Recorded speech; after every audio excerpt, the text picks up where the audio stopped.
Okay, I'm going to jump in here. As you can see, it's about 9:10. We actually have 4 of the 5 council members here. We also have, I don't know, upwards of 100 people standing in line out there. I don't know who those folks are. I don't know if they were here to speak to non-agenda public comment, if they were here for any particular item. But since somebody didn't do the courtesy of informing me what kind of turnout there would be this morning, which could have caused us to be a little more receptive to how we would manage the meeting, even move into a different location that could accommodate people and move them into faster. We're just going to kind of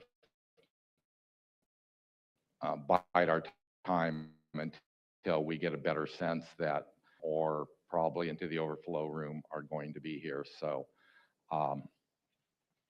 that's unfortunately where we're at. So that's why the meeting has not yet been convened. So thank you for your patience.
Ready?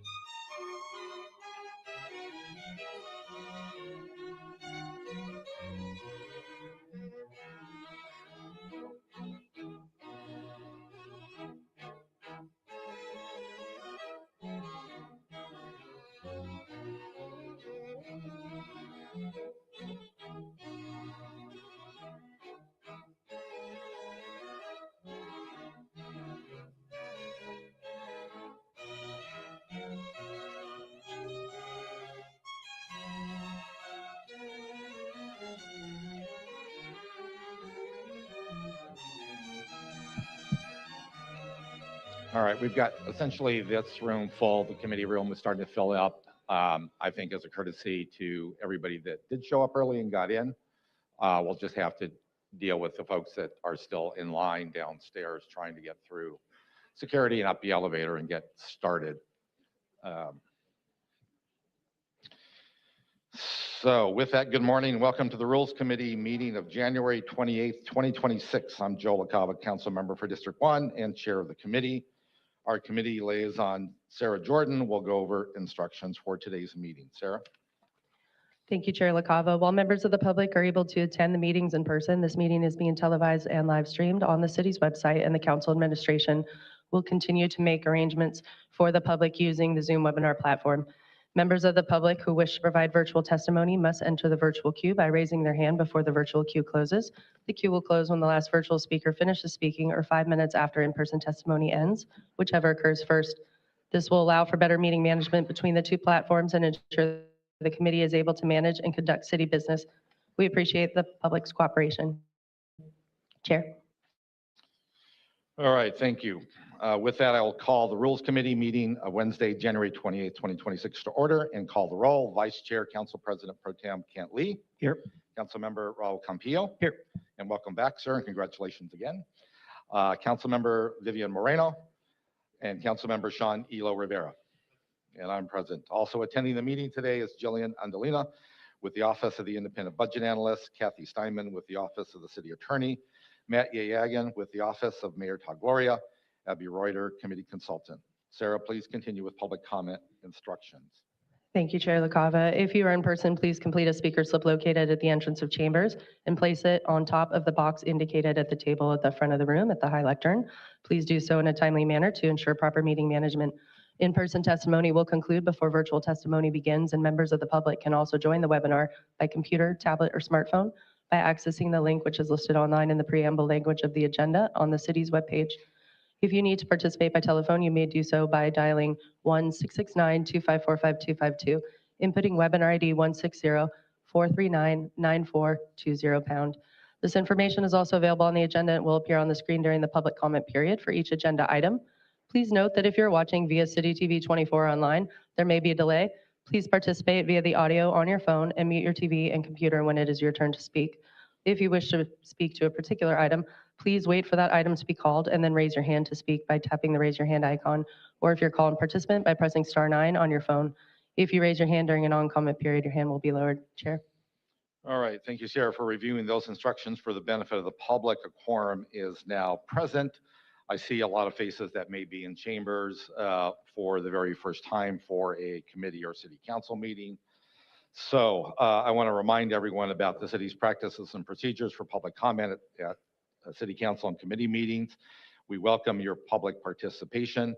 Speakers may address the council during public comment and also in connection with specific item of business on the agenda. However, the city must make sure that no one person or group of people disrupt the meeting in a way that prohibits other speakers from expressing their ideas and options.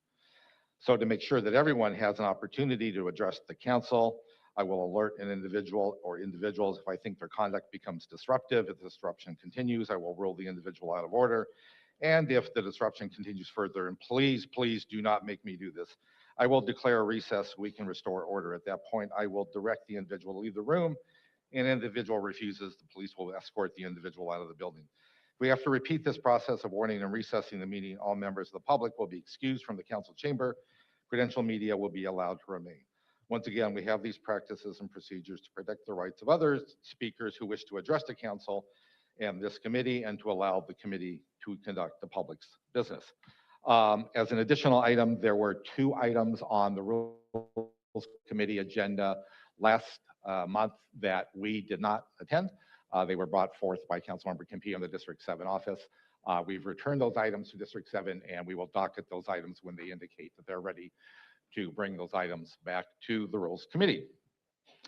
So we will now take up non-agenda public comment. Council members respect and appreciate the public's input and are fully committed to protecting every participant's free speech rights at council and committee meetings. Sarah, please proceed with non-agenda public comment.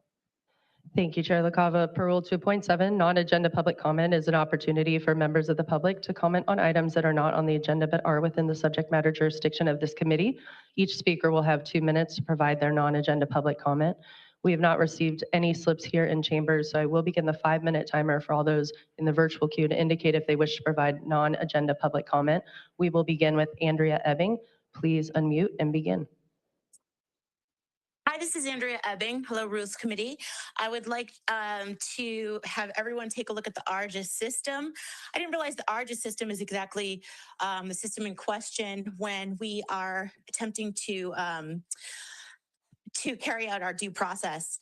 I want to remind everybody that ARGIS, FLOC, any such system where church and state are supposed to be separated in the county of San Diego, that's an impossibility because we have a district attorney named Summer Steffen, who is married to a federal judge named Dana Sabrow, who was our Chief Justice until he stepped down in February of 2025, likely as a result of the investigations taking place for the very reasons I talk about very regularly at all these meetings.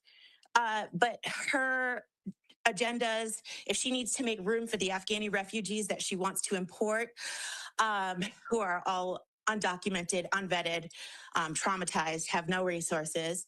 If she wants to make room for them and deport our neighbors, she can just turn to her federal judge husband who can then issue a warrant.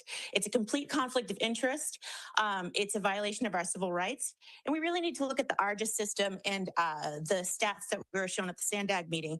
There's no way, it's an impossibility. It's statistically impossible for the numbers to be so close between 2024 and 2025 on all the requests. If ARGIS was effective, my children would not have been abducted and driven across the country on a permanently suspended license for somebody who was under a murder investigation for the very same strategy he used to almost kill me on video before the DA abandoned my family and chose to prosecute the victim instead because she wanted to protect her kickbacks from my rehab owner ex, which she awarded $5 million taxpayer dollars.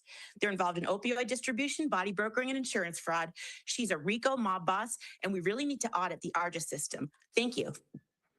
Thank you for your comment. Our next speaker is Al Del Mastro. Please unmute and begin. Hi, my name is Al Del Mastro. My big concern is I don't see this committee on their budgets. I really don't see you guys going after the city spending money. I know you don't want to close the libraries or the parks. Nobody wants that. But I haven't heard anything this committee say about the attorney that works for the city that got a $100,000 raise last year and got to take a 4-month world cruise, and we called that working from home. I believe that this abuse is really opposed to our city. I don't see any city council member taking up this abuse issue at all. I just see them trying to tax and give more fees to the public to generate more income, but not shut down your spending. I believe the city staff has gone up 27% in the last 5 years, but the population has only gone up 1%. The other thing is that this city and the city council that I'm addressing right now, their wages went from 5 years ago from $75,000 a year to $186,000 a year. I've never ever heard of anybody, private industry or public industry, for doing the exact same job, getting 140+% raise. This can't continue. We're all asked to sacrifice and make concessions. How about your salaries? How about your spending habits? How come we can't build affordable housing under $1 million a unit? I mean, how come you're not looking into like less spending? How many city workers come to work 5 days a week even? Why are we not seeing the transparency in your spending and what they're doing with that? How many employees are coming to work? Thank you. Thank you for your testimony. Our next speaker in the queue is Becky Rapp. Please unmute and begin. Good morning, Rules Committee. My name is Becky Rapp. I'm a public health educator speaking today on the city's proposed land development code updates with a particular focus on item number 20. Item 20 emphasizes that the marijuana leaf symbol is prohibited on signage. And I appreciate this clarification. It reflects the original intent of Proposition 64, which prioritized protecting children and youth from exposure to a predatory industry. The city is right to acknowledge that intent, but the rules need to be applied consistently to be effective. Currently, while storefront signage for marijuana businesses is tightly regulated, off-site advertising is not. Large billboards near marijuana shops are permitted to display marijuana imagery, including a marijuana leaf, often using bright colors and cartoon-styled graphics. These ads are visible to everyone, but especially to children and youth who cannot avoid them. If marijuana imagery is considered inappropriate on a building due to public health concerns, it should not be permitted on a billboard in the same neighborhood, often across the street. Allowing this inconsistency weakens the rule and undermines its purpose. This is not simply a land development issue, it is a rules issue. It's about clarity, consistency, and enforceability. When rules lack consistency, enforcement suffers, trust is undermined, and certain neighborhoods disproportionately experience impacts. I urge the Rules Committee to strengthen item 20 by extending signage restrictions to off-site advertising, including billboard. Equity is applied across all communities. Thank you. Thank you for your testimony. The 5-minute timer has concluded. We have 5 hands remaining in the virtual queue. We will take no other callers beyond these remaining 5 hands raised. Madison Rapp, please unmute and begin.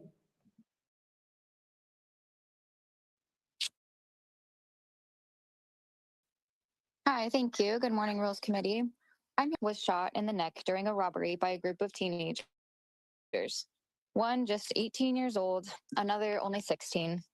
Thankfully, the victim survived, but the circumstances should give all of us pause. It involved a cash-based, high-value delivery tied to a permitted cannabis market operating in our neighborhoods in the middle of the afternoon. And while La Mesa is a different jurisdiction, the risks don't stop at city boundaries. The Rules Committee plays a critical role in deciding which public safety considerations are framed across committees. As you set agendas and referrals related to cannabis regulation, zoning, delivery, and enforcement, I urge you to view these issues not in silos, but through a public safety and youth impact lens. When policy decisions increase the presence of cash products and delivery activity in residential areas, they can unintentionally create opportunities for crime and for young people to be pulled into serious life-altering violence. I respectfully ask this committee to ensure that public safety impacts, youth exposure, and crime data are central considerations in future agenda setting and policy referrals related to cannabis. Thank you for your leadership and for taking these responsibilities seriously. Thank you for your comment. Our next speaker is Blair Beekman. Please unmute and begin. Hi, thank you. Blair Beekman. Happy Wednesday to everyone. You have CC for your meeting today, closed caption. Thank you. Thank you for the words of Andrea Ebbing talking about Argus and accountability. I think Sandag, everyone on the board and community will be working towards better accountability with Argus in the upcoming months. Andrea's offering ideas how to do that. Thank you. I wanted to comment, I guess, firstly from yesterday's council meeting that you worked on Sunday parking issues, and all our public comments, they meant to be directed towards parking overall. We were talking about Balboa parking, Sunday parking as part of an overall problem and how to address our future budget issues. I tried to offer constructive ideas. Other people did as well. From that, the council, I didn't better realize, we're also trying to develop better practices for the Sunday parking issues. It sounds like, I'm not fully clear, but that certainly seems the direction. So thank you for that, City Council, that you're trying to at least address Sunday program at this point, parking program. With that all said, the flock items that the way that flock is being compromised. Well, the city of Oakland is made a compromise to leave flock in the next 2 years and to be looking for a new ALPR vendor in that time. I hope San Diego will know how to and want to follow that sort of idea, because there, to me, is a definite sign of peace in doing that. And it allows our local community to have control in this really difficult national security time, where Trump is now exclaiming he wants to go back down to Venezuela and Iran because of his failures in Minneapolis and Minnesota. So we got to be cautious and work well to keep peace at the local level. Good luck how we do that. Thank you. Our next speaker is John Stump. Please unmute and begin. Good morning. I'm basically retired, but you know, I look at the council chamber. I first started working with the city of San Diego more than 30 years ago. 30 years ago, the council chamber did not look like it does today. It was an austere, basically no staff room.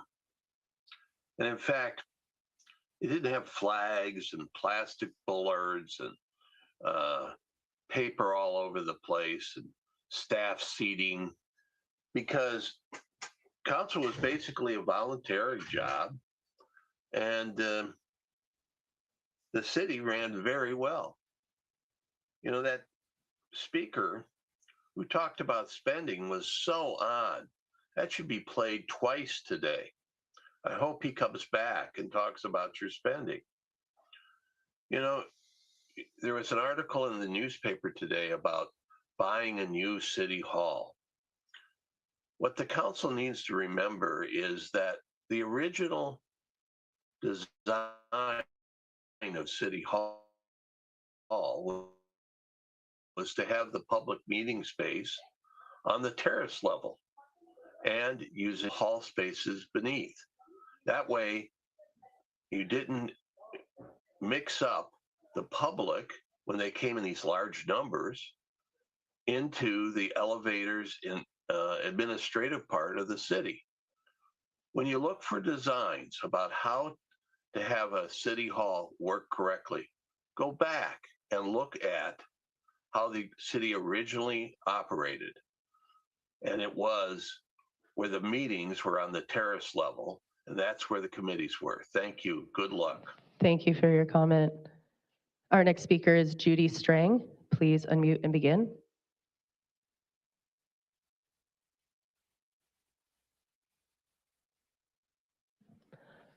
Judy Strang, I've given you permission to speak. Please unmute and provide your non-agenda public comment at this time.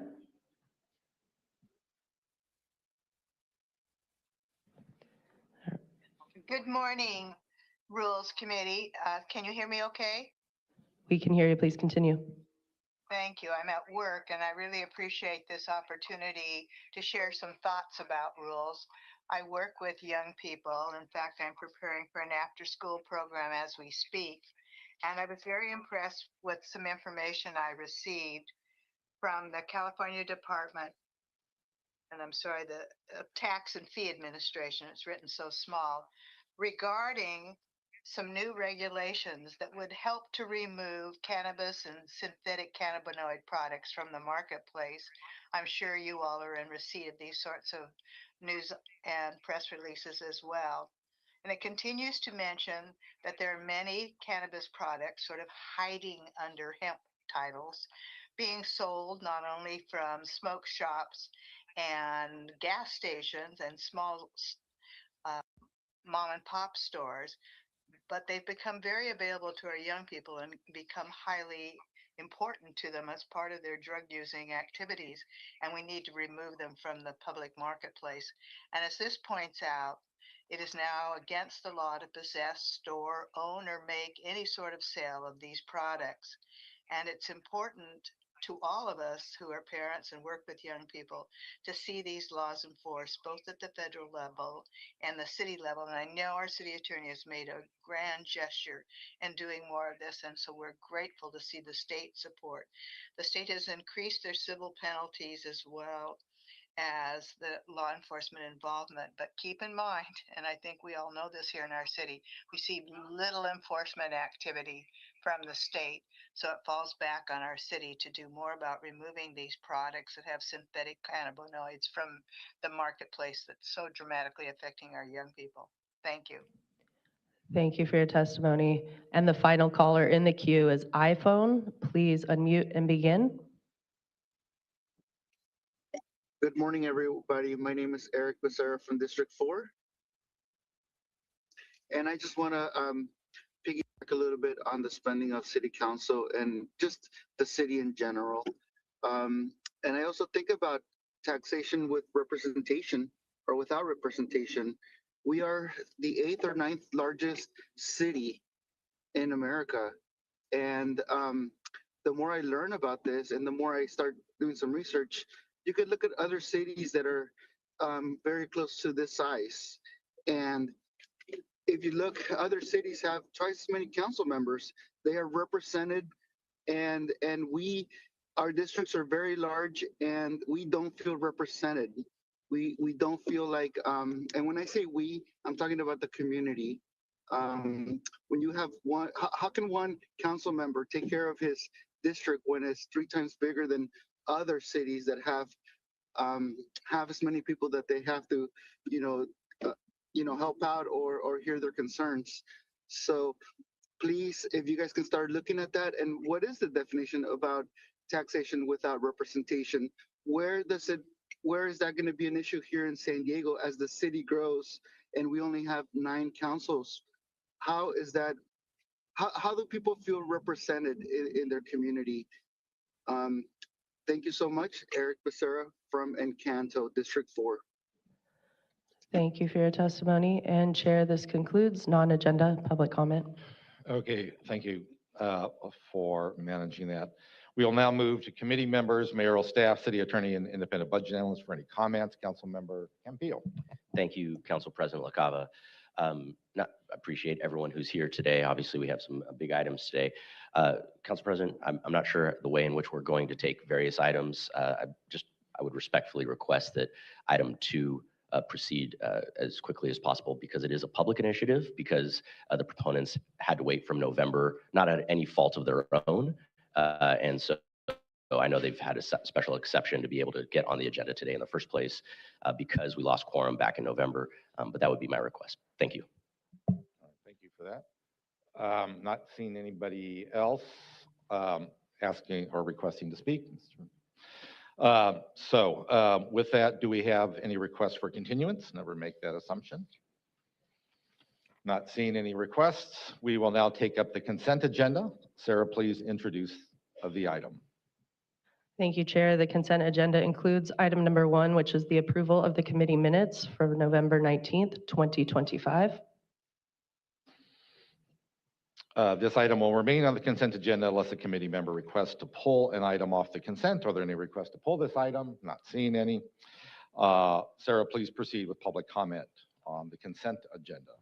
Thank you, Chair. We've not received any speaker slips here in chambers, but I will begin the 5-minute timer for all those in the virtual queue to indicate if they wish to provide comment on item number 1. Each speaker will have 1 minute. We will begin testimony with Andrea Ebbing. Please unmute and provide your comments to the past committee minutes.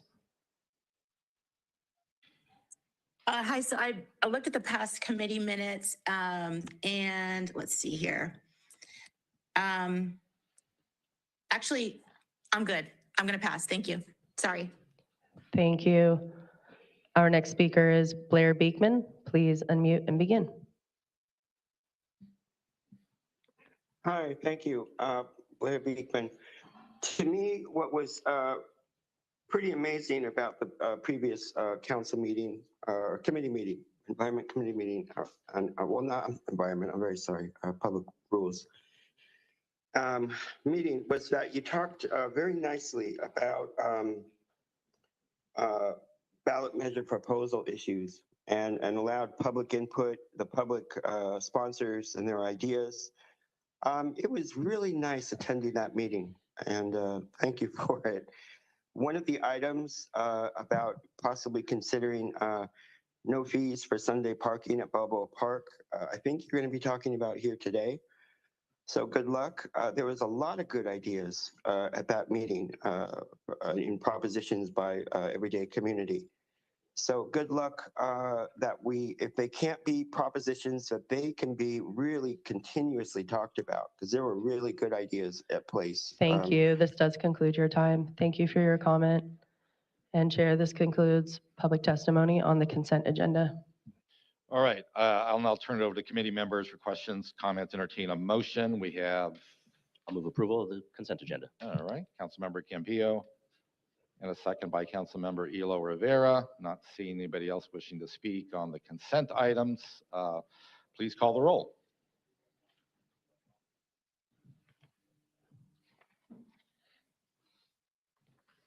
The consent agenda passes unanimously, 5-0. All right. With that, I respect both the frustration by the proponent as well as your suggestion, Councilmember Campillo, but some people made extraordinary efforts to be here given what was announced as the reordering of the items. So, Sarah, please introduce item 4. Item number 4 is further committee review of a ballot measure proposal by Councilmember Sean Elo-Rivera regarding an empty second home and vacation rental tax. And if you're watching on City TV or the live stream online and you'd like to call into the meeting to speak, please dial 1-669-254-5252. And when prompted, input webinar ID 160-439-9420 #. Chair. All right. With that, staff, please introduce yourselves for the record and let us know how much time you need. Thank you, Council President LaCava. I've just got some introductory comments before I hand it over to Maya. As we discussed when we initially brought this proposal forward, I think it's important to explain what we're aiming for with the proposal that's in front of us. The goal is, the vision for San Diego is one that works for the people who live here, where the people who live here can see a future for themselves, for their families and their friends. We know that that can only happen if they believe that they will be able to afford to live here. And that means that they will be able to afford their housing. The goal is to keep homes available for local families and reduce pressure on the housing market that drives up rent and home prices, protect San Diegans from displacement, between stopping investors in short-term rentals from pushing out working families from their neighborhoods, protect San Diego neighborhoods, preserve the character, safety, and community fabric of the places that we call home, and make speculative investors pay their fair share by ensuring that those who profit from our housing market help fund housing infrastructure, public safety, and the city services that San Diego needs to be a great place to live. I'm gonna hand it over to Maya in a moment to get into the policy details, but I do want to acknowledge that there are a lot of folks who've not been here before and who are engaging in the process for the first time. My understanding is that there were many folks who were recruited to participate today for the first time, to participate in this process, who were paid to be here by organizations that said your voice was important. So I want to welcome you to these chambers to participate.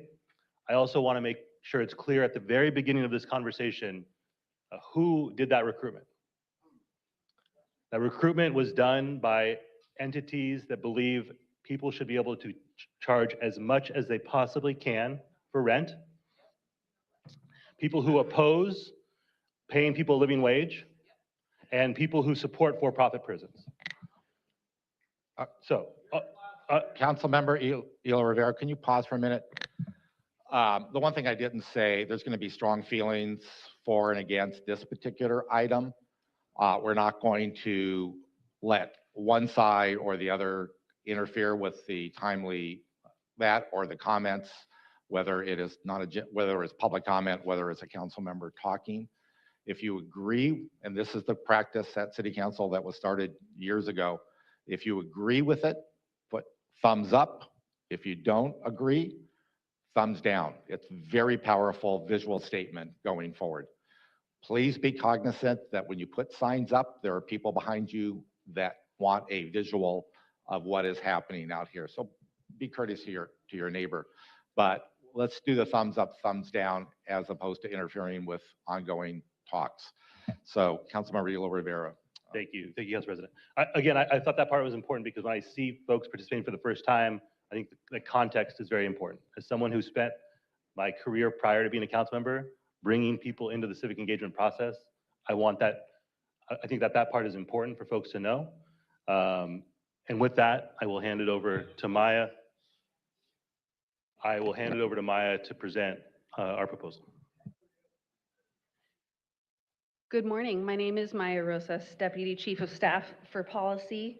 On behalf of Councilmember Elo-Rivera, I'm here to present the further committee review of a ballot measure proposal regarding an empty second home and vacation rental tax, and I will need 17 minutes. The requested action for this item is as follows. Forward the proposed measure to the City Council for consideration for placement on the June 2026 ballot. The ordinance for review today is a working draft subject to change if forwarded to Council based upon feedback received and to clarify language as needed. To provide a framing of what motivates our office to bring forward the empty second home and vacation rental proposal, Councilmember Elo-Rivera shared our vision and goals here at the outset, and these remain the same as when we introduced the item in October. Housing affordability is a global issue, and across the world, we see residents identifying short-term rentals and speculative investment in housing as a contributor to the housing crisis. These are just some of the cities across the world that have pushed back against the proliferation of vacation rentals and speculative housing investment. In the United States, the short-term rental market was estimated to reach $138.1 billion in market value last year. According to AirDNA, a leading data analytics platform, 2026 is shaping up to be the most compelling year to invest in short-term rentals since 2021. The current housing supply shortage nationally is estimated at 2.8 million homes. At the same time, there were 2.5 million vacation rentals nationwide. The housing crisis requires that we increase our housing supply through new construction or conversion of other uses to housing. Other cities are taking a stand to counter the negative impacts of short-term rentals and second homes, and they are all tailoring their approach based on local circumstances. Aspen voters approved an excise tax on short-term rentals in 2022. This created a 5% tax on owner-occupied short-term rentals and 10% on investment or second home short-term rentals, in addition to their tourism tax. The Montana legislature increased taxes on residential properties used as vacation homes while reducing taxes for primary residences. In Berkeley, voters approved the empty homes tax in 2022. The tax is imposed on homes vacant for 183 or more days annually. In December 2025, the Maui County Council voted to ban most vacation rentals over a 5-year phase out. Washington, D.C. adopted a tax for vacant residential and commercial properties. The tax is doubled for blighted vacant properties, and the list goes on. AirDNA forecasts that the San Diego market will see a 5.8% increase in year-over-year revenue per available rental in 2026, the third highest rate on its list of top 40 U.S. markets. They also specifically analyze San Diego as one of California's top markets and say that demand remains strong both in coastal areas and in neighborhoods. Before we are explicit about how we define empty second homes and vacation rentals, we want to be clear who will not be affected by this tax, since there has been substantial misinformation spread to the public about this proposal. The tax will not apply to homes where San Diegans live. If you live in the home you own, this does not apply to your home, including Tier 1 and 2 short-term rental license holders. If you are a renter in San Diego, you do not pay this tax. If you are a landlord to San Diego tenants, you and your tenants do not pay this tax, whether your tenants are long-term or even medium-term, such as traveling nurses who rent for more than 30 days. If you live in your home with an ADU that you keep empty as an office or for occasional visitors, you will not be taxed for your ADU. In other words, 98% of San Diego homes are not taxed. 99% of San Diegans are not taxed, and 100% of homes lived in by San Diegans are not taxed. Empty second homes and vacation rentals subject to this tax are homes where the owner has chosen to keep them vacant for over half a year or operate them as a whole home year-round short-term rental business. This includes family-sized homes in residential neighborhoods, such as this short-term rental listed in North Park, as well as extravagant mansions that sit empty most of the year, like the Sand Castle in La Jolla.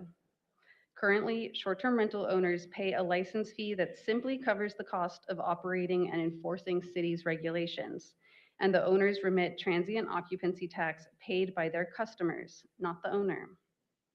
Yet in many circumstances, owners of second homes and short-term rentals can use those properties for tax deductions.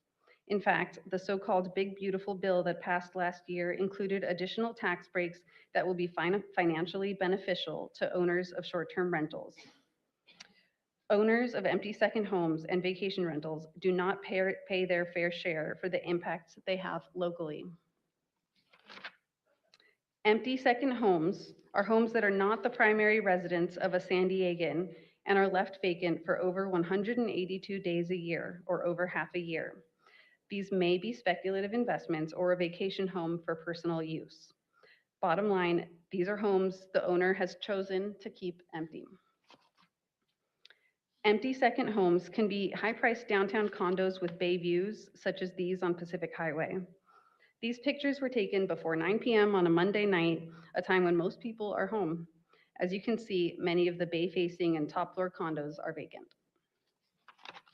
In La Jolla, many of these beachfront condos are also sitting empty. But this is not just an issue with luxury high-rises and beachfront properties, which are not affordable to most San Diegans, even if they return to the market. There are also homes in our neighborhoods that are being left vacant that many, though certainly not all, San Diego families could realistically afford if given an opportunity. Along Friars Road, there are 48 homes sitting empty and not available for a San Diegan to move into. And there are 36 in the College area, including 3 in this condo building. The proposed tax would also apply to Tier 3 and 4 short-term rental license holders. Not all owners of short-term rentals would be taxed, just the ones that are able to be used as whole home, year-round businesses that are not lived in by the host. Traditional home sharing falls into Tier 1 and 2 licenses, which would not be taxed. Someone who only rents out their home for Comic-Con, for example, would need a Tier 1 license that would not be taxed for that. Someone who rents out a room to supplement their income and who lives in that home would have a Tier 2 license, and they would not be taxed. Only whole home, year-round short-term rental businesses are taxed, which we refer to as vacation rentals in this measure. This is a residential multifamily property with 10 units. It is owned by a family trust that owns dozens of whole home short-term rentals. This is an apartment building that used to house San Diegans. They have all been converted to Tier 3 short-term rentals. Here are the facts about vacation rentals, or Tier 3 and 4 short-term rentals in San Diego. 27% are units owned by corporations, not including family trusts. 40% of owners are breaking the 1 short-term rental per owner intent of the short-term rental ordinance. Over a third do not have a mailing address in the city. And 17% are multifamily rental apartments. That's nearly 1,000 apartments. Currently, 5,115 homes sit vacant with no renter or owner living in them, based on the owner's filing of a second home exemption with the Treasurer's Office. That exemption is the mechanism currently available for identifying empty second homes. The Treasurer's Office will be able to identify empty second homes using this available data, but will have the flexibility to adapt and use other methodologies if improved methods for identifying empty second homes becomes available. The Treasurer also maintains a list of vacation rentals since they manage the STRO program. In total, nearly 11,000 homes remain unavailable for San Diegans to live in. The data shows that while these properties exist across the city in every community, they are especially concentrated. 45% of empty homes are in the downtown, La Jolla, Pacific Beach, and Peninsula communities. As expected, most whole home vacation rentals are in our beach communities, but that means that 46% are in communities across the city. For all these reasons, we have proposed an $8,000 annual tax per empty second home and vacation rental. The tax will first be collected for a half year, prorated to half of the annual tax. So the tax will first be assessed for July 1 through December 31, 2026, and begin to be collected in the first quarter of 2027. Then the tax will continue annually at the full $8,000 rate beginning with the 2027 calendar year. Surcharges address additional issues stemming from empty second homes and vacation rentals. Corporate-owned homes place an additional burden on San Diego's housing crisis by removing housing available for ownership to San Diego families. We propose a $4,000 surcharge for corporate-owned vacation homes. Corporate ownership means owners that are not a natural person, for example, a limited liability company, limited partnership, corporation, etc. Typical family or living trusts are revocable trusts, which are not corporations. Repeat neighborhood code enforcement violator means a home that has had more than one STRO, health and safety, or zoning and land development code violation remedy issued in the calendar year.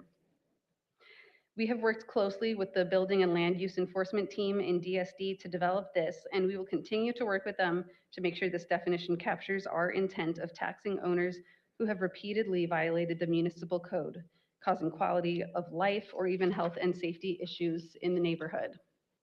The surcharges will be prorated for half a year for July 1 through December 31, 2026. We developed exclusions from the tax that are reasonable and allow for some empty second homes and vacation rentals to not be taxed. Exclusions include for disaster period, homeowner exemption period, lease period, non-ownership period, owner death period, owner in care period, and qualifying military service period. Exemptions are slightly different than the exclusions in that exemptions are more of a permanent state, such as when the city is prohibited by law from imposing the tax. The main exemption that may apply is for an owner of 4 or fewer separate residential units, inclusive of ADUs and junior ADUs that include the owner's principal residence. This exemption doesn't apply if the home is under corporate ownership. We are working with the City Attorney's Office as well as the IBA to develop potential oversight, advisory, and independent audit measures to be included in the ordinance for council consideration. We welcome input on the development of oversight, advisory, and independent audit measures and any other feedback today. If approved, we will bring an updated ordinance that includes any changes that come from today's hearing and any clarifying measures that are needed before we finalize the ordinance. So our requested action again is to forward the proposed measure to the City Council for consideration for placement on the June 2026 ballot. I want to express our team's deepest appreciation toward David and Brett from the City Attorney's Office, Liz, Ricardo, Matt, and Gerardo from the Treasurer's Office, and DSD's Blue Team. We are available to answer questions. Thank you, Chair. All right, thank you for the presentation. We'll now turn it over to Ms. Andalina with the independent budget analyst for their comments. Thank you so much. I'd like to invite Charles Monica, the city's IBA, to provide some intro comments. And thank you, Chair LaCava. Thank you, council members. And thank you to Maya for the presentation of the proposal. My office also had the presentation this morning. At the last Rules Committee hearing on this item, we were requested to take a look at the potential fiscal and operational impacts of the proposal. And the presentation that you'll hear from our office this morning will go over our office's findings. I want to stress that that presentation will have some very preliminary estimates of potential impacts to the city's finances. We did do significant benchmarking and research for impacts of similar policies in other cities, but the findings that we will be discussing are preliminary. The proposal has shifted significantly between when it was initially presented in October and where it is today. And the final form of the proposal with the tax rates and potential exemptions was only recently finalized, so our time to model fiscal impacts was somewhat limited. I do want to stress, if the proposal moves forward to council, we will spend the next several weeks further refining and validating the projections that we're about to discuss. That will also include stress testing our modeling and assumptions with various stakeholders. What we are presenting this morning, again, it is informed by significant research, analysis, and outreach, but I want to make sure that both this committee and the public understand that this is a preliminary analysis. The potential for our projections to shift in the upcoming weeks does exist, as we plan to ask experts to essentially review our work, point out strengths and weaknesses in our modeling and assumptions, so that when this moves to full council, council will have the most informed set of analysis that it can as it ponders the decisions that it wants to make as to whether or not to put this on the ballot. With that, I will kick this over to Jillian and Noah. They will walk through our presentation, and we will also be available for questions. Thank you, Charles. I just want to introduce myself again. My name is Jillian Andalina with the Office of the IBA, and I'm joined by Noah Fleischman to present our preliminary analysis of the proposal before you today. I also have other members of our team here, including the Division of Race and Equity, available for questions. Due to time constraints, we were unable to provide a full report for committee today, but I hope our comments today are helpful in your decision making. We will be providing a full report ahead of council consideration. With that, I will now pass it to Noah to kick it off the presentation. Thank you, Jillian. Before diving into our preliminary analysis, we'd like to note that the proposal has potential fiscal and policy impacts that are beyond the scope of our office's ability to analyze due to constraints on timing, staffing, and in-house expertise. Firstly, we'll not be able to conduct a broad economic impact analysis of how this proposal may affect tourism jobs, taxable sales, or the availability and affordability of the long-term rental market. Similarly, we will not be able to model how visitor behavior may change due to the availability of price of short-term rentals. However, we do make assumptions about how owners of short-term rentals and empty second homes may change their behavior. Lastly, we will not be able to analyze how the proposal may impact an owner's desire to sell their property or how that may impact property tax collection. As you'll see from the following slides, our preliminary analysis does include an overview of the potential base of taxpayers that may be subject to the proposed tax and their location in the city by council district and community plan area.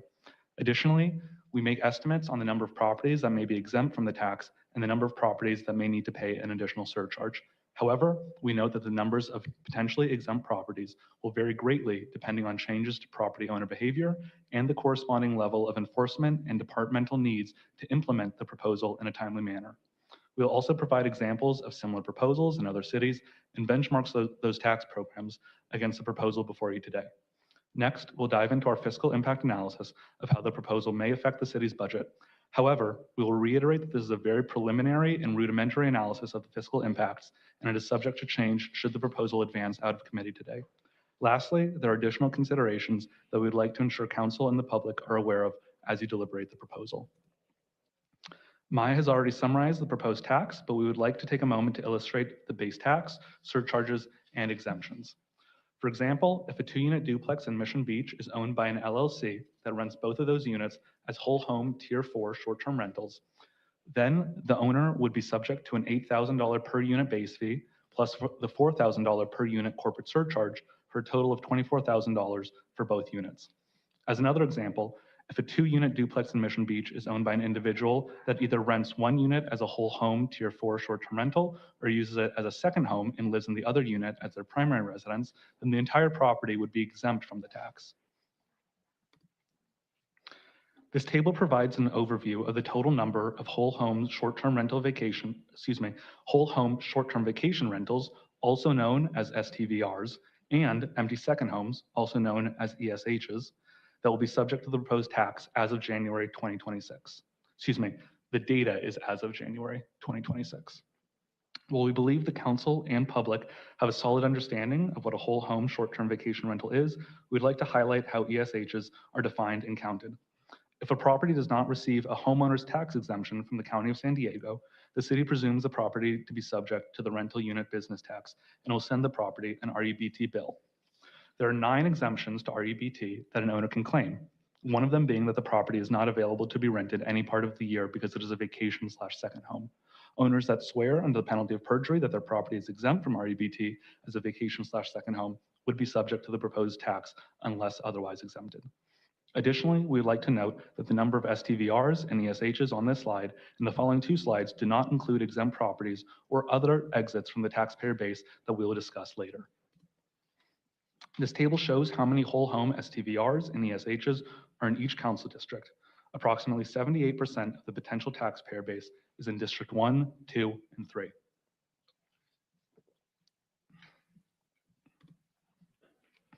Similar to the previous slide, this table breaks down the whole home STVRs and ESHs by the top 8 community plan areas, and all other 48 CPAs are grouped and summed in the second to last row. These 8 top CPAs make up about 2/3 of the potential taxpayer base. Should council members of the public like information on the CPA not in this slide, we'd be happy to provide that. As we previously noted, a property may be exempt from the proposed tax if it is occupied with 4 or fewer units or falls into a temporary exclusion category. The only source of data that we have for owner-occupied properties is from the county's master parcel record file that has a field for owner occupancy. However, that is self-reported information, usually when the property was first purchased, and is not a true tally of the total number of properties that are owner-occupied that would be exempted from the tax. Therefore, we'd like to clearly note that this figure is likely an underestimate of the exempt owner-occupied properties. Additionally, we do not have a method to estimate temporary exemptions or exclusions that may occur due to a disaster, lease period, owner death period, owner care period, or military service. To estimate the amount of additional revenue that may be collected from the 2 surcharges, we attempted to understand the potential universe of corporate-owned properties and repeat code violating properties. While there is not a data set for corporate-owned properties, we were able to analyze owner names as they are reported on title and count key identifying terms such as LLC, LTD, Corp, Inc., and irrevocable trust. With that, we estimate that 1,358 STVRs, or 24%, and 61 ESHs, or 1%, are corporate-owned. In terms of the potential universe of properties that would be subject to the repeat code violation surcharge, we're still working with DSD to understand how many properties this may apply to. To assess the proposal, our office benchmarked similar ordinances in other cities. We did not find examples of cities taxing both ESHs and STVRs under the same structure, but identified cities taxing them separately. Berkeley, Oakland, Washington, D.C., and Vancouver are 4 cities with empty homes taxes. This slide shows the year the tax went into effect, the general tax structure, and the variations between preliminary estimates of and the actual data for the units subject to the tax and the revenue collected from the tax. We found that most cities overestimate the number of units that may be subject to the tax. Vancouver saw a 61% drop from initial estimates, and Berkeley saw a 46% drop. Oakland was the exception due to its conservative initial assumption of 60 to 75% of parcels being exempt. High exemption rates suggest owners either qualified but hadn't claimed exemptions until the tax was imminent or changed behavior to claim they qualified. Consequently, revenues often fell short of projections, except in DC, where a value-based property tax kept pace with increasing property values. Data on the impact of these taxes on housing affordability is limited. Vancouver reported that approximately 1,000 previously vacant units returned to the rental market from 2022 to 2023. But at the same time, vacant units make up less than 1% of housing stock, and the housing prices remained high. To offset declining taxable units, Vancouver raised its tax from 1% to 3% of assessed values. We also reviewed statewide taxes in Rhode Island, Montana, and Utah, but these differed significantly from the proposal, and in some cases lacked outcome data due to recent implementation. Jurisdictions like Chicago and Aspen impose additional STVR taxes on top of hotel taxes. In Chicago, higher taxes reduced listings from individual hosts and favored professional hosts with multiple listings. Aspen collected about 35% less revenue than initial estimates. Our findings from these examples are that initial estimates of taxable units are often overestimated. Since exemptions reduce revenue, these losses would be mitigated by not having too many exemptions or having strong enforcement to ensure that only qualified exemptions are granted. Although exits from the taxpayer base would still likely occur, vacancy taxes may return some units to the rental market, but they appear to have a minimal effect on overall rent prices, particularly in high-cost cities. STVR surcharges can shrink the individual listings and disproportionately impact non-professional hosts. Now I'll hand it back to Jillian. Thank you, Noah. Transitioning to the preliminary fiscal impacts of the proposal, we first look at the empty second vacation homes component before turning to short-term rentals. Based on benchmarking for empty homes tax, cities saw on average an exemption rate of 46%, meaning that the number of units or parcels initially identified as vacant, 46% were determined to not be subject to the tax by the time of collection. Given limited data, our preliminary model incorporates benchmarking of the empty homes tax to inform the revenue estimates of the empty home vacation homes part of the proposal. We note that there are many uncertainties concerning exemption activity under this proposal. This is highly dependent on how property owners react to the tax amount, which is higher in the proposal than the $6,000 levied in other flat tax cities, the exemption and exclusion options available, and enforcement efforts to the extent some owners claim exemptions they are not actually eligible for.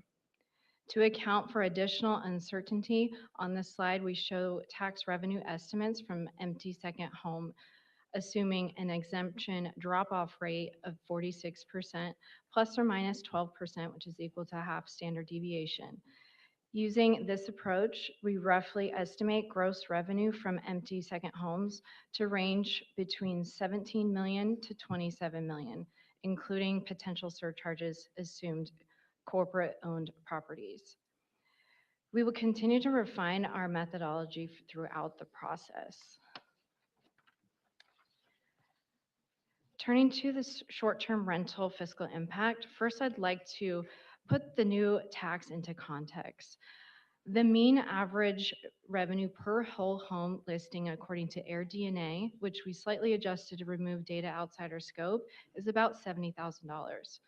Assuming a host pays 12.75% in TOT taxes, which is the Zone 2 rate, they'd be paying the city about $9,000.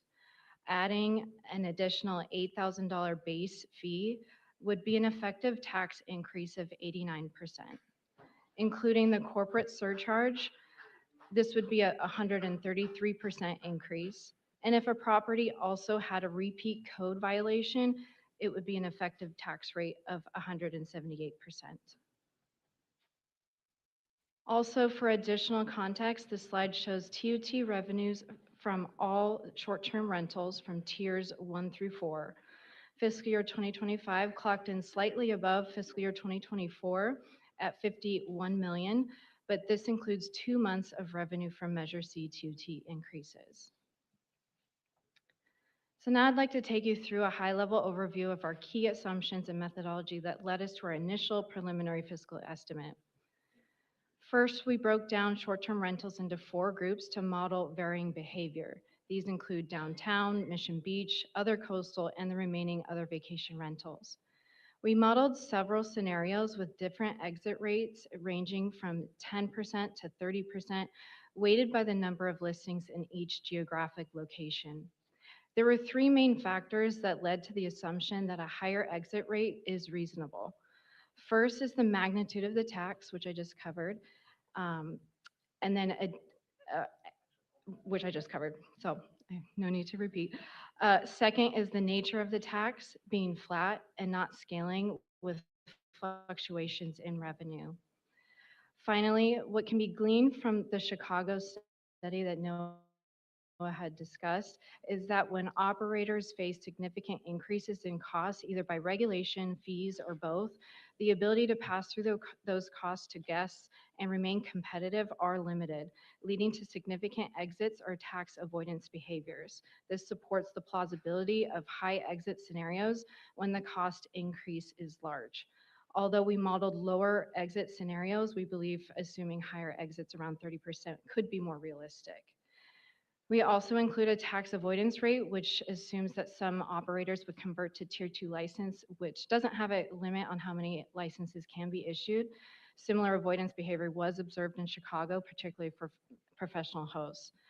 We modeled this separately to capture the respective TOT revenue that would still be coming in only through the Tier 2 license, but likely at a lower rate. We also have a compliance factor of about 90%.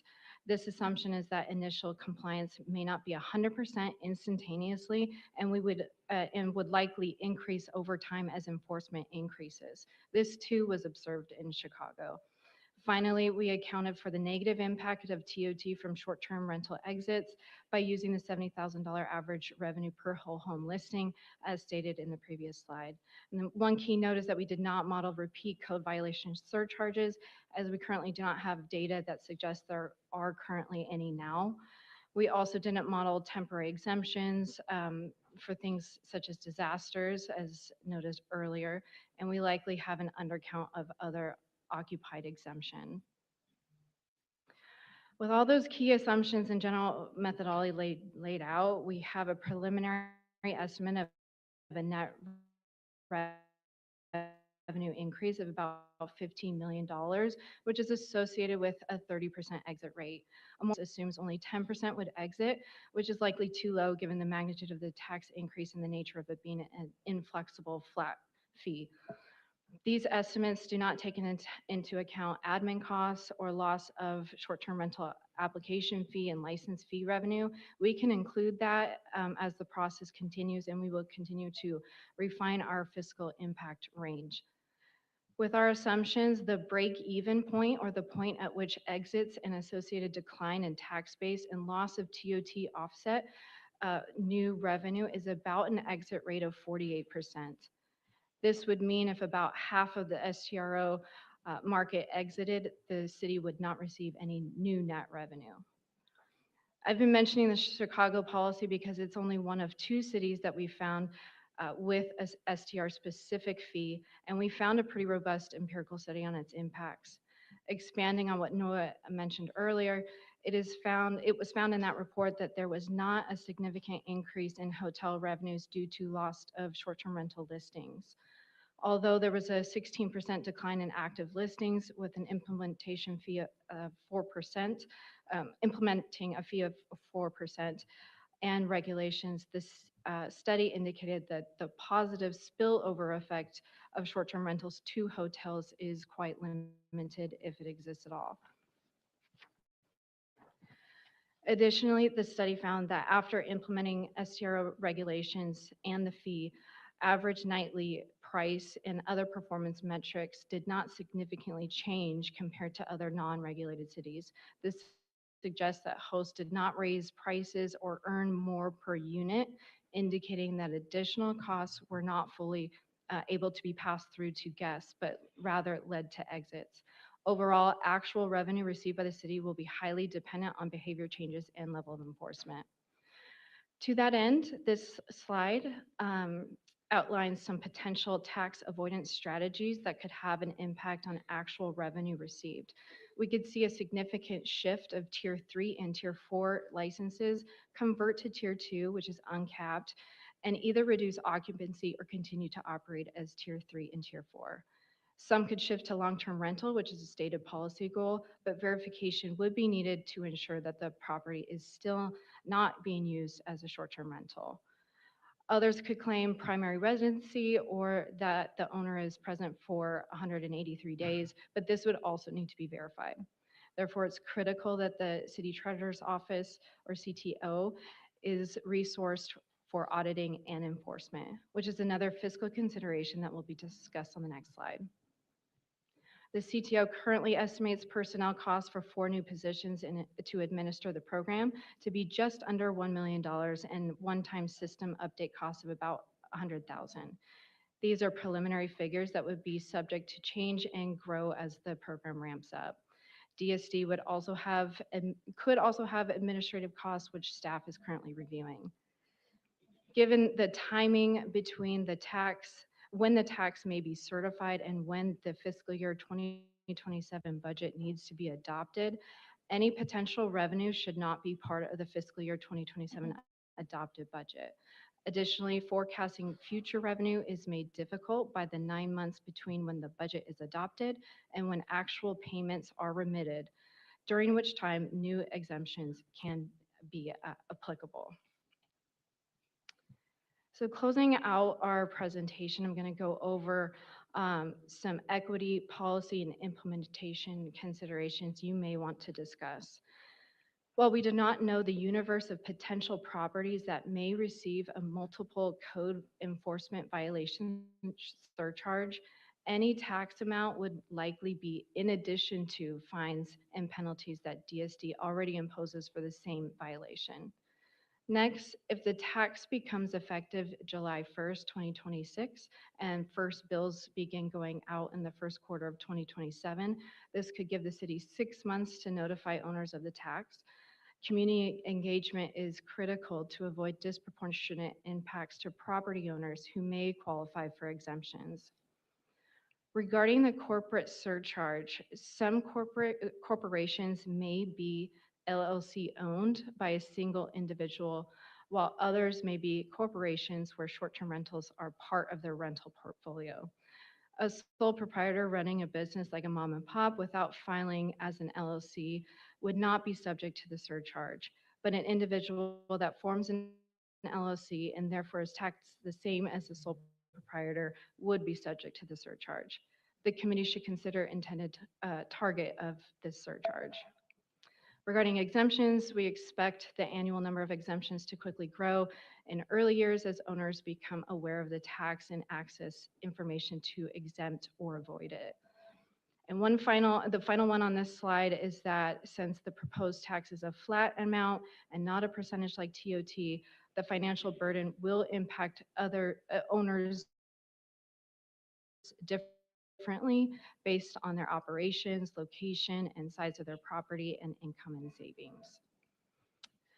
Another consideration is the impact on the rental market. There are multiple academic studies on how limiting short-term rentals in Irvine, Los Angeles, and nationally modestly increased the rental housing stock by 1 to 3%.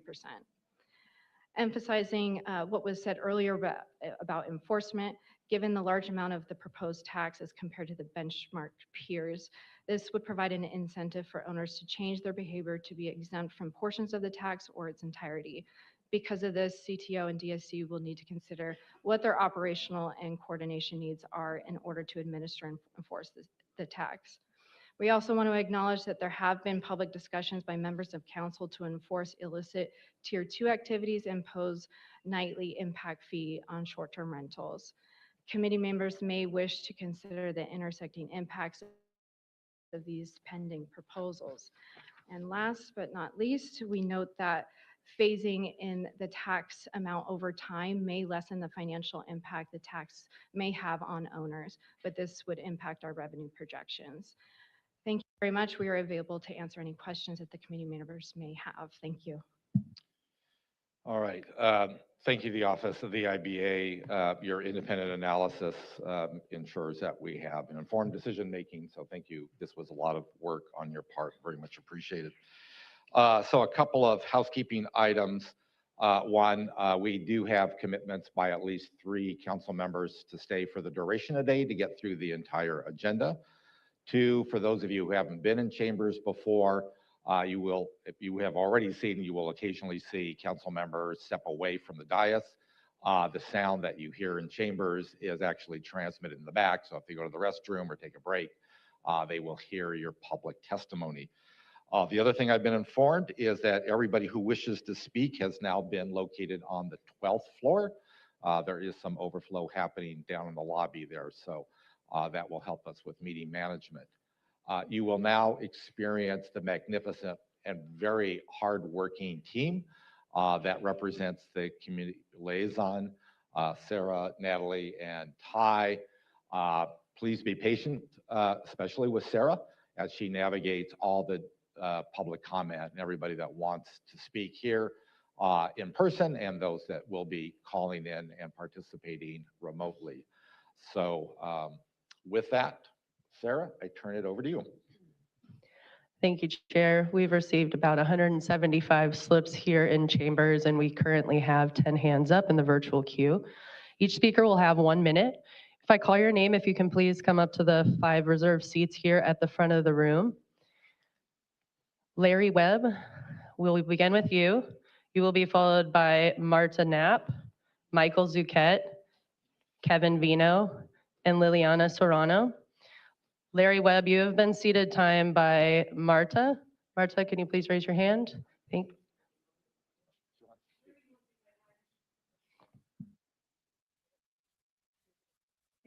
So you are not ceding your time to Larry Webb? Okay, so we will pull that. All right, so Larry Webb, you've been seated time by 2 individuals. Donna, can Donna please raise her hand? Donna? Okay, thank you. And Bruce Kelm? Thank you. All right, Mr. Webb, I will put 3 minutes on the clock for you to manage. Thank you, council members. Larry Webb, I'm a 40-year resident of Mission Beach, where my wife and I own 2 properties, a small condo where we live full-time and another which has 4 units, 2 short-term rentals and 2 long-term rentals. The larger short-term rental was our family home for over 25 years. When I left the Marine Corps in 1980, I think I had about $300 in my pocket. Through hard work and perseverance, my wife and I started a small business, raised 4 children, put them through college, saved and sacrificed to own the properties that we have. Nothing was given to us. In just the 5 courts adjacent to our home, there are, I believe, 8 other couples who are long-term residents who also own a short-term rental property. We all have different stories, but 2 things in common. We all actively manage our units hands-on, and we all, to one extent or the other, rely on that income for our retirement. This proposed unfair penalty punishes us for our decision to host an STR, a decision that was made years ago for most of us. The decision for my wife and I was made in order to pay bills, put through college. It was either that or sell. This penalty will reduce our retirement income significantly. It's a retroactive penalty that we could not plan for in our retirement planning. I just turned 70. I believe strongly short-term rental property owners citywide, many fall into the similar category as us and our neighbors. Most of our guests are multi-generational families who visit San Diego, stay in a short-term rental so they can spend quality time together under one roof. Many believe that the love that rebuilds civilization comes when families spend time together. If STRs become more expensive or eliminated, many families will no longer come to San Diego. Please carefully consider the unintended consequences, something this council has neglected to do in the past. The loss in TOT tax, sales tax, and job. The IBA give you an estimate on lost TOT tax. They said they can't give you an estimate on lost sales tax. No one's talked about the loss in jobs. Short-term rentals require frequent cleaning. So you may be putting many small cleaning companies and their employees out of business. Tradespeople, plumbers, electricians, carpet cleaners, etc., all get a lot of work from short-term rentals. On many properties like mine, the short-term rental subsidizes what I charge for my 2 long-term rentals. If you really want to impact rental costs, stop incentivizing builders to build studio and 1-2 bedroom, 1-bedroom units like most ADUs.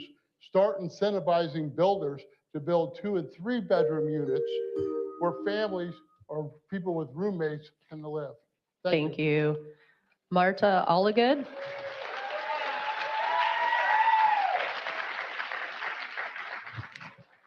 Okay, I appreciate the passion, the excitement, and arguing for your side of the conversation, but we got 160 people to get through. Thumbs up, really. Thumbs down, really is a good visual impact. We get your message. Thank you. And you begin, are you Marta Oligood or Marta Knapp? Marta Knapp. Okay. Okay, thank you. I live and operate a short-term rental in Mission Beach. I'm one of those people that sees Larry, and I have the same families come back every year, and I'm 66. I can't afford this tax. I'm not a big business. It's me. It's my families come, and they can't afford it. They're not going to hotels.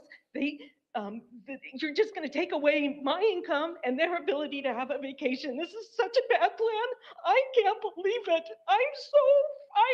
If the Office of Budget wants to talk about stress, they should talk to me.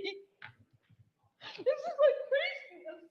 I can't afford it. Thank you. Michael Suquette? Good morning. MEA strongly supports this ballot measure, and we urge this committee to move this forward to the full city council for its consideration. As has been talked about, we've got about 11,000 housing units that we're talking about here. And this measure, and the elegance of this measure, is that it causes one of two outcomes. Either those units, many of which are owned by corporations, will pay their fair share. Revenue will come to the city that will help our neighborhoods and services and infrastructure and your ability to produce housing, or a behavior will be changed where that housing becomes available for San Diego residents. Either way, the city wins, the city of San Diego wins, and housing affordability wins. We urge your support of this measure and to move this forward to the full city council. Thank you. Thank you for your comment. Okay, first warning, I hate to do that. Please don't do that. Please let this conversation proceed. Thumbs up, thumbs down as you're feeling.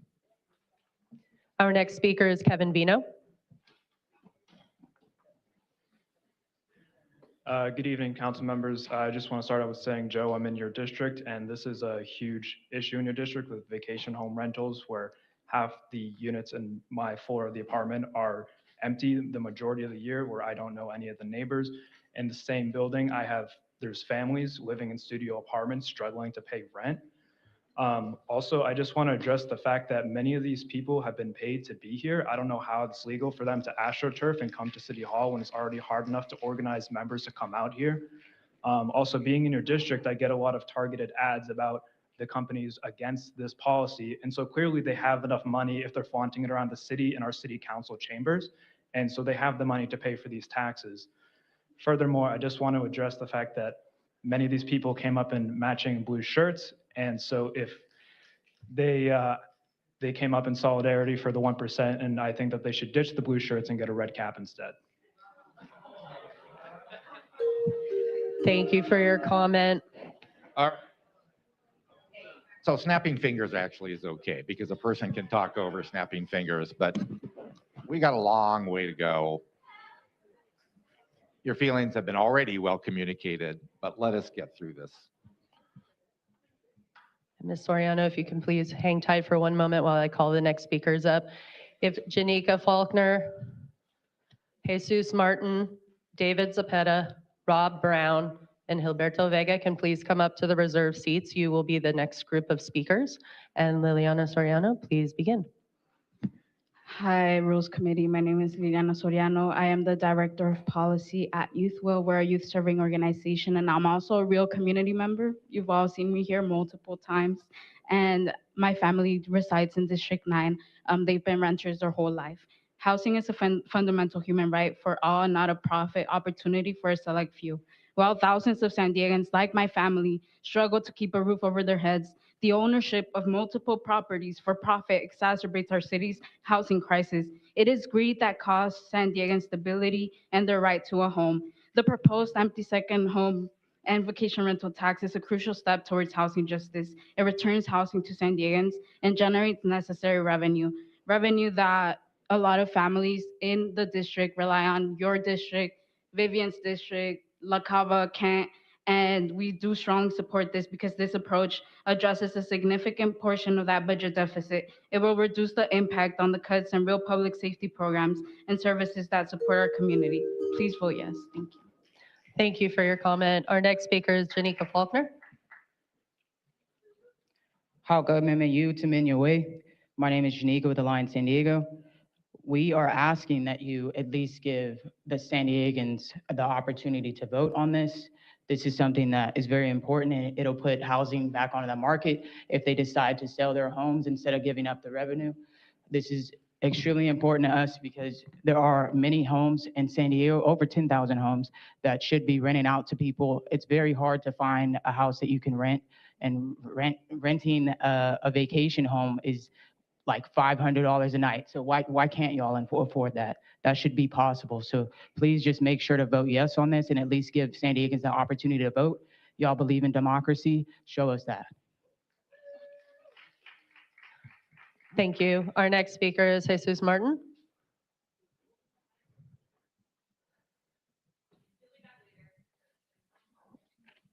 David Zepeda.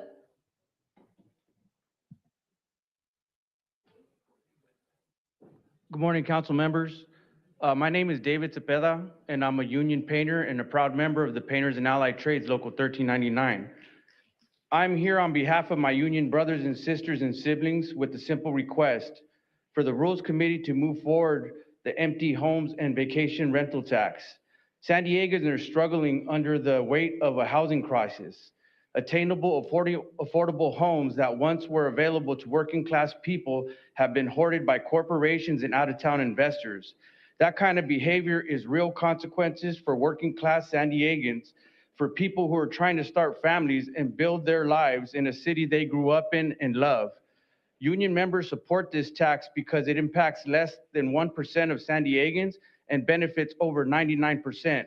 Union members support this because we understand the city's need for revenue, as well as the dangerous consequences of the housing shortage for working people. This measure can help address both. Please move forward on this. Thank you. Thank you. Rob Brown. Is Rob Brown in the room? Good morning. Common name. There might be more than one of us.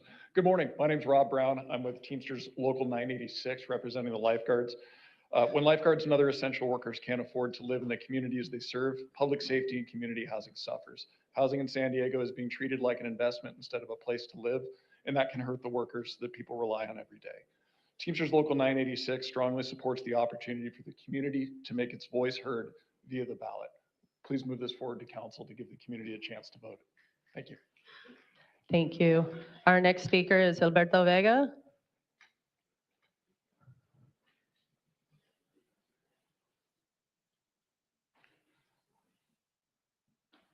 Just for the record, it's Vera, V-E-R-A. Good morning, council members. My name is Gil Vera, and I work at the Legal Aid Society San Diego, where I am the director of the Housing Justice Collaborative. I'm here to voice a strong support for the proposed vacation home tax. San Diego faces severe housing shortage, with thousands of residents struggling to find stable and affordable housing. Meanwhile, 11,000 properties in our city are held as vacation homes or year-round short-term rentals, sitting empty or serving as investment for out-of-town owners, not as homes for San Diegans. This tax is fair and a necessary step. It targets only those properties not used as primary residence or long-term rentals, ensuring that 99% of San Diegans are not affected. By asking vacation home investors to pay their fair share, we can generate up to $90 million annually to fund vital city services such as new affordable housing, funding for the Affordable Housing Preservation Fund, homelessness prevention services, the eviction notice registry, infrastructure, and other services that San Diegans need to offset the high cost of living. Let's prioritize people over profits. I urge you to move this forward. And one last thing is, those accustomed to privilege, equity feels like oppression. Thank you. Thank you. Patrick Ferrer. Patrick. I'll call him afterwards. We've got Brant Candelor. Lori Lipman, Juan Hernandez, and Debbie Barber. These individuals can please come up to the reserved seats at the front of the room. Patrick Ferrer. And you have been seated time by two individuals. George Dorado, is George here? He's in overflow. Can you, George Dorado and Crane Friedman? Okay, if you can bring George in here. Okay, so we've got 3 minutes. Thank you. We've got 3 minutes total. Thank you. Good morning, esteemed Rules Committee members. My name is Patrick Ferrier. I'm a fire captain with San Diego Fire Department. I'm an executive board member with San Diego City Firefighters Local 145. I'm here today to speak to you on the proponent of this ballot measure and its positive impact on public safety. As you know, many firefighters can't afford a home in the city of San Diego right now. They commute from San Bernardino, Riverside counties, Tijuana, and sometimes many states away. These commute times are hurting retention, morale, and unfortunately, when it comes to upstaffing during fire emergencies, it's creating a daunting task. If you can remember back to when those fires crept into our backyards, the Cedar, the witch fire, they created an incredible emergency. During those times, it's an all hands on deck affair. It doesn't matter, there's no days off. You could be at dinner with your family or mowing your lawn. When that phone goes off, firefighters always answer the call. But when we're coming from states away, counties away, or sitting at the line in the international border, it severely impacts our ability to upscale and upstaff for exigent circumstances. Finally, I'd like to leave you with this. The proposed revenue from this ballot measure will go a long way towards keeping the staffing and service levels to which San Diego has come to expect from its first responders and firefighters. We're talking about keeping response times low, our gear in great working order, and also the time it takes for us to rebound to emergencies will be that much faster, keeping that staffing level high. Now, we all took an oath as firefighters to serve the public. I urge you to advance this ballot measure and help us protect that oath and keep our service levels high. Let's work together to keep the service levels where they should be and homes affordable for all San Diegans. I thank you very much for your time today. Thank you. Our next speaker is Brant Candelor. Yeah, hi, I'm Brant Candelor. I'm a local contact for 4 vacation rentals and a host for one of the rentals. This was a property that was in our family for many years, way back, 85 years ago. And I've been actively been a vacation rental host for a while. I wanted to point out one thing which I don't understand is there was a limit to the vacation rental host to 1%. So you're talking about really 1% of the housing stock that is devoted for at least the tier 1, 2, and tier 3 would be 1%, and in Mission Beach it's 30%. But I don't know how that's going to fix the the housing crisis.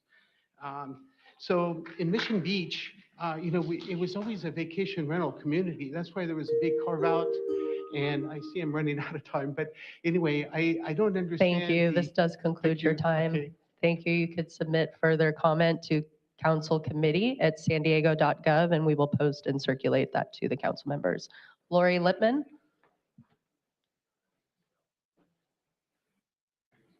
Good morning. My name is Lori Lipsman. I've been a resident of North Park since 1988. My husband and I own a 3-unit building. We live in 1 unit and rent the other 2. When more housing is available, rents stabilize.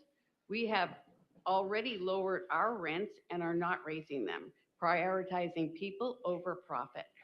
Vacation rentals and second homes take housing off the long-term market and push rents up. Taxing them puts housing back where it belongs. These units can be long-term rentals. Please support the ordinance and move it forward. Thank you. Thank you. Juan Hernandez. Good morning, everyone. Juan Hernandez, lifelong San Diego resident. I respectfully oppose the proposed tax on short-term rentals due to its significant and disproportionate impact on the workforce that supports this industry. In my role as a manager and employer, I work with and rely on a large network of subcontractors and vendors, including housekeepers, maintenance professionals, and other essential service providers. These workers are predominantly blue-collar individuals who depend on consistent employment to meet their basic needs. A substantial portion of our housekeeping staff are women many of whom are single mothers working diligently to support their families, pay utilities, and put food on the table. These are not large corporations or absentee owners. They are local residents doing honest work in an already challenging job market. Between housekeeping, maintenance, and other outside vendors, our operations collectively support between 100 to 200 workers. Any reduction in short-term rental activity caused by increased taxation. Thank you. This does conclude your time. Thank you for your comment. Our next speaker is Debbie Barber. Good morning, council members. My name is Debbie Barber, and I work in the business development for a vacation rental management company here in San Diego. We appreciate that San Diego already has one of the most structured short-term rental programs in the state, generating meaningful revenue while requiring strong compliance. Because of this existing framework, short-term rentals already contribute to city revenue, tourism, and local jobs. Our homeowners are individuals, not corporations, who rely on rental income to offset rising mortgage, insurance, and maintenance costs. This proposed additional tax would significantly impact many owners, potentially forcing them out of the market or into non-compliance, which would make enforcement more challenging, not easier. We support fair taxation and responsible oversight and ask the city to consider whether adding a substantial fixed cost to an already robust tax structure risks unintended consequences for small property owners and local workers. We welcome the opportunity to work with you on balanced, data-driven solutions that are appropriate for San Diego's unique market. Thank you. Thank you. All right. Our next group of speakers, if you could please come to the reserved seats at the front of the room. Jane Favela, Heather Yorger, Natalie Fitzsimmons, Marcos de la Sena, and Irma Chavez. If these individuals can please come up to the reserved seats in the front of the room. Please note that if you hear your name called to speak coming up soon, if you're in the overflow room, if you can please move into chambers. And we will begin with Jane Favela. Is Jane in the room?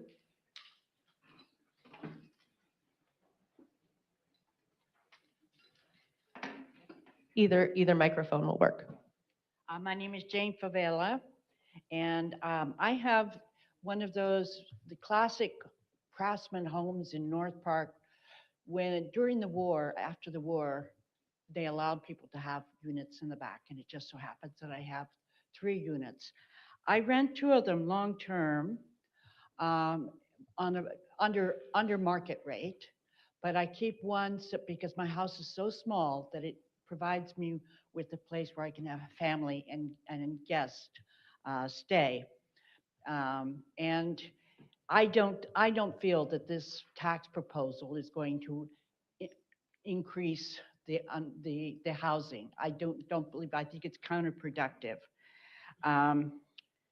I think that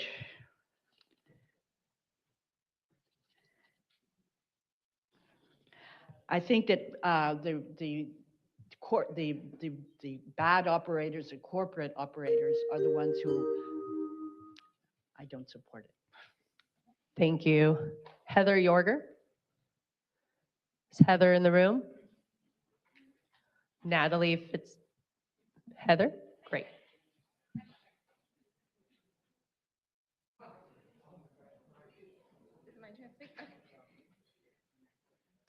Hello.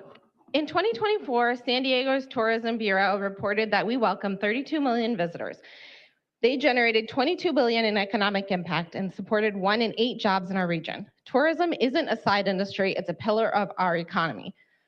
Most of my guests are families. They come here to spend money at local restaurants, shops, and attractions. They're not choosing between a hotel and a vacation rental. They need 2 bedrooms and a kitchen. If short-term rentals are no longer viable, they won't stay in hotels, they'll go to another city that welcomes them. This tax doesn't regulate, it effectively shuts down legal operators. It won't raise meaningful revenue because hosts simply cannot afford to pay it. Many won't convert to long-term rentals, they'll move to midterm rentals, which won't affect housing supply at all. San Diego already caps whole home short-term rentals at 1% of the total housing stock, and that cap has not even been reached.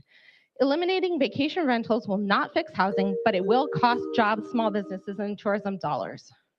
Thank you. Natalie Fitzsimmons. Hello, I'm a native San Diegan and my husband is a 100% disabled Navy veteran.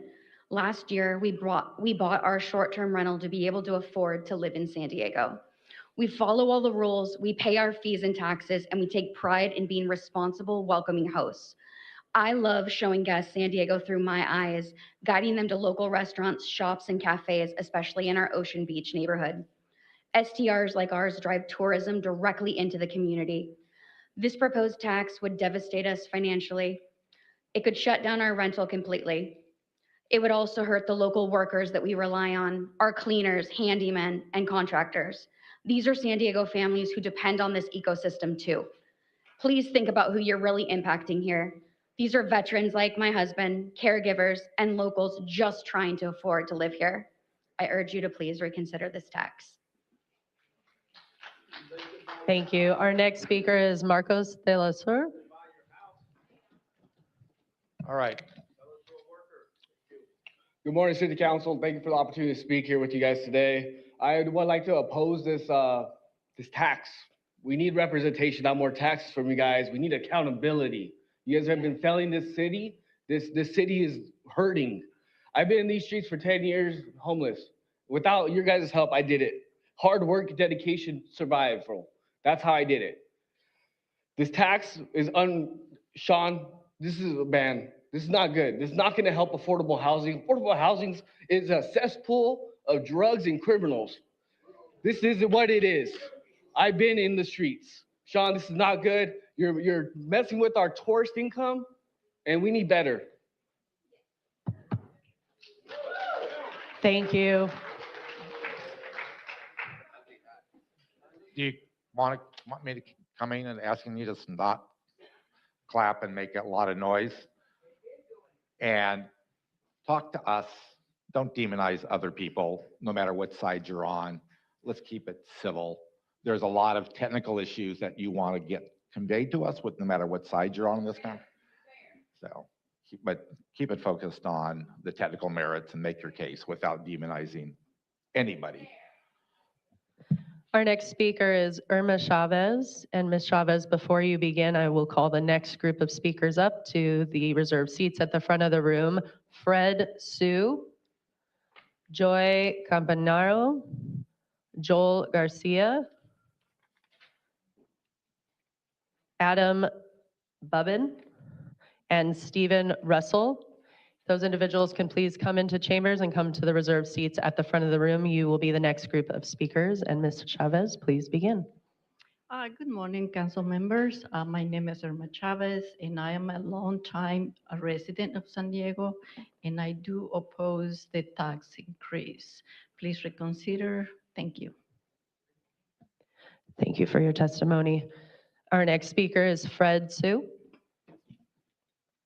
I'd just like to remind the council that we talked about this before. The short-term rental housing stock was capped at 1%, so this affordable housing really shouldn't be an issue. I own one small condo. It's a small business. I work hard. We don't make a lot of money, and this is really taking money out of my pocket. Thank you. Thank you. Joy Campanaro.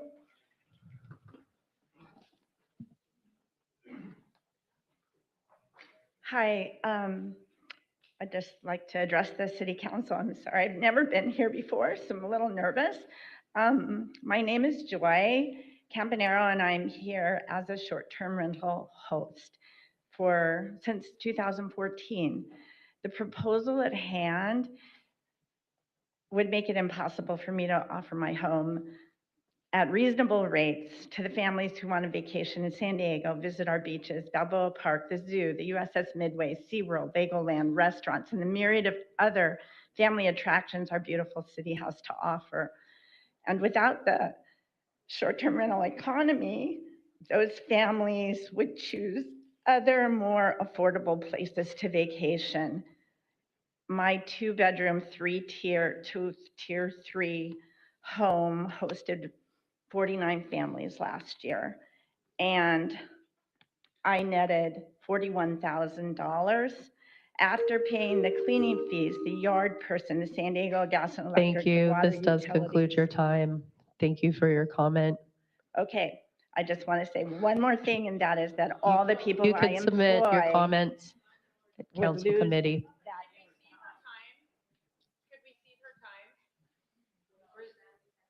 Yeah. Get somebody right now. Just relax. We do this. We've done this in previous one. And your name again?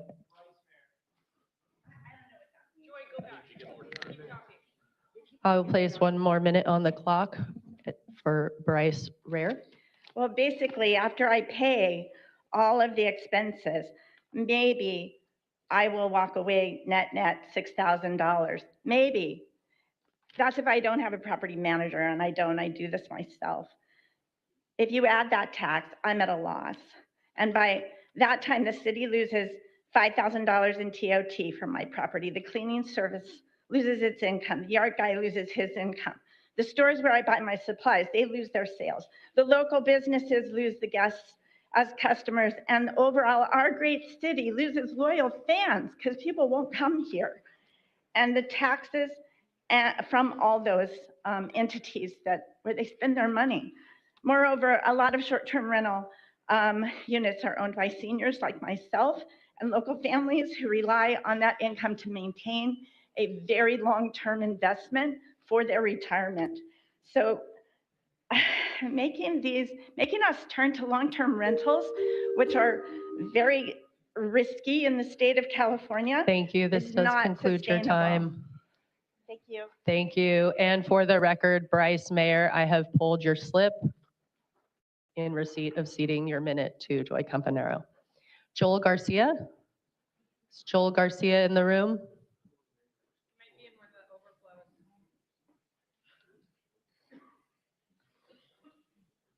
And as Joel approaches the lectern, Adam Bevin and Stephen Russell.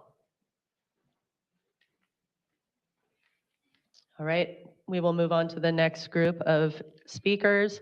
Jessica Solano. Oh, excuse me, sorry, Stephen Russell, I'm sorry, I didn't see you approach the lectern. Thank you. Okay, thank you. Honorable committee members, my name is Stephen Russell. I'm the president and CEO of the San Diego Housing Federation, where we believe that everyone has a right to a safe and affordable place to live here in San Diego County.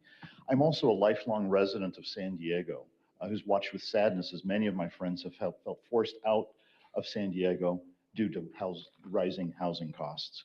This proposal today levels the playing field. It requires wealthy investors and large corporate owners to pay their fair share when they keep homes off the market. It encourages them to release homes back into the rental or ownership market or contribute tax revenue toward affordable housing and community infrastructure.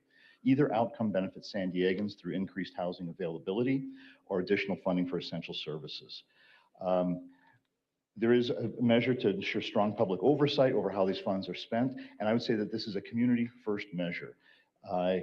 Please give the voters the opportunity to vote on this. Please support community over corporations, and please help us make San Diego a place where San Diegans can afford to live. Thank you. Thank you. Adam? Thank you for having us here today. My name is Adam Babin. I am a sole owner of a short-term rental. I manage it myself. This is something that is helping me actually generate a retirement for myself and my family as I get older. We do not make a boatload of money. We are not a big corporation, as this gentleman just talked about, and we've seen who's coming up to speak today. Many of us own one unit. Many of us are here just barely getting by with that short-term rental, but we're offering it to a tourism industry that we've already seen a decline in this county over the last few years. What we should be focused on is, one, the housing crisis occurred long before short-term rentals became a problem. Two, we put in a lottery, everybody got it because there's not as many short-term rentals causing a problem that we thought there was.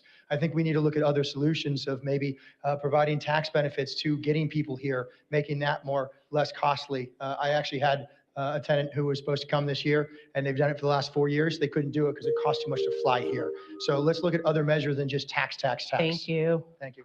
Thank you. Jessica Solano, and Ms. Solano, before you get started, I'm going to call a few more speakers up. Nelson White, Kimberly Jackson, Mark Palmieri, and Ed Macbeth. If you are in chambers or in the overflow room, if you've heard your name called, if you can please come to the reserved seats at the front of the room, you will be in the next group of speakers. And Ms. Solano, please begin. Good morning, council members. My name is Jessica, and I'm with Vacation Rentals by Kimberly. We are a local small business here in San Diego. My family, my coworkers, and I all live in San Diego. I'm actually in District 6, we are your constituents and neighbors. We proudly contribute to our city's economy by hosting visitors who spend money at local shops and restaurants. We employ local staff for cleaning, maintenance, and guest services. We're not a big corporation. We're a San Diego mom and pop operation that loves this city. I'm speaking to urge you not to impose this $8,000 short-term rental tax on responsible operators like us. We make about 2% of housing in San Diego, a tiny fraction of total housing here. So blaming us for this issue is misguided. This tax won't build a single new home. Instead, it will punish local families. Thank you. Thank you. Nelson White. Wow, this is cool. My name is Nelson White. I was born at the Stork Hospital. For those of you who are native San Diegans, you know where the Stork is. I own one vacation rental in Mission Beach. I'm a single owner. It's a retirement income for me. I worked very hard to achieve to be able to purchase a home in Mission Beach, and I'm not a corporation. I'm one person born here in San Diego. I do not support this tax. Please do not send it on. Thank you. Thank you. Kimberly Jackson.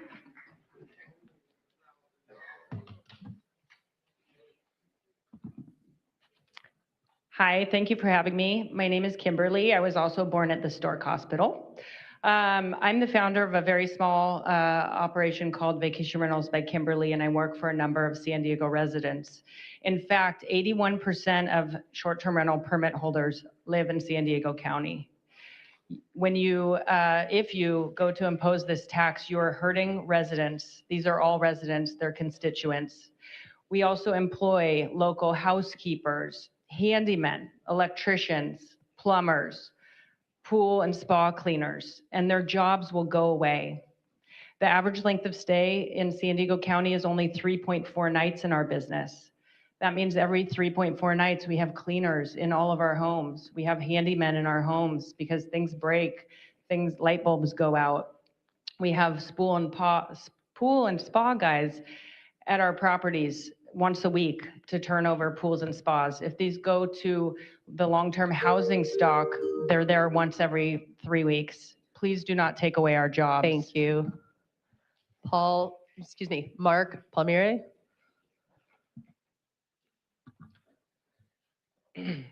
Hi, I wanted to share my perspective as a local small business owner. I manage over 75 vacation rental homes in San Diego.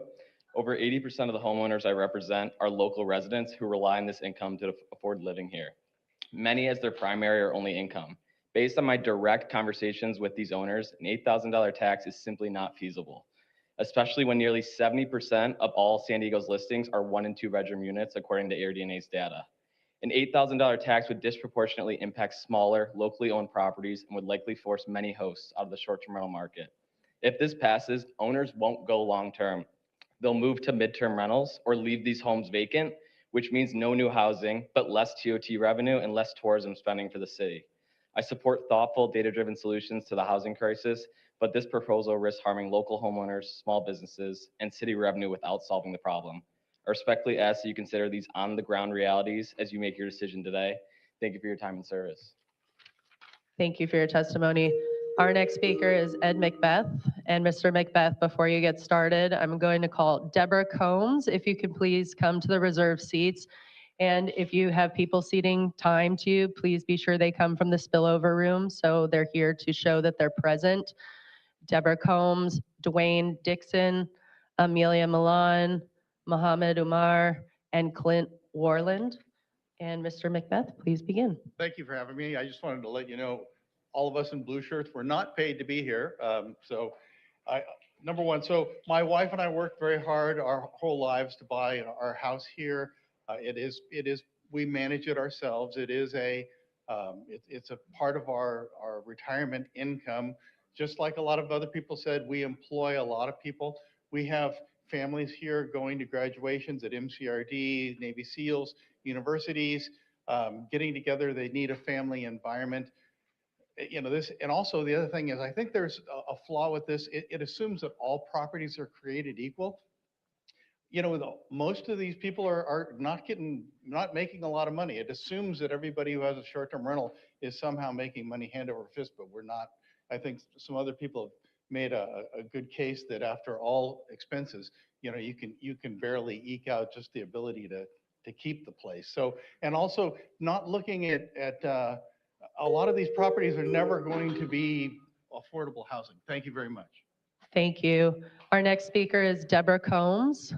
And Ms. Combs, you have been seated time by Dwayne Dixon. Thank you. Amelia Milan. Is Amelia present? I'll give Amelia a second to come in. Amelia, if you are in the overflow room, if you can please come in to indicate that you are present. Clint Warland. Is Clint present? Thank you. Okay. And one final call for Amelia Milan. Okay, if she comes in, we'll add that 4th minute. But for now, Ms. Combs, you have 3 minutes to manage. Please begin. Tourism is down by $12 billion across. I am a sole owner. I set my business up as an LLC because it shields you against somebody suing you individually. It has nothing to do with making yourself into a corporation. It is to help you to survive. Now, I find it interesting. I would like to know who initiated and backed this bill. And I would like to also know, why aren't hotels paying per room? Because they also, like they're doing in Las Vegas as I speak, they've lost a lot of money, a lot of revenue. They are converting some of their hotels into long-term living. I guess there's a hard house shortage there too, along with the diminishing tourism. Now, I have some very salient questions on this. We are being taxed on top of the taxes that we pay on our property, on top of the TOT that we're paying, that hotels don't pay. We are also being taxed for a number of other things, water, utilities, all of these things. I use local people, like most of us. Look at this room, the people who have Airbnbs. What do you think the average age is? They're surely not 40s. These are people that are 50 plus. Why are we doing this? To keep up. We're feeding this economy. And the last I looked, you guys are not 1%ers. You do not have to deal with the ramifications, right? Wrong. We are all human in this human experience. We are all consumers, every one of us. You must consume to exist. You need air, water, and food. Basic things. Housing depends on your location in this world. You can sleep outside in some states. You can sleep in a tree. You can sleep a lot of places, but let's take you to Alaska. You can't survive. So it depends. It really does. Thank you. That does conclude your time. Thank you for your comment. Conceded time. Put the 3 minutes on the clock. The 3 minutes has expired. Okay, think about it. You have families. You're not 1%. Don't vote against your All right, thank you for your testimony. Okay, knock it off. She had some good points to make. You may violently disagree. Let her make her points, because no matter what side of the conversation you're on, everybody deserves to be heard. This this committee needs to hear them and give people an opportunity. I do not want anybody intimidated and afraid to come up and speak their mind because someone might boo them or someone might override their comments because they're clapping so loud. Give everybody a chance to speak their points, and for these council members to actually hear them. So again, I don't care what side of the conversation you're on. Let's try to treat each other a little bit better. So thank you for your comments. Next up. Thank you, Chair. We have Mohammed Amar. And Mr. Amar, before you begin, I'm going to call the next group of speakers. If they can please come to the reserved seats at the front of the room. William Perks, Vanessa Shranice, Dale McEnemy, and Greg Robinson, along with Susan Olorfsky. So if these individuals can please come to the reserved seats at the front of the room. And if you are in chambers, just know that you will be the next group of speakers. And Mr. Umar, please begin. My name is Mahmoud Umar, community organizer with PANA and co-facilitator for Coalition for Equitable Development. Low-income residents across San Diego are feeling the strain of unaffordable housing. PANA supports this ordinance because Homes for San Diegans would address the housing shortage by unlocking 10,000 left vacant or tied up as short-term vacation rentals that could become available for San Diegans. Raise over $90 million to fund affordable housing, critical infrastructure, and essential municipal services that families and business rely on to get ahead. This measure will give San Diegans the opportunity to put our local residents first and prioritize our housing needs. I urge you to vote yes. Thank you. Thank you. Our next speaker is William Perks. Good afternoon, council members and Rules Committee.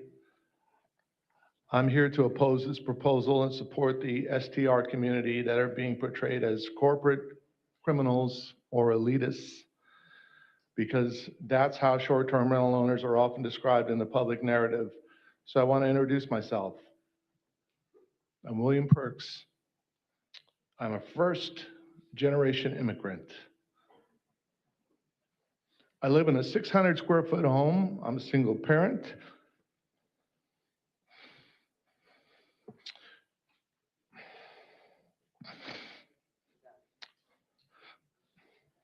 To a special needs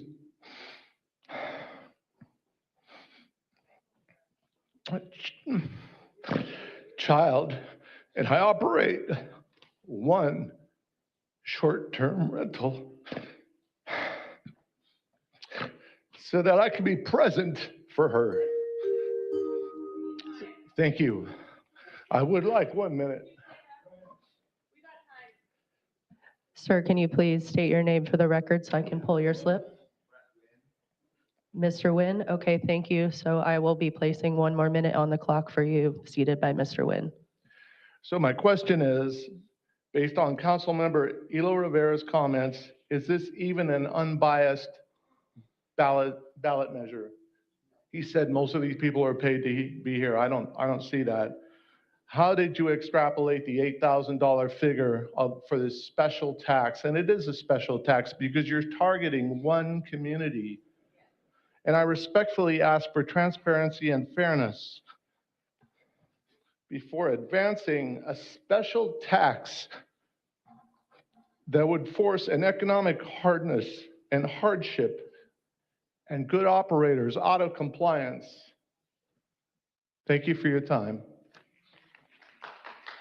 Thank you. Vanessa? Thank you.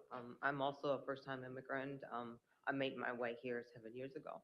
I was able to buy a house myself. I am myself only. This is crazy. This is just crazy. Like, you guys are trying to tax people who have been really working hard And you guys are saying we're all corporations. I'm not a corporation. I'm considering myself a San Diego myself. I make this here my home, and I want this to be my home. I contribute to the economy. I help people having jobs. I work 4 jobs in total to be able to afford my house, which means I'm not making bank on this like you guys are all thinking. I'm not getting paid to be here either. I'm here because I'm scared to lose the house that I worked so hard for. And it's not fair. And Mr. Rawl, I'm thankful, very thank you so much that you're opposing this. You're the only one who reacted to some of the emails that some of us did actually send out, which says a lot about this. I feel like, especially he is not even here listening to the majority of us. Why is that? Thank you. Our next speaker is Dale. Dale McEnemy. Is Dale present? Okay, moving on to Greg Robinson. And Greg, you have been seated time by Susan. Is Susan here? Thank you. So I will place 2 minutes on the clock here in front of you for you to manage. Please begin. Okay, great. Thank you. I'm Dr. Greg Robinson. I currently serve as president of the County Board of Education, but my board has not taken a position on this yet, so I speak as an individual. But I will say I was actually struck by one of the previous speakers about his special needs child. The County Office of Education educates thousands precisely of those kinds of children. We educate children who are foster youth. We educate those who are in the juvenile justice system and those who are in the migrant ed program. We also educate homeless children. The Monarch School is less than 2 miles from where we are right now. During the major rains, those children were going to that school in boats. More generally, in our community, there are 20,000 homeless children. Those children are not being paid to be here, but their voices need to be heard. They need the services that the city can provide to make sure their drains are cleaned out so their homes don't flood. They need the homeless services that is so desperately, and they need housing first and foremost. I was trained as a sociologist, and what we know, the best predictor of how well a child will do in school is whether they have basic home to go to. Please don't forget those 20,000 children and the thousands more of them. They're not here to testify, but their needs need to be answered. Please forward this, vote for it. Thank you. Thank you. One final call for Dale. And if I call your name and you're not in the room, I will come back to you at the end. Suzanne Nguyen. If Suzanne Nguyen can please approach the lectern. And then I will be calling Brooke Empey, Anselmo Estrada, Melanie Raver, and Lonnie Silvas. If these individuals can please come into chambers to the front reserved seats. And Suzanne, please begin. Hello, my name is Susie Graft. I have been in San Diego, attending San Diego State since 1999. I own the only dance studio in La Jolla, serving a small business, small families. I know everybody in La Jolla. And I am a 48-year-old woman who loves our community, and I cannot afford for you to move forward with this bill. I rent out my house as an Airbnb in the summers and on weekends so that I, as a 48-woman person who've lived in San Diego for the majority of my life, can afford to live here. If you move forward with this bill, I can't afford to live in San Diego. I manage my own Airbnb. I hire all the handymans in Pacific Beach. I hire local maids to help me clean because I am a single mom. I need to make sure that I can pay the mortgage so that the banks don't take away my house. And getting rid of this bill is, thank you for your time. Please Thank you for your comment. Brooke? I've been coming to these meetings now for, I don't know, 9 years, 10 years for the short-term rental.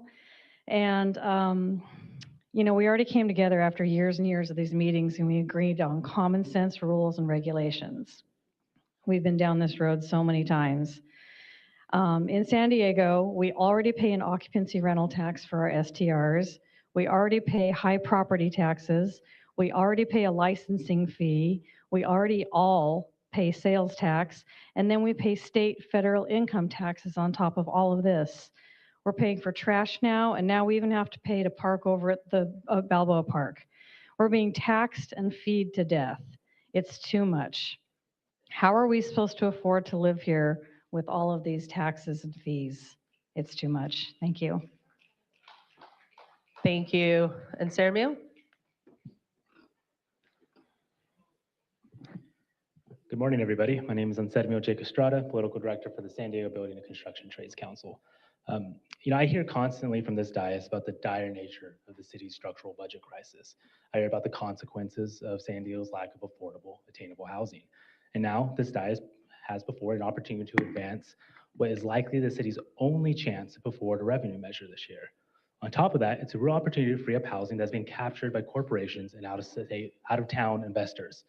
And to those who argue that this will have the opposite effect, that converting vacation rentals into long-term housing will result in a revenue loss, I would reiterate the primary two benefits. It creates homes for San Diegans, and it still generates revenue. And if modifying the behavior of 1,000 short-term rentals results in a $30 million reduction, the city will still gain millions in revenue while also putting those homes back on the rental market. Also, you cannot build 1,000 homes for $30 million. This represents an incredible opportunity for the city, an impossible deal under normal circumstances. New revenue, more housing available for working people. Please move this forward. Thank you. Melanie?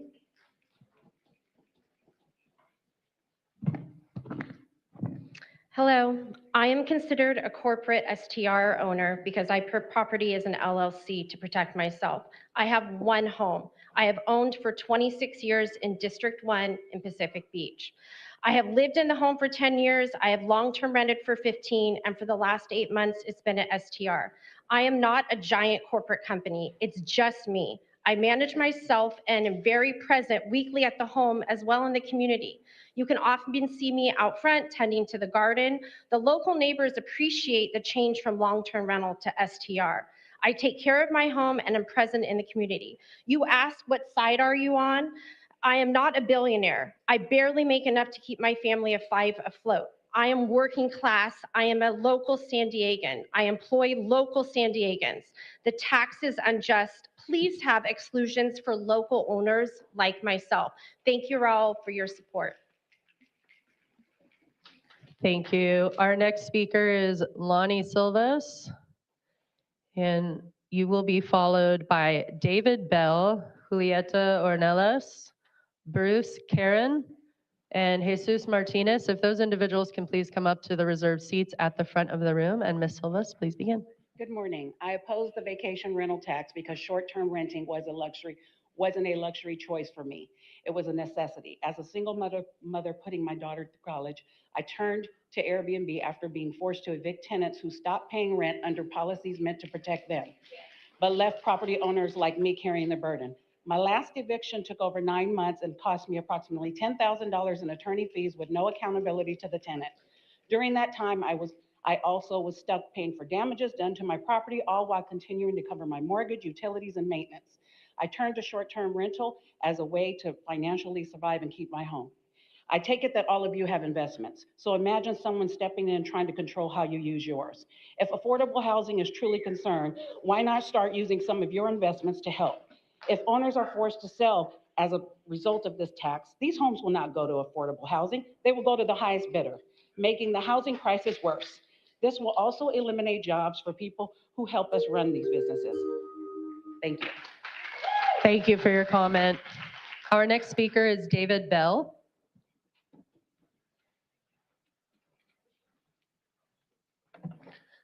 Good morning, council members. I come with a unique set of experiences. I'm a service-connected disabled veteran. I'm a retired contractor. I've taken care of property in every last one of the districts. Where we are as a society, I have worked with the homeless since 1990. We have homelessness only for one reason. We as a society accept it. We have to make a decision today. Are we going to give people keys to a door? Or are you going to stick your key in the door tonight and forget that they're sleeping on the streets? 1% of this proposal can be taken care of. 99% of people isn't going to pay anything. I think what a lot of people forget is all that money and everything they say they're losing. Thank you. This does Taxes. conclude your They time. write it all off on their taxes. Our next speaker is Julieta Ornelas. Good morning. My name is Julieta, and today I'm speaking for Margot, who couldn't be here because she's working. Good morning, council members. My name is Margot Velez. I am the chair of the HEAL Network and run San Diego. For 10 years, I've been a blind spot in our housing system. Despite working full-time, I have lived in stairwells and U-Hauls because this city prices working mothers out of the market. I am not a statistic. I am a resident who has fought for every roof over my family's head. But we are fighting a losing battle when nearly 11,000 homes in San Diego sit empty as second homes or vacation rentals. While my daughters and I were displaced by floods and soaring rents, thousands of units were kept off the market for leisure or speculative investment. This measure is about a fair share contribution. It asks those who use our housing stock as a luxury to help provide the millions in annual revenue our city needs to support its residents and essential services. Please vote yes. Don't look past the families and workers who keep San Diego running. Thank you. Thank you. Our next speaker is Bruce Karen. Good morning, Council. My name is Bruce Karen. I'm a Vietnam veteran, a member of HEAL, and a resident of Thomas Gateway in Shaw's district. I also have terminal cancer. I should be resting, but I cannot rest while seniors are dying and youth on our streets. For 2 years, I lived on the streets and invisible. I'm only alive today because of supporting housing. It didn't cure my cancer, but it cured my homelessness and gave me my dignity. Right now, nearly 11,000 homes in San Diego sit empty or serve as vacation rentals, when housing is treated as a luxury investment instead of a basic need. Rents skyrocket. This measure, the empty homes, the vacation rental tax, asks those who keep homes off the market to pay their fair share. It could bring millions to our city every year. We have the solution. We just need the funding. Thank you, and God bless. Thank you for those closing remarks. Jesus Martin? Final call for Jesus Martin. Okay, I will come back to you. If I've called your name and you're not in the room, I will come back to you at the end of the meeting. Ashley Conway, if you can please come into chambers along with Janina Padilla and Alec Padilla. And then we've got Andres Ala, Weston Jackson, and Aaron Surimoto Grassi. If you can please come up to the reserved seats at the front of the room. We will begin with Ashley Conaway. And Ashley, you've been seated time by Janina. Is Janina present? Thank you. Alec Padilla, thank you. And Andreas Padilla. All right, so I will put 4 minutes on the clock in front of you to manage. Thank you. Good morning, Council. My husband and I own and operate a service-disabled, veteran-owned small business located on Mission Bay. We are a tourism-dependent seasonal business, and our livelihood, along with the livelihood of our employees, depends on a strong local economy driven by visitors and neighborhood spending. I'm here today to oppose the proposed $5,000 per bedroom vacation rental tax. Small businesses in San Diego are already under serious pressure. Rising labor costs, utilities, insurance, tourism-related fees, and declining discretionary spending have narrowed margins to the breaking point. When the city increases the cost of visiting, San Diego visitors don't stop coming, but they do spend less. I see it firsthand every day. Families skip activities, shorten their stays, and cut experiences that support small local operators like myself. And when visitors spend less, it's not City Hall that absorbs the impact. It's hourly workers, instructors, dock hands, retail staff, and seasonal employees who feel it first. I also want to address the framing we're hearing that this policy somehow pits the working class against billionaires. Respectfully, that framing doesn't reflect reality. This tax does not apply to major hotel corporations or large developers. It targets local hosts, neighborhood economies, and the small businesses that rely on visitor spending. When vacation rentals go offline and tourism declines, hotel workers don't gain hours. Fewer visitors overall means fewer shifts, fewer tips, and fewer opportunities across the entire tourism economy. I also want to acknowledge that many supporters of this measure are unionized city employees who serve our community and whose work I do respect. But it's important to add perspective. Many city employees earn well above the median income for San Diego residents and have stable salaries, benefits, and pensions.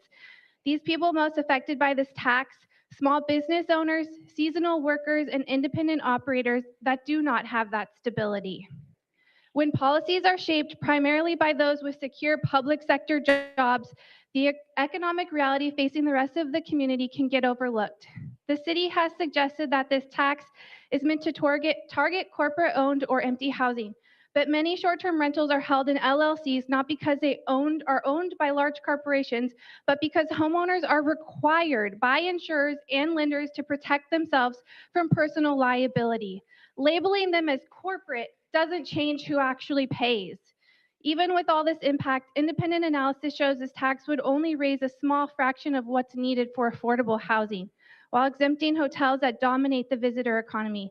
This tells me this isn't a housing solution. It's a symbolic tax that weakens local economies without delivering results. Small businesses are partners in San Diego's success, not a backup revenue source when budgets don't balance. I respectfully urge you to reject this proposal. Thank you. Thank you. Our next speaker is Andres Alacandres. Andres? Okay, we will come back to you. Weston Jackson. Morning, Council. My name is Weston. I'm an 18-year-old senior in high school here in San Diego.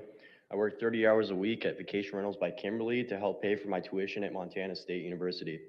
I leave this fall to go away for college. My family has asked me to pay half of our college expenses at Vacation Rentals by Kimberly. I work as a property inspector. This means at every vacation rental turnover, I drive to the property and inspect the home to make sure that everything is in proper working order for the next family to stay. If this new proposition passes, I will no longer be able to inspect these San Diego vacation rentals, as they will no longer be vacation rentals. This means I will be out of a job and unable to help contribute half the cost of room and board and tuition at Montana State starting this fall. Please vote no and oppose this new tax. It hurts residents here in town. Thank you for listening, Council. Thank you. Aaron?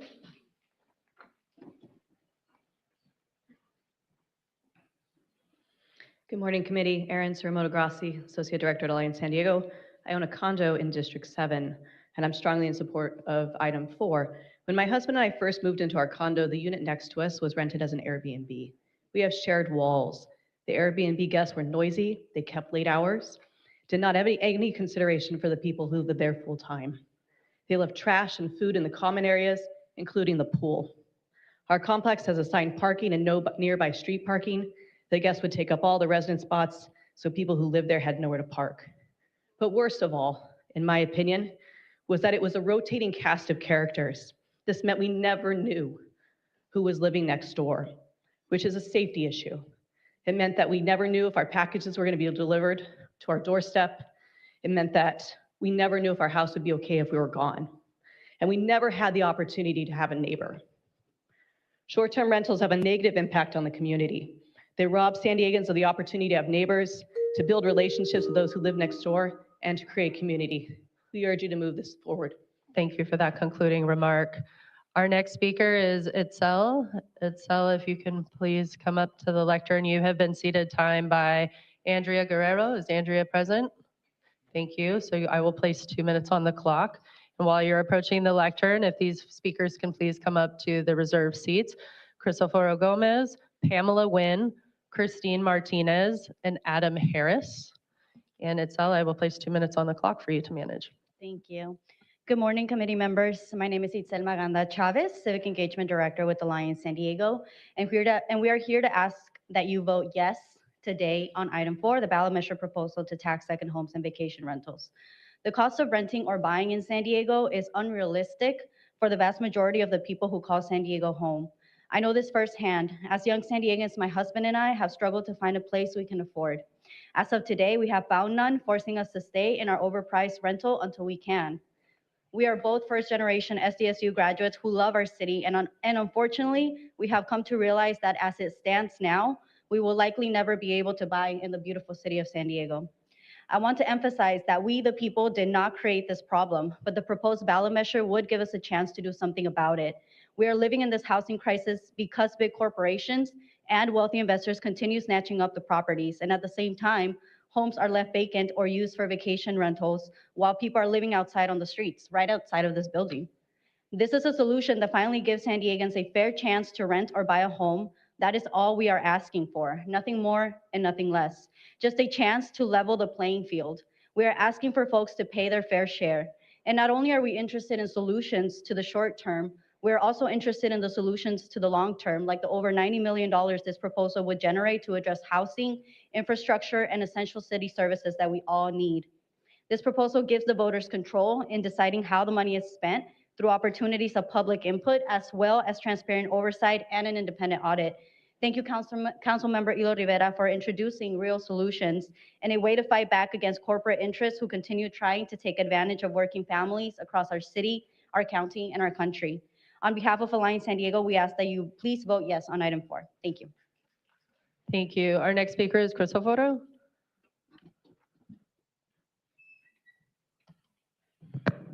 Good morning, Council. My name is Cristoforo Gomez, and I'm an organizer with the San Diego and Imperial Counties Labor Council. Proud to be on the side of the 99%. We're in a moment where the working class in the city is being squeezed on all sides. We see the signs, our nurses are out on strike. We've seen our hotel workers out on strike. You see healthcare workers on strike. And now our teachers are prepping to strike. With one unifying pressure they are feeling being the cost of housing in the city. And it is mind-blowing to see landlords backed by a multi-billion-dollar company use those dollars to do everything in their power to keep a tax that would alleviate some of that pressure off the ballot because they know that San Diegans are fed up with the role it has played in spiking housing costs, hollowing out neighborhoods, and pushing San Diego families to the streets. We urge your support on this item, move this to the council, and let San Diegans vote on the matter. Thank you. Thank you. Pamela Wynn. Hi, I'm Pamela Wynn, and my family owns 2 condos in Mission Beach.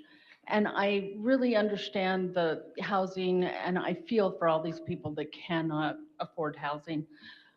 But I don't think this will address the issue. We bought these units in 2014 when Mission Beach was a short-term rental place. It was where people went to vacation. That's what they had it for. And we could have bought somewhere else, but we bought there because we were playing by the rules. You changed the rules. And in fact, the lottery came back and one of our units didn't even get a permit. And we bought in 2014 when they said it's a short-term rental. So you, the city, lost over $10,000 on our TOT that we didn't give you. We have since they've reinstated our permit, which is great. So now, thank you. Thank you. Christine Martinez. If Christine Martinez is in the overflow room, if you can make your way here into chambers, we'll move on to Adam Harris. I'm here to ask that you do not advance a proposal ballot measure on short-term vacation rentals. If it passes, my family will lose my childhood home. My father bought our Ocean Beach house more than 50 years ago. I grew up there with my brother, and it has been part of my family for 3 generations. When my father passed, we looked at every possible way to keep the home, including long-term renting. But long-term rent in the area simply doesn't come close to covering the utilities, taxes, insurance, and maintenance on an older San Diego property. It wasn't about making money, it was about whether we could afford to keep the home at all. Short-term renting became the only viable path to bridge the gap. Even then, the income doesn't fully cover the costs. It just allows us to make up the difference. We spent 9 months renovating the house with the help from friends and family. In nearly 2 years, we've welcomed multi-generational families and visitors attending events at PLNU, MCRD, the Convention Center, and Barnes Tennis Center. My wife and I clean and maintain the home ourselves to keep expenses down, and we are in good standing with our neighbors. Thank you. Thank you. Brian Gork. Brian Gork can please approach the lectern. You have been seated time by Mary. Is Mary present? Thank you. So I will place 2 minutes on the clock for you. And while you arrive to the lectern, if Kevin Ring Dowell can please come to the reserved seats, along with Jeremy Huff, Jesse Garcia, and Bridget Browning. And Mr. Gork, I will place 2 minutes on the clock for you to manage. Good morning. This ballot measure purports to go after wealthy out-of-state investors, but sweeps up hardworking, middle-class San Diego families. This measure violates basic property rights and conflicts with current case law. This could tie up the city in time-consuming and costly litigation. This measure has similarities to San Francisco's empty homes tax ordinance, which the Superior Court ruled in October 24 violates the Takings Clause of the Fifth Amendment and is preempted by California's Ellis Act. This case is now before the Court of Appeal. Even Berkeley's program, which this ballot measure is modeled after, could be in legal jeopardy. The ballot language specifies that in order for a second home to be exempt from the tax, a bona fide lease would be needed.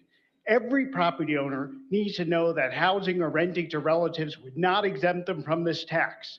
I know a number of responsible, longtime San Diegans, mostly seniors, who are currently housing or planning to house, with or without a lease, their adult sons and daughters, elderly relatives, and other family members in second homes. In fact, any property owner that may in the future consider trying to move to a property that better fits their needs as they age and is thinking of helping a relative by allowing them to live in a family home would be hit by this tax. The city is charging property owners $8,000 a year and increasing yearly for the privilege to house their family members, which is a fundamental property right. In addition, the measure is being rushed without study to project the effects on housing supply and affordability, on city revenues, and the substantial cost to administer such a program, and its effect on current property owners and their property rights. Details are lacking, which are critical to determining impacts. I urge the committee not to advance this flawed proposal which harms San Diego families. The City Council and voters need to know all details of this measure and wait for the outcome of the Court of Appeals case before moving forward. Thank you for your time. Thank you. Our next speaker is Kevin Ring Dowell. Good morning, council members. My name is Kevin Ring Dowell. I work for the state of California, and my husband is a public servant as well. He's a second grade teacher here in San Diego. Together, we bought and renovated a small property in University Heights, which we now operate as a short-term rental. When we bought the home in 2021, it was in serious distress. It was occupied by a drug dealer. The windows were shattered, doors were broken, plumbing and electrical were seriously outdated. We spent our savings, took out $200,000 in loans to completely renovate the property and make it safe and functional. Since then, we have followed every rule that the city has laid before us. We pay for our $1,000 license. We follow every ordinance. This massive tax hike feels deeply unfair to working families like ours who have acted in good faith. It punishes responsible owners and sends a clear message that San Diego is not worth investing in. Thank you. This does conclude your time. Thank you for your comment. Jeremy Huff. Good morning. My name is Jeremy Huff, President of San Diego Police Officers Association. Public safety depends on a strong and reliable city revenue base. Policies that reduce tourism, visitor spending, and economic activity ultimately put pressure on funding for police, fire, and emergency services. This proposal risks shrinking the tax base, not growing it, which could have unintended consequences for public safety. When revenue falls short, essential services are often the first to feel the impact. San Diego should be pursuing policies that build and grow the local economy and stabilize funding, not testing ideas that will likely weaken both. We urge City Council to consider the downstream effects of this proposal and reject measures that put public safety funding at risk, including this proposed tax. Thank you. Thank you. Our next speaker is Jesse Garcia. Morning. My name is Jesse Garcia. I'm the president of Carpenters Union Local 619, and we oppose this tax. This proposal is bad. It hurts our local residents. If your intentions are to tax the corporations to create more housing stocks, then tax the corporations that own commercial properties that are vacant, lands that are vacant and undeveloped, hotels that are vacant. Let's turn those into adaptive reuse projects. Let's build homes and put people into homes. If that's the solution that we need, then let's put the taxes on the corporations, not on families that have put sweat equity into an additional home. I urge you to kill this proposal today, and let's find a proposal that actually works for the community and goes after corporations. Thank you. Thank you.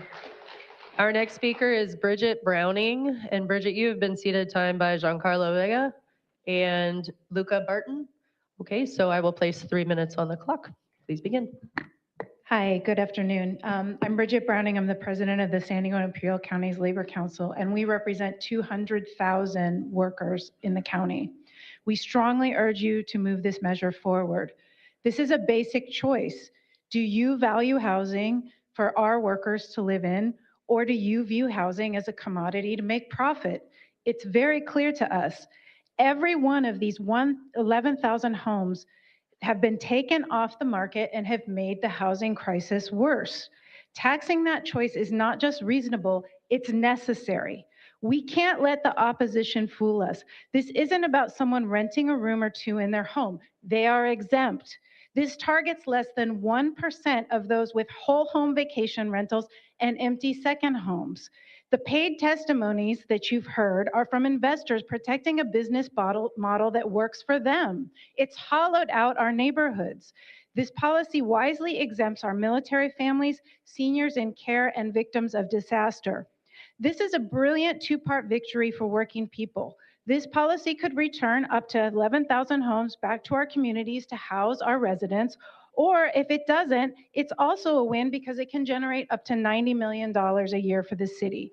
Not from you or me, because I don't own a second home, but from speculators and wealthy people who can afford a second home. I'm sorry, if you have more than one home, you're doing much better than the rest of this community. San Diegans deserve things like affordable housing, road repairs, library hours, and dignified pay for city workers.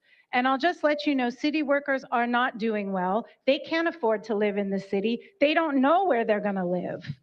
We urge you to move this forward to the full city council and send this to the ballot. Let the voters decide. If it's a bad idea, the voters will vote it down. But Airbnb knows that's not the case. They know it's going to pass, and they want to protect their billions of dollars. Please do the right thing and stand up for workers like you all said you would do when you came to interview with us for our endorsement. Thank you. The next group of speakers will be Matthew Leba, Elena Farico, Nicole Lilly, and Jesse Schmitty, followed by Melissa Peterman. If you've heard your name, I'll repeat. Matthew Leba, if you can please approach the lectern, you will be followed by Elena Franco, Nicole Lilly, and Jesse Schmitty.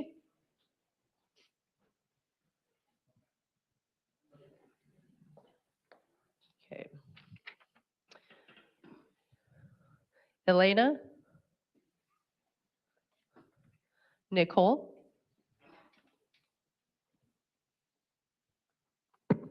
Hello.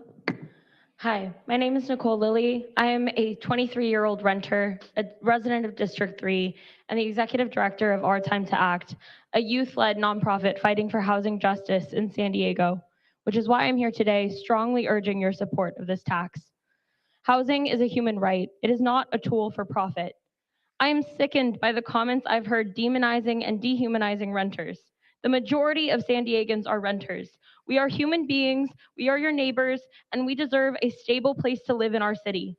No matter what story you tell yourselves or this room, the fact is less than 1% of San Diegans would be impacted by this tax.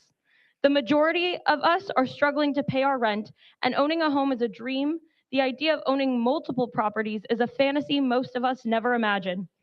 While you cry punishment, The majority of us face the consequences of removing entire housing units from the market to use them as short-term rentals or leave them empty.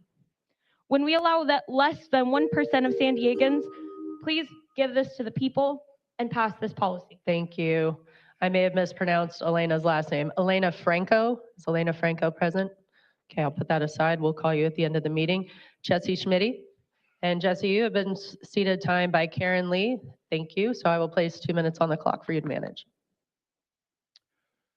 Good morning, members of the committee. My name is Jesse Schmitty, State Policy Manager for Alliance San Diego, here today in very strong support of the short-term vacation rental tax. As a lifelong San Diegan, I have lived in more places than I can actually count. This isn't because I wanted to, it's because we have been forced to. Today's decision is not a this or that choice. You have choices that allow you to open your home to San Diegans. I've lived from Imperial Beach to Encanto and pretty much everywhere in between. This council consistently, and I mean consistently, talks about the need for affordable housing. Well, bending the knee to billion-dollar corporations is not the way to get us there any faster.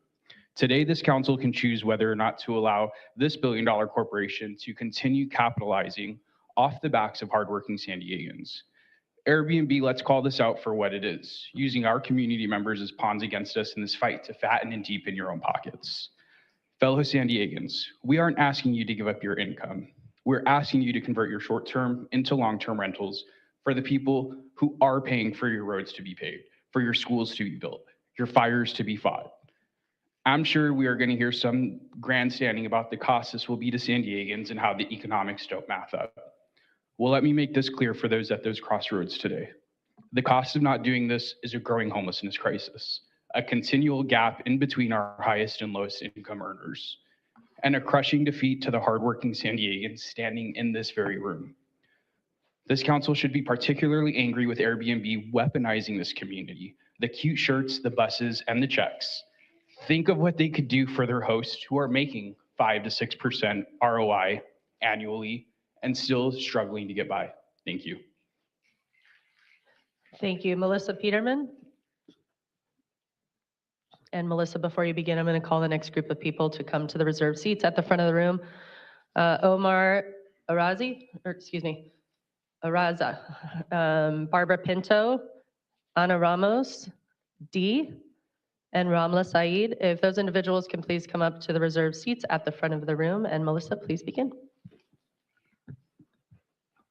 Good morning. My name is Melissa Peterman. I'm the Executive Director for Townspeople. We're an affordable housing nonprofit. And an important takeaway for me today is that I think everyone in this room is in agreement that we're all struggling to make ends meet. San Diego is unaffordable, and that's not okay for anyone. And while this measure doesn't solve the affordability crisis, it can help bring a vital resource, housing, into closer reach for everyone, including vacation home operators.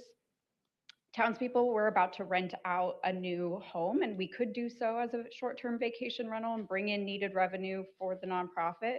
But doing so comes at the long-term expense of San Diegans who also want to live in their hometown too. So I urge you to please support this common sense measure. Thank you. Thank you, Omar. And you've been seated time by Dan. Can Dan raise his hand? Thank you. So we have 2 minutes to manage. Please begin. Thank you, City Council. We appreciate you putting this forward, and we know the situation could be dire to many of us in the South Bay. So when corporations start lobbying against social benefiting measures, society is heading in the right direction. So as a small business owner, I own a cafe and in San Isidro, and I get a lot of locals who come in from Nestor, Barrio Logan, and many other South Bay communities, and they always talk about housing, the housing issue. There's 3 things that I'm going to leave you from some of the comments that they've made: intention, gentrification, and land grabbing. When it comes to intention, Airbnb, invested $100,000 into the presidential inauguration. And so they're also trying to buy influence into our local election in District 8 and District 2.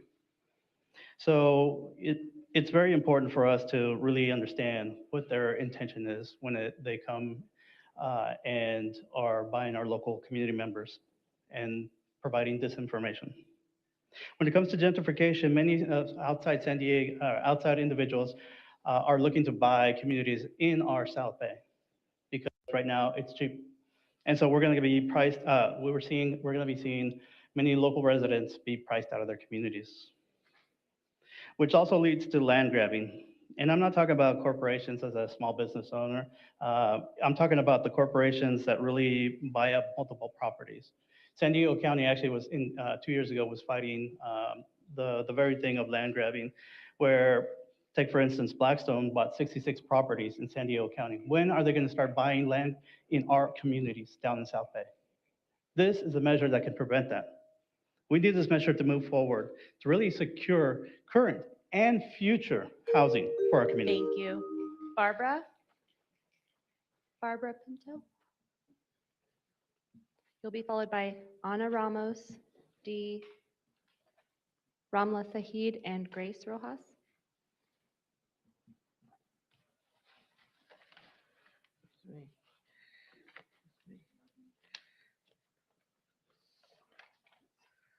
Oh, good morning. Afternoon. It seems to me that we need to define corporations. And a lot of this is very confusing. Doesn't seem like the tax should be applicable to everybody. But I would like to just share that housing should be a human right for all and not just to profit opportunities for a few. This is a moral issue. I think that the money should be invested and to reinvest in programs and services that we know help folks to be housed, like the Housing Instability Preservation Program and Eviction Prevention Program. We have the right to know our rights as tenants. The vacation home operation tax would provide needed revenue to the city, and this tax would be an investment in people and a step toward getting to housing justice in San Diego. Much of the housing is owned by large corporations. Thank you. Why don't This they does pay their conclude fair your share? time. Fair share? Thank you. This does thank conclude you. your time. Thank you. Ana Ramos?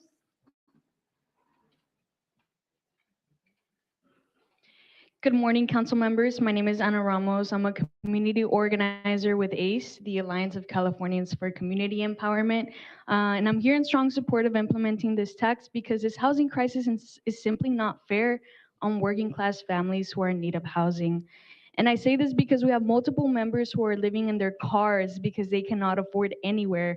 And so I urge you to really think about the San Diegans who literally don't have their basic needs before the needs of landlords who are upset about not being able to make a profit. I also want to mention there is for a fact people in this room with blue shirts opposing this tax who are being paid by the opposition. I have asked multiple people in here and they've told me they were told they'd be paid $100 to wear the blue shirts. They're being misled about this tax and about how this tax will affect them. It's disgusting that the short-term rental industry is doing this, and the fact that they make so much money that they're able to manufacture fake support should tell you just how much money is being stolen from our communities. Thank you. D.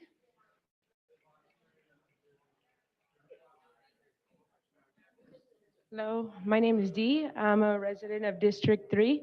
As a Native American, the dream of owning a home is now a wish, as it is for other longstanding migrants and natives. Our lives are being pushed to subscriptions instead of ownership. We don't need Airbnbs and slumlords. These are people who own multiple vacation homes while we cannot even buy one. This is privileged capital mobility against community stability. We need to look clearly at the issue because you may not be a corporation, but you own more homes than you need. You depend on the locals to pay your bills. You are increasing inflation, you're eroding our diverse communities, and you're exploiting the migrants for work that are already being targeted during this administration. City Heights and San Diego particularly are one of the most diverse places in all of the United States. We are the people that weave the diverse community fabric that is here today, and you all are against rejecting $100 million going to the community. And I want to thank you, Elo-Rivera, for proposing this to the community. Thank you. This does conclude your time. Ramla Sahid?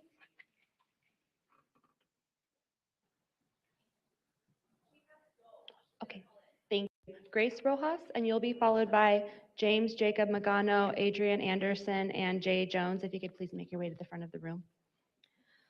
My name is Grace Rojas Jimenez, and I was born and raised in San Diego Kumeyaay territory. I am a member of ACE Alliance of Californians for Community Empowerment and a renter. I'm here to support the vacation home tax. I come to find that the opposers, again, are paying people $100 to vote against this bill, which is shameful to the group who are targeting people who need money. And they have the money. I don't have $100 to give y'all, but they sure do. And I saw someone literally took the blue shirt off once they figured out that they were in favor of the measure. And with that being said, we should boycott and tax corporations like Airbnb. Boycott Airbnb for their complicity of genocide and profiteering of Palestinian homes who allow listings in occupied Palestinian territory. And invest on affordable housing for the people. Here, I do not give consent for my tax dollars to be used for Israel's genocide on Palestine, nor give it to terrorist groups like ICE. Time. Thank you. James Jacob Magano. James. Adrian Anderson.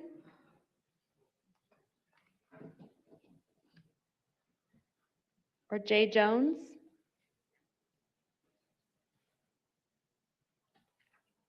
Sandra Aldora Angel. Sandra.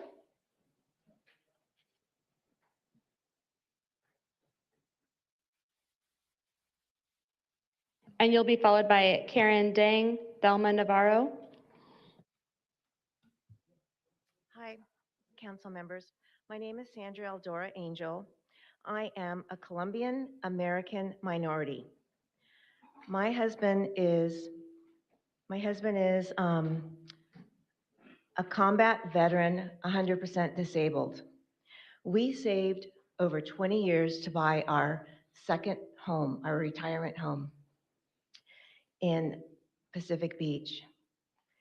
It was a lot of sacrifices, and I did it while I also had ovarian and uterine cancer. I'm pausing because I've never shared that with anybody. My doctor was Dr. Dugan and Dr. Bahadur at Scripps Ranch. I needed something else to focus on, so I focused on buying that house with my husband. He used his VA loan, and I used my savings. I had to take an effort to make this happen. In doing so, it's given me the flexibility. Can I have someone's minute? Anybody have time? Thank you.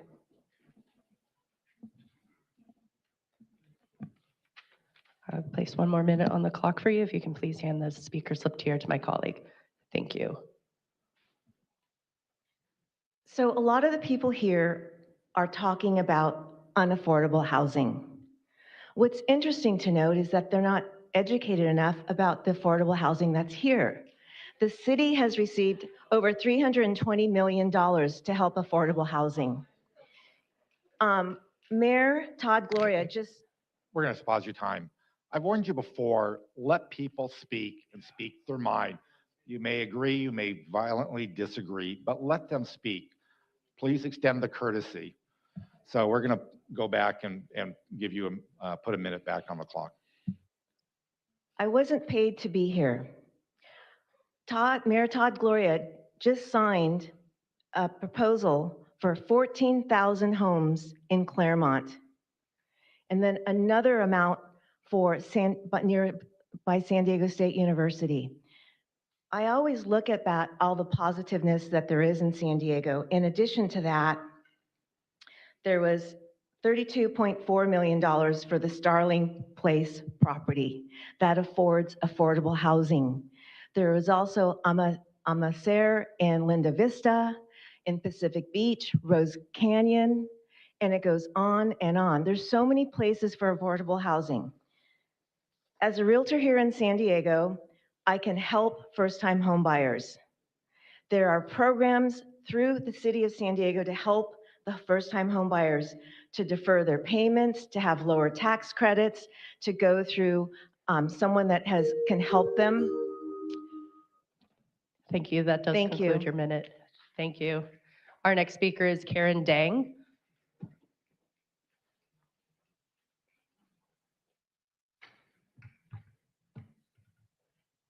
Good morning. My name is Karen Dang. I moved here 58 years ago when I was 3 years old. I consider myself a native of San Diego, and I'm a proud San Diego ambassador. I am semi-retired with 4 side gigs. One of the side gigs is the STRO. I have a home in Mission Beach that we rent out during the summer as STRO, and then 9 months to students. We do not leave it empty. We borrowed money to get this home, and we still owe $650,000. My annual income from this STRO is $20K. The tourism has never been lower than it has been now. It feels like COVID. My rentals are very low. I want to also bring your attention to the 14th Amendment, which acts as all of us as a shield against unfair, invalid, and discriminatory taxes. We are being discriminated as STR owners. Having an STR owner is not just a side gig, it's a sacrifice, and taxing is a violation of the 14th Amendment. Thank you. Thank you. Our next speaker is Thelma Navarro. And Thelma, you have been seated time by Nathaniel. Can Nathaniel please raise his hand? Thank you. And we have Carla. Thank you. And Sharla? Shari, your final speaker. Okay, I do not see a hand up for Shari, so that will be 3 minutes total for you that I'll place on the clock. Good afternoon, Chair and Council members. My name is Thelma Navarro, and I'm a researcher and policy advocate with the Center on Policy Initiatives here in San Diego, and also a renter in District 9. We are here to support the proposed empty second homes and vacation rental tax. This tax could raise an estimated $90 million for the city's general fund that could pay for critical services like parks, libraries, housing support, and city infrastructure, which support actual San Diegans. Housing should be a human right for all and not a profit opportunity for the very few. While thousands of San Diegans struggle to keep a roof over their heads, a very small number of people, 1% of San Diegans, own multiple homes that either sit empty or are used as short-term vacation rentals. A substantial body of peer-reviewed research shows that short-term rentals, like those posted on Airbnb, reduce the supply of long-term housing and contribute to rent and home increases, particularly in high-demand and tourist-oriented neighborhoods. Studies using national and international data find that as short-term rental activity increases, fewer units are available to residents, and rents rise higher than average over time.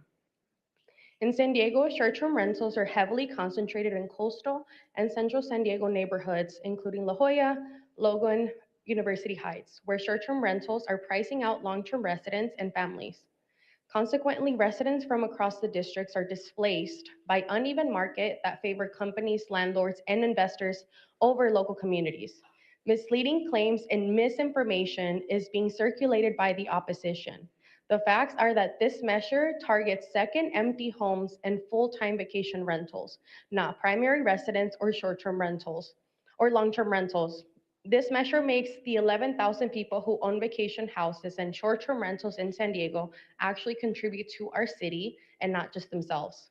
Every year, San Diegans face cuts to public spaces and services like library and parks and rec, while housing support and stormwater infrastructure continue to be chronically underfunded. This tax requires those who are making money from us to pay their fair share. The Center on Policy Initiatives urges you to support this tax and move it forward. Thank you. Thank you. Our next speaker is Crystal Irving. Crystal Irving, if you could please approach the lectern. You will be followed by David R., Amanda Carrera, Beatrice Orozco, and Karen Chambers. Going back to Crystal Irving. Is Crystal Irving in Chambers? Yep, and I have the 2 slips. So we've got Marco. Is Marco here? Just ran out. He's the guy with the hat and ponytail who told you that. Marco and Robert Sanders. Okay. All right. Thank you. My name is Crystal Irving, and I'm proud to serve as president of SEIU Local 221, where we represent about 14,000 workers in San Diego and Imperial counties, including workers here at the San Diego Housing Commission, who are currently in a wage reopener negotiation with their hard-fought and won wages in question because of budget deficits, which are also impacting staffing at this time, where we critically need to address housing accessibility and homelessness. The empty homes tax measure overwhelmingly impacts the rich and ultra wealthy, not your everyday working families. And let's be honest, owning a home in 2026 is quite the feat in and of itself. Owning a second home that is empty, that is a luxury or a lucrative side hustle. It's shameful to see how corporations and out-of-town investors come in and drive up the market without any accountability or making the slightest investment in our communities, making it nearly impossible for working professionals like me to even imagine owning a home. And I also want to note that the C in LLC stands for corporation. This tax begins the work to address a system where housing has become a commodity, and it would tip the scales towards housing justice and the understanding that shelter is a basic human right. Three things are clear. We need to do everything in our power to generate revenue for our city. We must ensure more housing for working families, and we must also ensure that we have the resources to continue to serve the most vulnerable through services and resources like the San Diego Housing Commission. And let me be clear, a no vote today in Rules Committee is anti-worker, anti-community, and quite frankly, anti-San Diego, and prevents the people from weighing in on our present and our future. Send this to the ballot. Allow the people the opportunity to vote on this matter. And SEIU Local 221 is in full support of this item and urges a yes vote for the empty homes tax. Thank you. Thank you. Our next speaker is David R. David, you will be followed by Amanda Carrera, Beatrice Orozco, Kara Chambers, and Braden Moreno. If you can please move to the reserved seats at the front of the room. And David, please begin. My name is David Rodriguez, born and raised in San Diego. I co-own Instant Cleans, a local cleaning company. Our staff is made up of 90% of minorities and single mothers. Short-term rentals provide the specific midday schedule they need to work while their kids are in school. If these rentals disappear, the San Diegans will lose their jobs that fit their lives for working mothers. This tax forces owners to sell or go long-term. You aren't just taxing empty houses, you are taxing the cleaning crews, the laundry services, and the handyman, and the landscapers who maintain them. Our business would lose roughly 75% of its revenue if this passes. That means layoffs for local San Diegans. To the people who say city workers can't afford a home, instead of advocating for this tax, you should be advocating for higher pay for working professionals and emergency services. Short-term rentals are not the reason why teachers, firefighters, and police officers cannot afford a home. Short-term rentals are not the reason why we have hundreds of homeless people in the streets. I plead with the council members to not go through with this implementation. Thank you. Amanda Carrera. Good morning, council members. My name is Amanda Carrera. I'm a San Diego resident who works at a short-term rental company. This proposed tax increase doesn't just affect property owners, it threatens the jobs of cleaners, maintenance workers, property managers, and small local businesses who depend on this work to support their families. The short-term rental industry supports thousands of middle-class jobs and brings critical tourism dollars to San Diego. If hosting becomes financially unrealistic, visitors won't stop traveling. They'll choose other cities. That means less tourism spending, fewer jobs, and reduced revenue for our city. I urge you to reconsider this proposal and work with our community on balanced solutions that protect housing without eliminating livelihoods. Thank you. Thank you. Beatrice Orozco? I do see you have marked, I'm donating my time too, but there's no name under that. If you want to go back.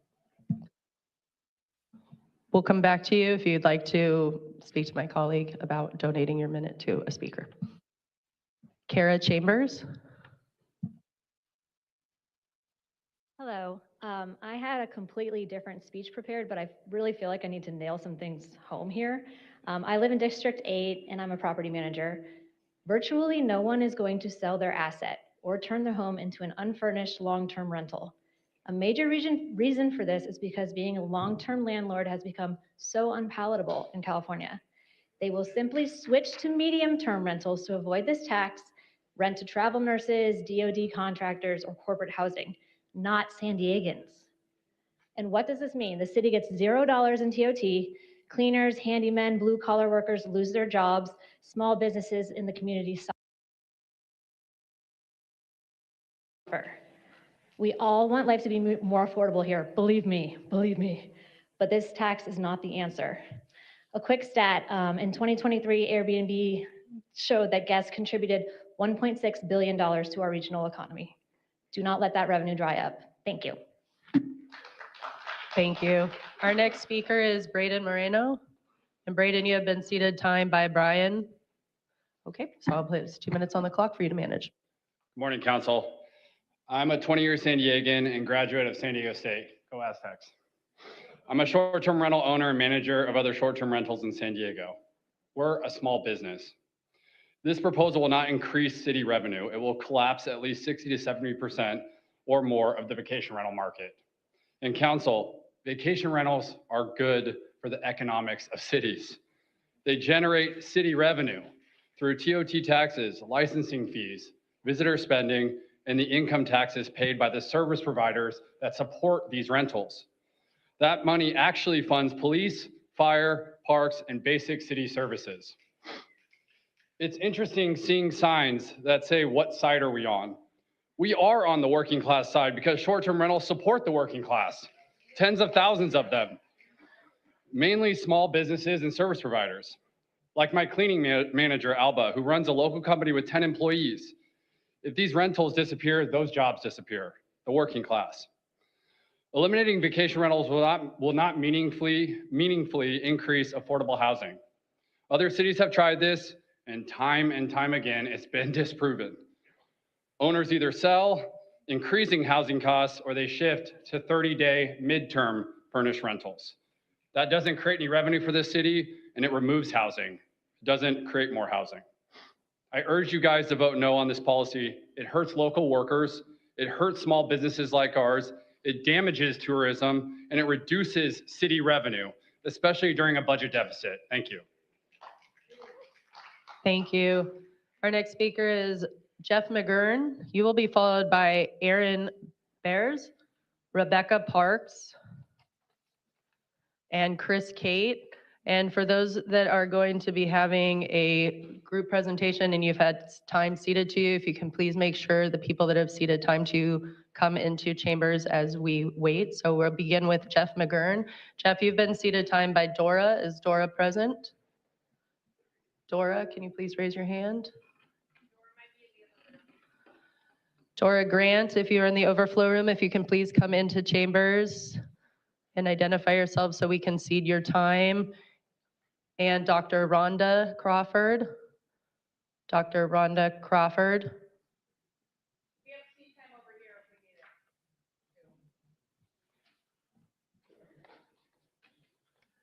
Sir, if you would like, I can take another speaker, and Yeah, if you take want to go another find, speaker, yeah. okay, and I'll call you in a few if you'd like to go find the people that have ceded time to you. Aaron Bears, and Aaron, you have been seated time by Laura Aguilar. Is Laura there? Thank you. Andrew, nope. Andrew, thank you. Gabriela? Thank you. Blanca? Thank you. Edith? Thank you. So that is a total of 6 minutes that I'll put on the clock for you to manage. Won't need it hopefully, but thank you. I actually wanted to bring these guys up because this is the face of the people that are going to lose jobs if this passes. Let's just be really clear about this. Look, I'm a native born San Diego, and I was born at the Historic Hospital. I went to Morse High School. I was the token white guy. I went to Berkeley. I worked for fair housing as an attorney, so I know all of these conversations.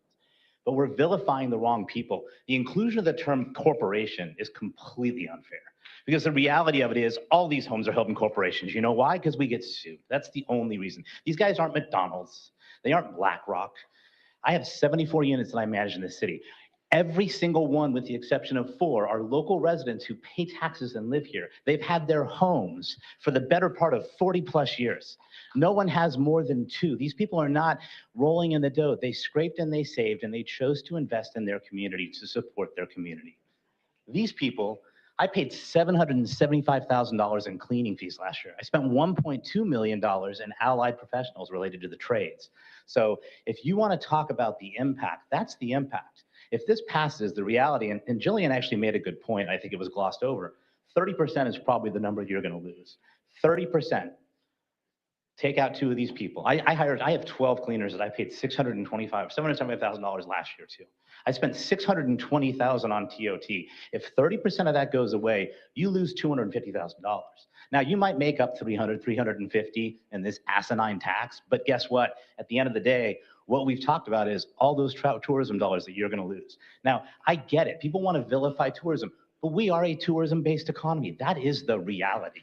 The solution is not going to be the $2.5 million house in Mission Beach that's suddenly available long-term. Now, that's going to trickle down to, Normal Heights and North Park. It's not going to happen. So you're not solving anything with this. All you're doing is creating liability and shifting. This is a matter of just scapegoating wealth. It's not fair. It's not pretty. It's not a good answer. Okay, these are people that work for a living. These are communities that use their dollars. These are people that travel and they support our community. And the vilification of wealth and corporations, it's an unfair measure. This is not corporate actors. This is not BlackRock. This is not large investors coming up buying swaths of San Diego. There's no one here getting paid, by the way. None of my people. They're here. In fact, they're not getting paid today because they're here. These people get paid for working. They don't get paid for being here. They are here because they know that they make money for what they do. And that job is now threatened by this. That's why they're here. They got the opposite of pay. So if you got $100, you want to give it back to them, feel free. They didn't get anything to be here. And they all pay taxes. So I'm just telling you, this is an asinine solution to a problem that it isn't our fault. It has nothing to do with us. We've already paid our fair share. We're paying upwards of 13% in taxes already on TOT. So Mr. Campillo, I appreciate the support. Mrs. Moreno, these people, many of my cleaners, 6 of my 18 cleaners live in your district. So those 6 could just lose their jobs if this goes through. 30% of my business goes away. So that's the reality. That's what's happening. We already know why this is here. It's on the ballot because of special interests, the hotels, people that don't care about San Diego. And I'm sorry you guys got roped into it because you've been sold a bill of goods. It's not fair. It's unfair that you got sold that bill of goods. Hopefully, Mr. Lee, Mrs. Moreno, if you guys haven't decided yet, you can use this information to come to a conclusion that helps the city and doesn't hurt it. Thank you. Thank you. Jeff McGurn, Dora Grant, thank you, and Rhonda Crawford. I'm being seated by this gentleman here and then Guillermo. Okay, so. Okay, my colleague will come out and get your names, and so we'll put 3 minutes on the clock. These gentlemen have ceded their time, and please begin. Thank you. Greetings. I want to focus today on the economic impact because that's where this proposal creates the greatest risk. And I want to be clear at the outset, this is not an argument against housing solutions. It's an argument against hurting San Diegans while weakening the city's financials in the process. Short-term rentals are not just places people sleep. They're part of the neighborhood economic ecosystem. Each year, STR's guests spend over $365 million at local businesses, corner grocery stores, neighborhood cafes, family-owned restaurants, retail shops, not convention centers, not corporate campuses, neighborhoods. If this punishing tax goes into effect, right, it punishes listings out of the market, and that money doesn't gently relocate it somewhere else, it disappears. And when it disappears, the first people to feel it aren't the property owners. They're small business owners, they're hourly workers, service staff, and neighborhood shops that rely on steady foot traffic. Those are San Diegans like me. I'm a second-generation San Diegan. I have lived here my whole life.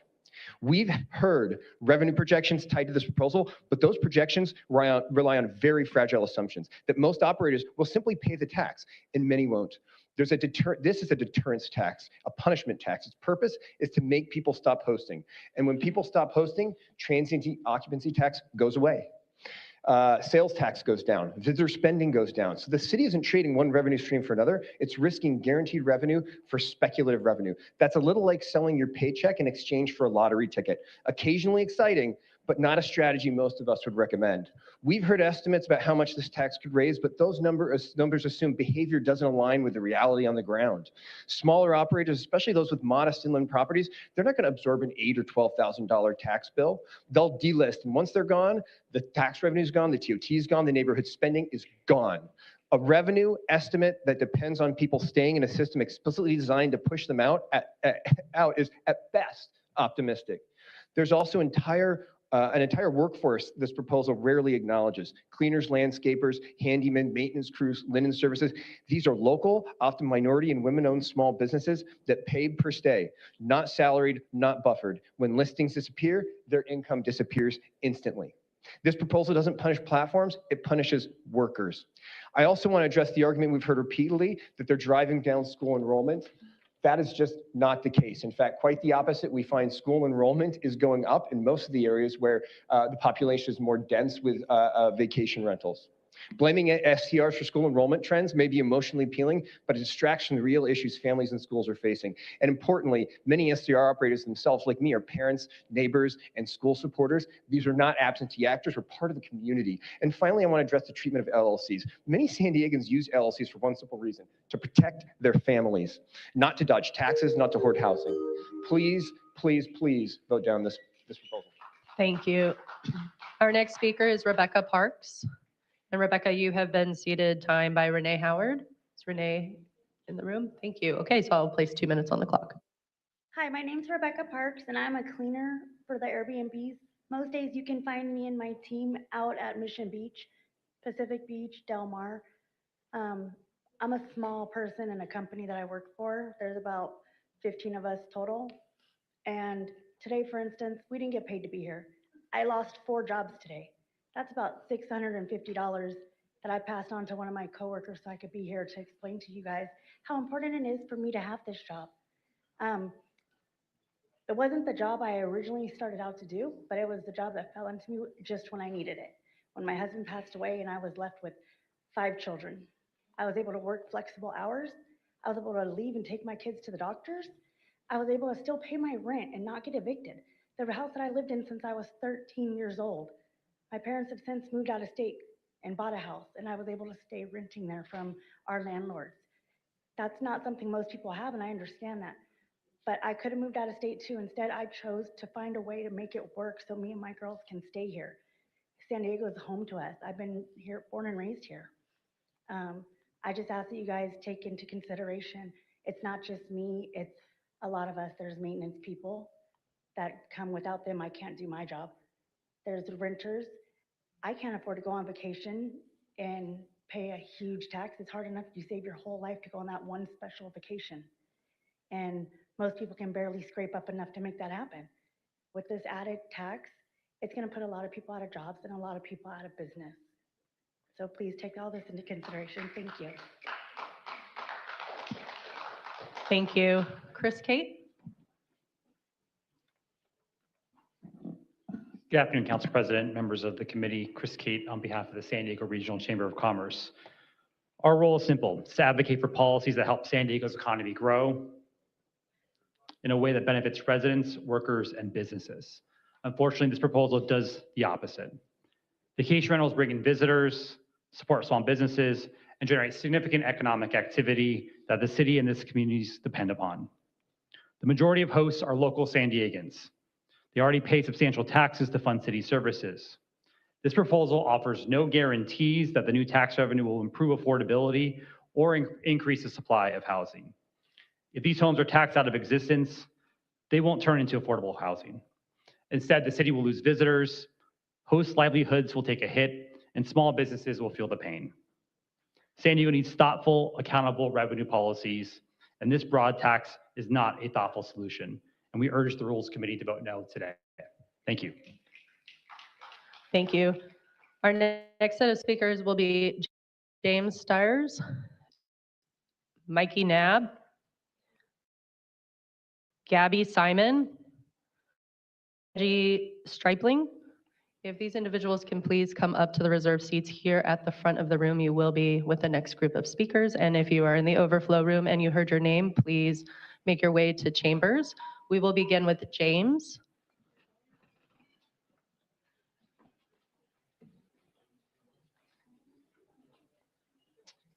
Okay, James, I will come back to you. Mikey Knabb.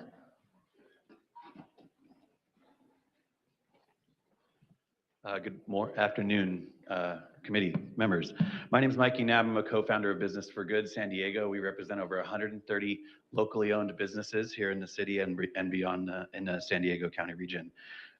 We had a long discussion about this policy, and I want to read you the approved message from our membership. Local businesses depend on local people. When housing is so scarce that residents are forced to compete with tourists for homes, rents rise, disposable income shrinks, and regular customer base disappears. A short-term vacation rental tax helps ensure that visitors contribute to the housing and infrastructure that makes San Diego livable, because a city that works for residents is a city that works for business.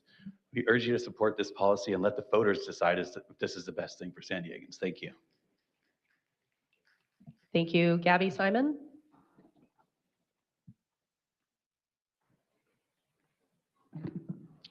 Hi, my name is Gabby Simone, and I'm a resident of District 3. And fun fact, I was also born at the Stark Hospital. I'm here in support of this ballot measure and urge the Rules Committee to advance this item to the full council. At its core, this issue is about who our city is built for. The people most affected by these decisions are often not in rooms like this, not because they don't care, but because many are working long hours or caring for family, something all of us can relate to. Civic participation should not depend on having time, flexibility, or privilege. This measure is not about punishing neighbors who rely on short-term rental income to stay afloat. It's about fairness. It's about ensuring that housing remains a place to live, not a financial instrument for large corporate operators who are protected from the consequences for their practices create. I also want to acknowledge a real concern that has come up multiple times. The residents are feeling taxed from every direction, and that's not fair to keep pushing costs onto working people. I share that concern.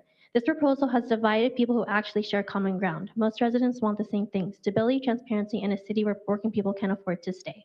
Thank you. Thank you. James Stiers? Good afternoon, council members. My name is James Stiers. I'm a Marine Corps veteran and a director of a local San Diego-based vacation rental management company. I want to be clear, those of us who own and operate short-term rentals fully support making housing in San Diego affordable and available. We care about our neighbors, our community, and the future of this city. We are not asking for more inventory. We are simply asking the city to maintain the 1% cap on vacation rentals that was passed not long ago, a cap that we have not yet reached. Vacation rentals account for less than 1%. Yes, some vacation rentals are held in LLCs and trusts, but that does not mean that owners aren't local San Diegans. It is for liability protection and many more other reasons.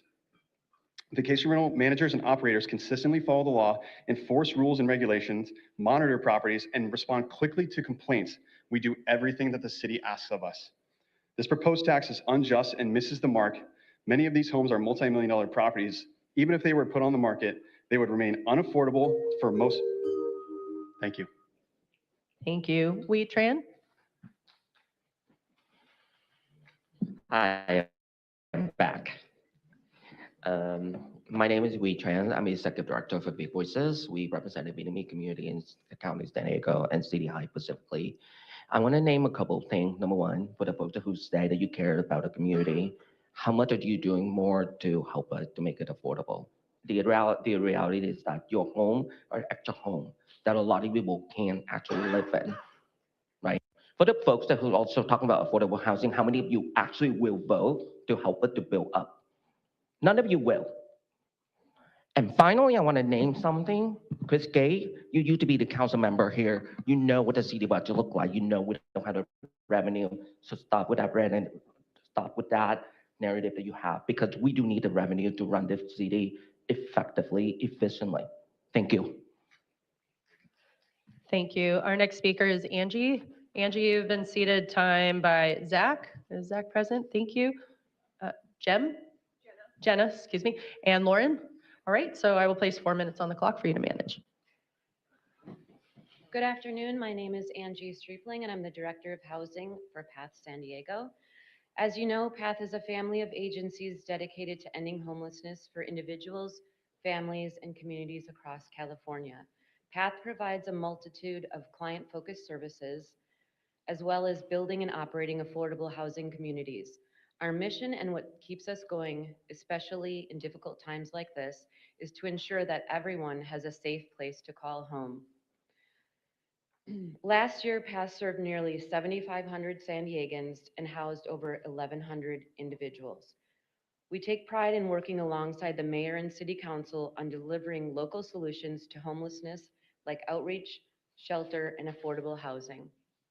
We are starting to see signs of success with homelessness decreasing last year, but we still face challenges. The San Diego Housing Commission recently reported that on any given day, only 8% of people who were seeking shelter were able to actually access shelter. Despite the work I see from our amazing team members, some of whom are here today, it is clear that our current system has three fundamental challenges.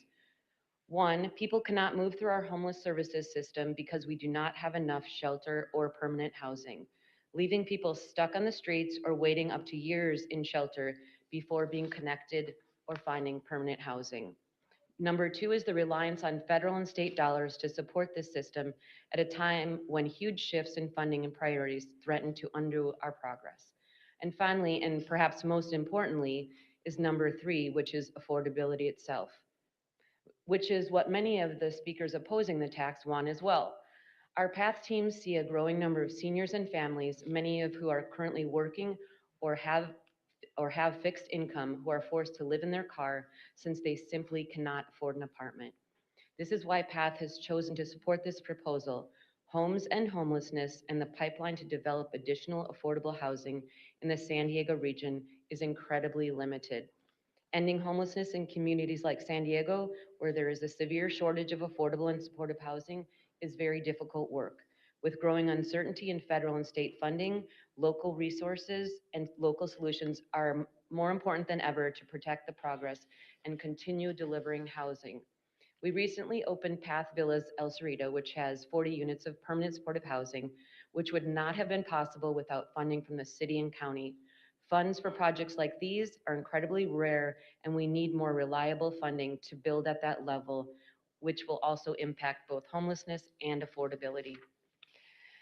As a statewide homeless service provider, we see the best results in communities that have dedicated funding streams for affordable housing production. For example, voters in LA County have approved ballot measures in recent years and are on track to spend over $600 million annually just on affordable housing production and preservation. If we included homeless services and renter protections, it would be more than $1 billion annually. That is why PATH, alongside our partners, supports the measure brought forward by Council Member Elo-Rivera. There's no single solution to the housing crisis. People need access to affordable homes and supportive services to get it back on track. Without consistent resources, we simply cannot build, maintain, and operate the affordable housing communities our neighbors need. Thank you for your time. Thank you. Our next speaker will be Matt Smith. And then if the following individuals can please make their way to the front reserved seats and or come in from the spillover room into chambers, because you will be up next. Greg Ross, Ashley, Laura, Bruce, Jason Torres, Cheyenne, Iris, and Lily, Fridell, and Kelvin Barrios, and Matthew Floyd. If you've heard your name, if you can please come in and make sure you're in chambers, you will be in the next group speaking, and we will start with Matt Smith. Hello. I actually was not planning on coming down here today because I have a job, I have to work, and I'll be losing that money.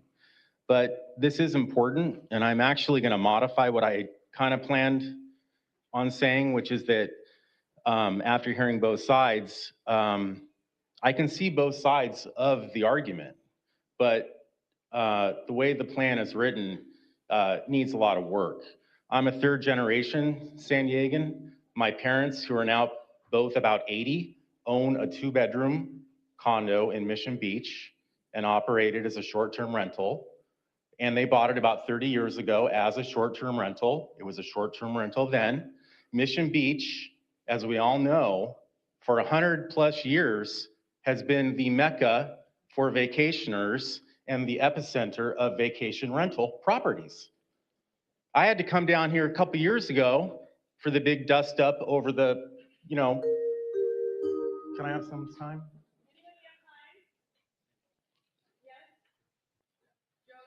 Okay, I came down here a couple years ago to go through the whole rigmarole with the restrictions and all of that were put on short-term rentals at that time and thought that argument was over. Short-term rentals are not the enemy. My parents rely on this income. My dad taught school for 38 years at San Diego City Schools, okay?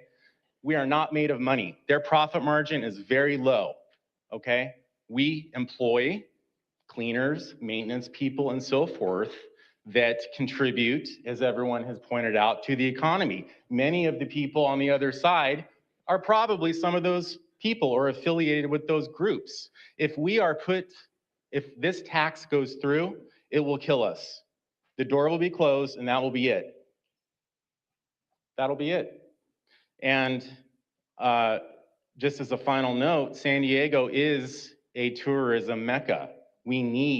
Not everybody wants to stay in a hotel. And somebody pointed out something about nurses earlier needing affordable housing.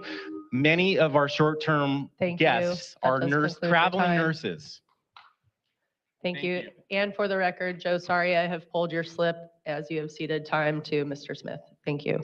Our next speaker is Greg Ross. Greg, you have been ceded time by Ashley. Is Ashley present?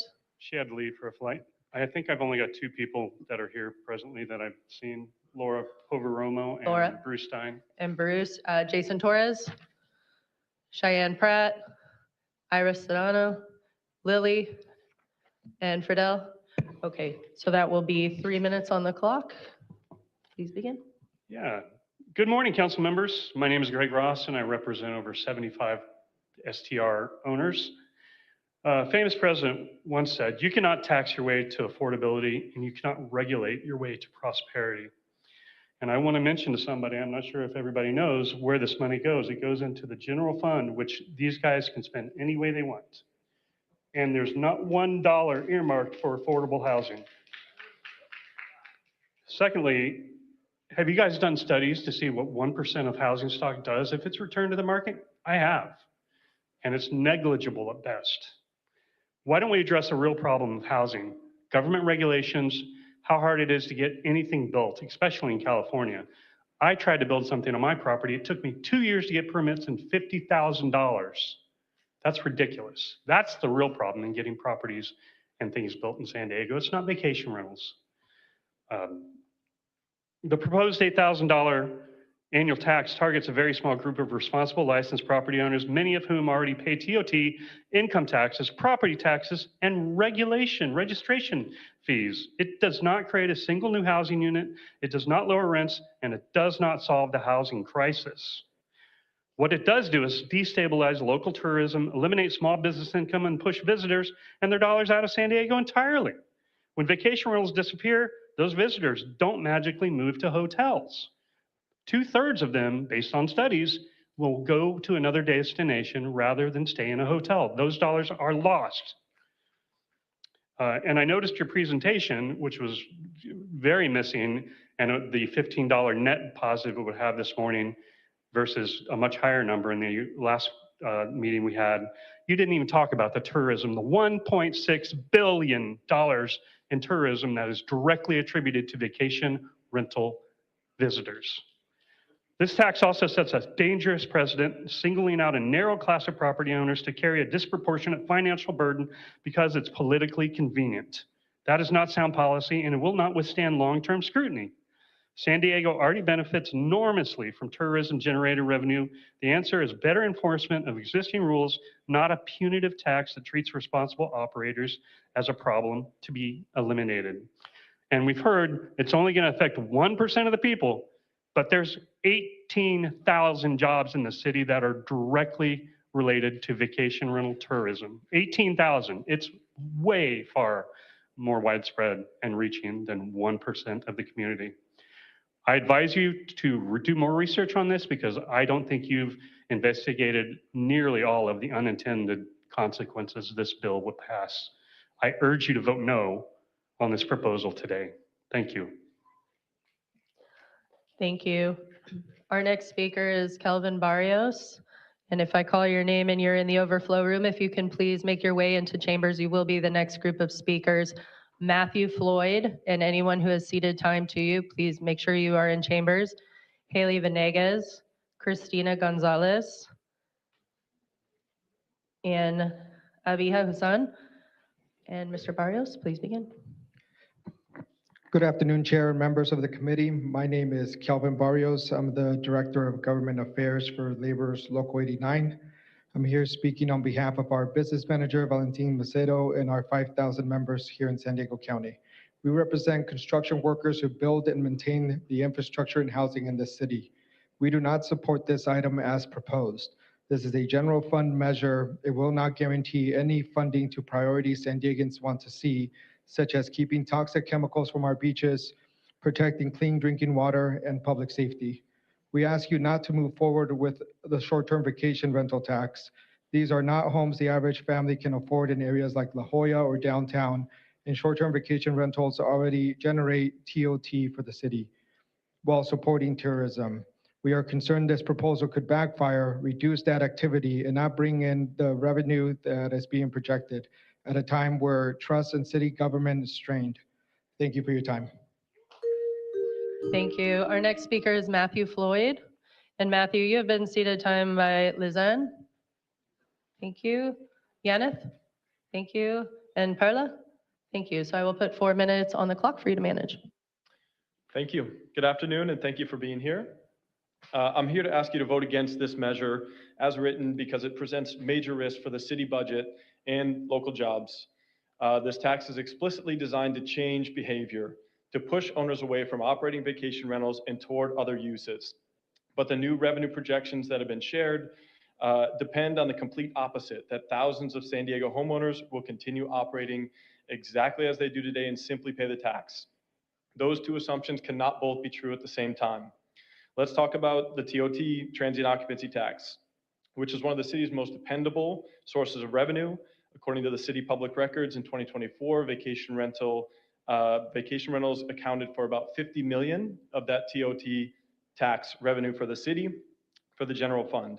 The TOT rate was just increased about 6 months ago by 10 to 30% on all of the vacation rentals in the city in 2025. So I'd expect that number to increase to over 60 million in this year. If vacation rentals cease to operate, then those units no longer generate TOT at all. And as a local property manager, I expect that over 50 to 75% of our homeowners would switch to midterm rentals if this measure was to pass, which would not create new long-term housing whatsoever. That would result in direct revenue loss of roughly 30 to 40 million from the general budget, plus 2 to 3 million in lost permit fees immediately. The measure as it stands grossly underestimates how many units would leave the visitor market, how quickly that would happen, or how much TOT would be lost immediately as a result, and that needs to be addressed. Second, through natural supply and demand, the proposal would raise the cost of staying in San Diego, both for the remaining vacation rentals and for hotels as well. When supply tightens and costs rise, average nightly rates will increase. That assumption being offered is that people will keep coming anyway, but we know from real-world examples that that is not the case. In New York City, after Local Law 18 sharply restricted vacation rentals in the city, hotel prices rose significantly. What did not happen was a corresponding improvement in housing affordability. But what did happen was a measurable shift in visitor behavior. Visitors shortened their stays, reduced their trips, or stayed outside the city in nearby New Jersey communities. Total tourism spend softened even as nightly prices increased because tourists had less spend left over to spend at local businesses. That same substitution effect is relevant here in San Diego as well. San Diego is not an island. Visitors can shift to neighboring cities that still allow STRs like Encinitas and Carlsbad, or choose other Southern California destinations like Palm Springs that remain more affordable. Separate from the budget, this measure would have a major effect on all small businesses and the thousands of local employees that directly support this industry, including realtors, property managers, cleaning companies, landscapers, pool maintenance, trash removal, and interior designers. Demand for those services will drop immediately if a new tax is implemented, and unemployment claims are sure to follow. There will be also a secondary effect on all businesses in neighborhoods where vacation rentals are popular. Restaurants, retail stores, bars, cafes, venues, theme parks will all see revenues decline due to less tourism, and that means less sales tax revenue and parking revenue for the city, so expect additional budget shortfalls there. Many of those businesses struggled to survive during COVID, and this would be another major blow to the revenue, which naturally means they would have to cut back on staff and close down or close down completely in some cases. Several of those business owners are here today to share their concerns as well. Vacation rentals have been a staple of San Diego's growing economy for decades, and one of the main reasons why our neighborhoods are so lively and diverse. I hope I make it clear that the measure is a gamble that may actually end up creating a $30 to $40 million budget shortfall for the city of San Diego. Thank you for your consideration. Thank you. Our next speaker is Haley Venegas. Good afternoon, council members. My name is Haley Venegas. I am a director at San Diego Youth Services that oversees our shelters and housing programs for young people ages 12 to 24. At San Diego Youth Services, we believe that investing in youth today creates a better, safer, and more equitable San Diego tomorrow. And I urge you to support this measure and take this critical first step towards housing justice for our community. There are more than 1,500 young people who are students, athletes, dreamers, who through no fault of their own are navigating life without the basic security of a safe place to sleep here in San Diego. Research shows that youth who experience homelessness are 3 to 4 times more likely to experience chronic homelessness and long-term housing instability as adults. If we want to reduce long-term homelessness, we must start with prevention and investing into long-term solutions where fewer young people end up on our streets. That's why this proposed vacation home and short-term rental tax is important. Every dollar generated can help expand affordable housing and fund prevention programs that keep youth and families from falling into homelessness in the first place. Thank you. Thank you. Our next speaker is Christina Gonzalez. Hi, good afternoon. My name is Cristina Gonzalez, and I'm against more taxes for short-term rentals. In 2016, I was a single mom with 2 kids when my mom asked me to help her to clean her new Airbnb, the only one. Then someone referred me to another Airbnb owner who asked me if I could clean their Airbnb. All this was new to me, but I was recently jobless with 2 kids as a single mom.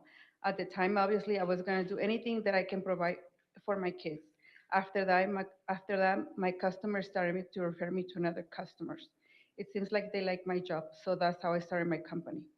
But what I like the most is that I give jobs to more moms like me that I needed to support the kids.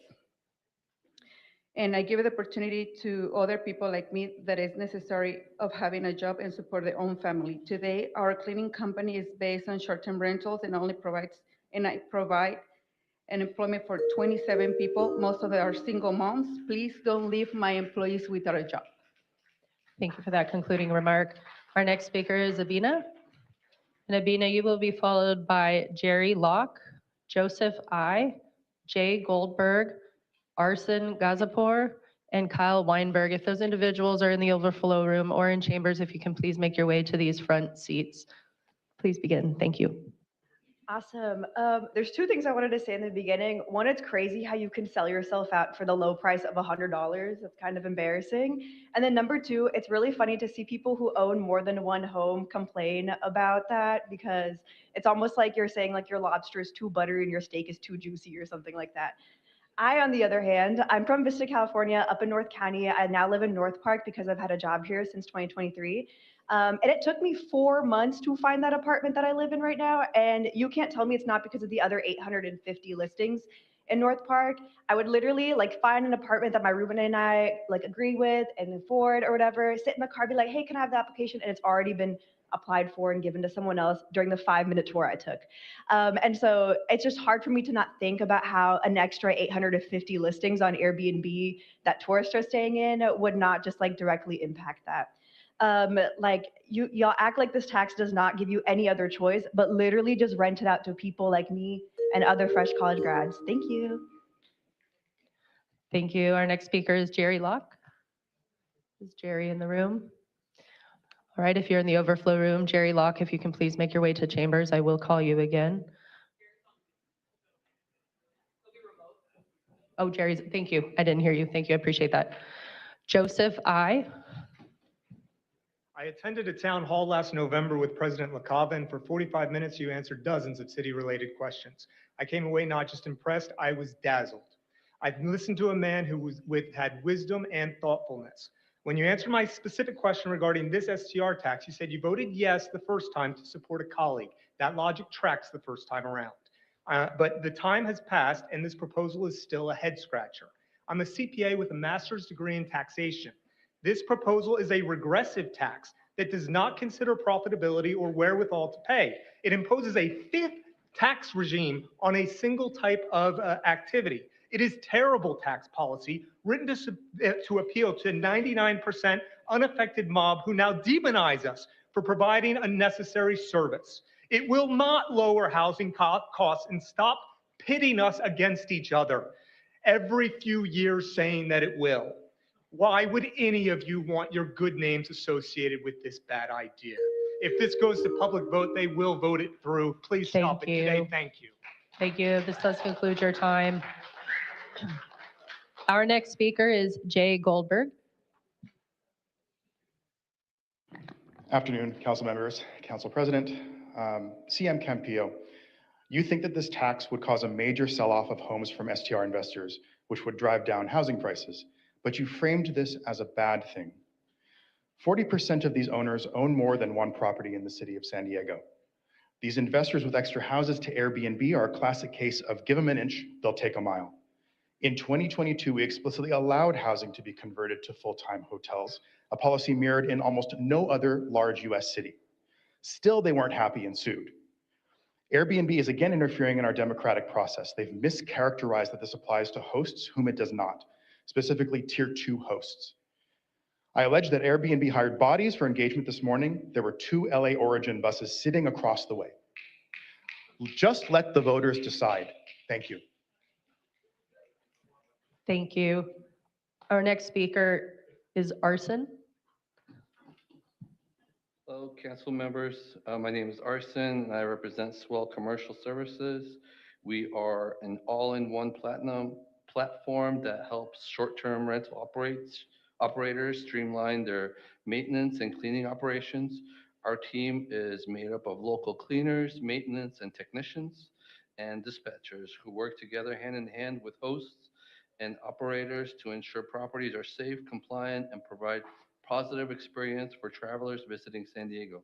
Through our work with local hosts and operators, we see firsthand that many would struggle to absorb this additional $8,000 per property tax. This industry is already heavily taxed, and operators are facing border economic challenges, including rising labor, insurance, and maintenance costs. The result is that many hosts would be forced out of short-term rental market. Thank you for your time. Thank you for that final statement. Kyle Weinberg. Kyle Weinberg, president of the San Diego Education Association, representing over 6,000 union educators in San Diego Unified School District who have endorsed this measure. We have gone from almost 120,000 students in our district to less than 94,000 students today. The biggest driving factor in that drop in enrollment in our district is the cost of housing in our region that is driving families to leave our city or delay having kids because they can't afford to rent homes in our city. The same neighborhoods in our city with the highest concentration of empty second homes and vacation rentals are the ones where young families can no longer afford to live, and where our schools have lost so many students that veteran teachers are being transferred out and torn away from the communities where we serve. This measure will lead to more homes being rented out to families with children, which will save teacher jobs. Council members, I urge you to practice what you preach about democracy. Put this measure on the ballot and let the people of our city decide. Thank you. Our next speaker is Patrick Combs. You will be followed by Tyler Andre, Isaiah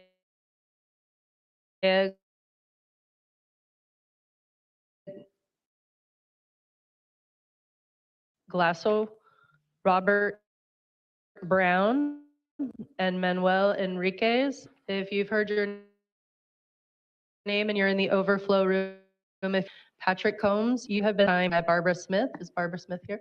Okay, so 1 minute. I think that I'm a corporation and I do live out of town. I can't afford to live in my own home here in Hillcrest, so I rent a small place back. So why force me to pay $12,000 maybe for low-income housing? I am low income. I ask my bank account. I'll send it to you. You want me to pay that fee or rent it out long-term to family. A 6-bedroom home in Hillcrest rents for $12,000. So instead, I will rent it to midterm corporations and I will make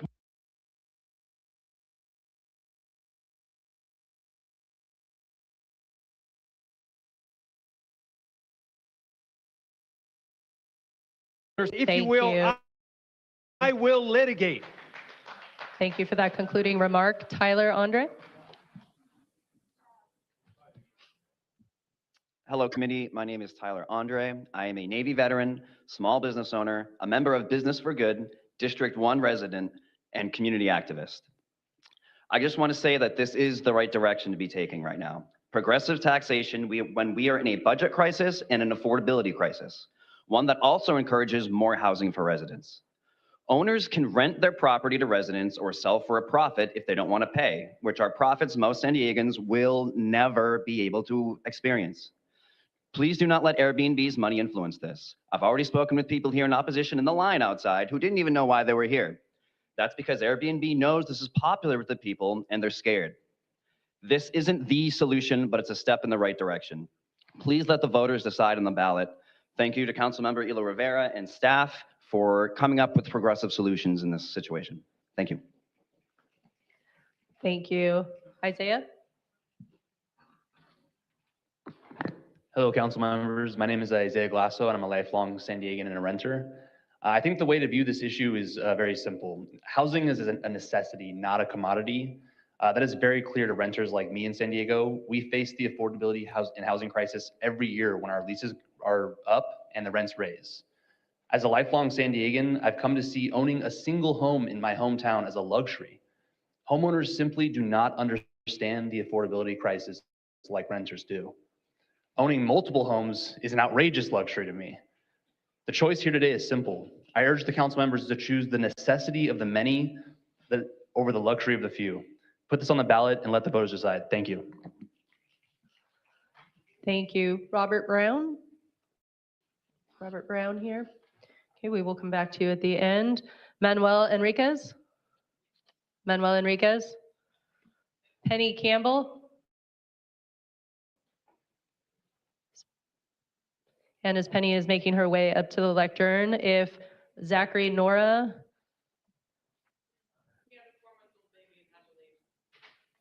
Fong Bu? Jeff McGurn? And Leanna, if you can please come to the front of the room and the reserved seats. All right, please begin. Thank you. Edwin-owned property management company Consideration. Your presentation had multiple flaws in it. LLCs and corporations are individual people. I have a property and I am a corporation. It is for protection for my business. We obviously must have a huge affordability and housing crisis in San Diego that the council needs to address. In my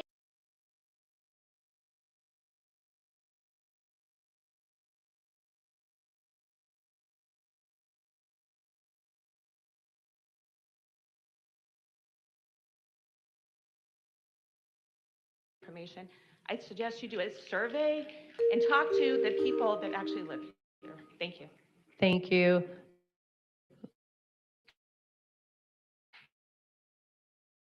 Fong Bui? Hi, thank you for your time. My name is Fong Bui on behalf of a coalition of mom and pop homeowners, renters, various STR industry workers across California. where everyday people, retirees on fixed incomes, parents, caregivers, small business owners supporting our own families. And CalSTRA strongly opposes the proposed annual tax on vacation rentals in San Diego.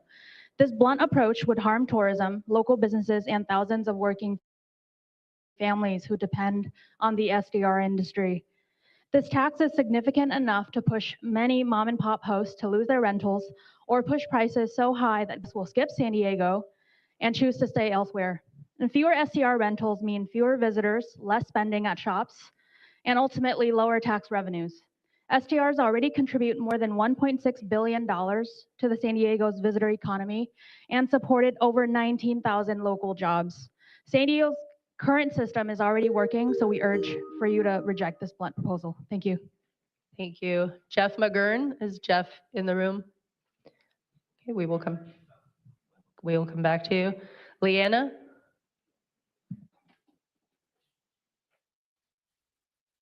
Hi, everyone. My name is Liana Schechter. I am here today. So this morning on the way to school, my kid put it in the car. I'm here today because I have a good neighbor. I have a fantastic neighbor who's taking care of her, so I can be here.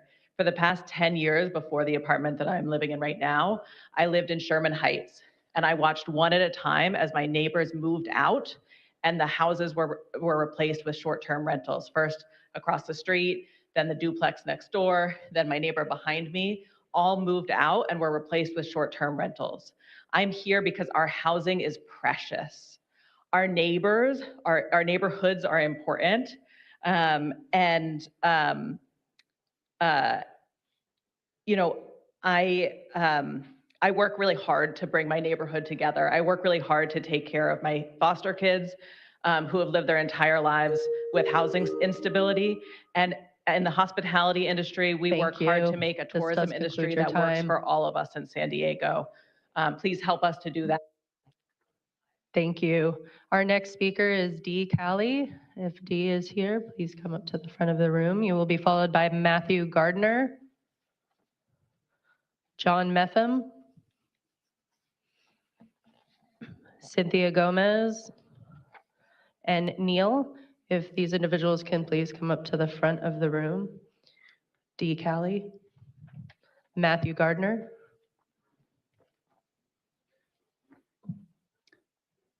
Hello, my name is Matthew Gardner. I own 3 beach rental shops and nobody paid me to be here. I'm defending my livelihood again. I'm not an SDR owner, but I'm strongly affected by, and I speak for hundreds of businesses throughout the Lincoln Club Business League, which I represent today as well, and the beach area merchants, all devastated by this effective ban on vacation rentals. And let's be honest, this is a ban. It steps on the face of our wonderful visiting community. We should welcome visitors who love our city and bolster tourism, the true driver of city revenue. This tax only the rich billionaires can afford, rewarding the worst actors you aim to curb. We hashed this out years ago. I fought for survival then too, and we won. Adding parking or trash fees is one thing, but undoing the livelihoods of others is a whole nother ballgame. And you've heard the testimony of so many people here fighting for their survivability, for their livelihood, and I'm one of them. This would absolutely devastate me and the income I have for myself, my wife, and our 2 children. Please, let's end this now and come up with some smart solutions. Thank you. John Metham. Good afternoon, council members. My name is John Metham, and I'm here on behalf of the Coastal Project, a San Diego-based property management company. A vast majority of the owners we work with own just one property. They are not large corporations. They are mom and pop owners. The real impact of this measure falls on everyday people, cleaners, maintenance technicians, neighborhood businesses, and local operators like myself. This will ultimately hurt your friends and neighbors. Short-term rentals already provide significant, reliable revenue to the city through taxes and fees. A policy that reduces participation risks shrink that revenue base, not grow it. We respectfully ask the council to vote no on this measure. Thank you for your time. Thank you. Cynthia Gomez. Hello, and thank you for letting me speak. And my name is Cynthia Gomez Ralph. I'm a native San Diegan, and I am not a corporation. I only own one. I need you to vote against this punitive tax it's terrible. I am a proud super host in Southcrest. I only own one duplex. When my father died in 22, that house that he built as a rental, because we had family members there, I was forced to put 25% down, 6.5% interest, pay all the utility bills to keep my family members there. So what I do, I have my son, my brother, I rent out the other side, Airbnb, a 2-bedroom, 2-bath in Southcrest. I am a super host. You already get 11.5% the TOT from me. I pay all my other taxes. This is ridiculous. It's an unfair tax. I know the city is short on money. I live, or my Airbnb is right behind the flooding of Beta Street. So I know the city is short on money, but don't do this to us. Thank We're you. supposed to be America's Your time has best city. concluded. Okay, you know what? You want to know something? I have people. Your time has concluded. Thank you for your comment. Our next speaker is Neil. Hi, my name is Neil Kuchera. I'm the founder and owner of a company called Fido. We provide operational support to vacation rental owners like trash valet, junk removal, laundry, and property inspections. I bring that up to help illustrate that this doesn't just affect property managers and cleaners. Ties to this industry are complex, vast, and far-reaching. We have employed hundreds of San Diegans since our inception, and I suspect most of you weren't even aware companies like mine exist. If the industry craters, we will have no choice but to cut back our presence here in San Diego dramatically, and there are many other companies like us. The impact of rendering this industry unfeasible for so many will not be felt by the millionaires people are rallying against. The impact of this tax will be felt by our employees, restaurant owners, service businesses, equipment rental businesses, and small STR operators like the man who operates one to be around his special needs child, all of which actively generate substantial tax revenue for the city. If you vote yes, you're voting in vain to try to help locals by destroying the lives of other locals. Thank you. Our next speaker is Sam Trego. And Sam, you will be followed by Scott Bishop. Good afternoon, I'm Sam Trigo. And I pay $30,450.28 in annual property taxes on my short-term rental, which was once my home, and the day gone by that I could afford to pay those kind of taxes. On top of that, because of short-term rentals, I pay an average of $29,375 in taxes for San Diego TOT alone.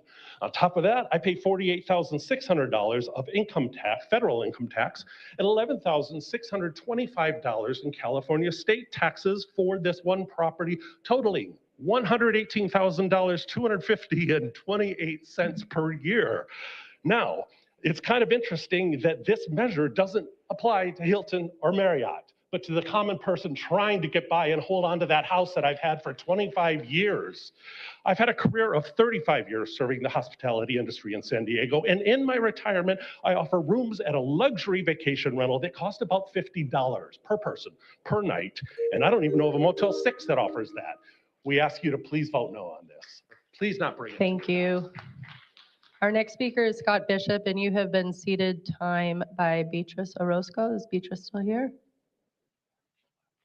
Okay, so 1 minute, please begin.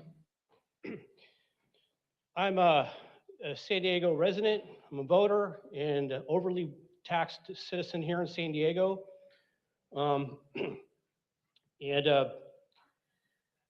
We've already put in 2 taxes on this. We have to pay annually. I paid 12.75% on taxes, and this was supposed to already help decrease the price of homes, decrease the rentals, and supposedly help the homeless. Now, one thing they didn't show in the video at the beginning of all this is they're all 4 tiers combined equal to 0.5% of the home stock here in all of San Diego. That's 0.5. Now, if you think 0.5% is going to decrease home prices, you are wrong. If you think, about 2 minutes. That concludes your time. The person that's seated time needs to be present in the room at the time. Oh, okay, 1 minute. Okay. You could submit the rest of your comments at councilcommittee@sandiego.gov.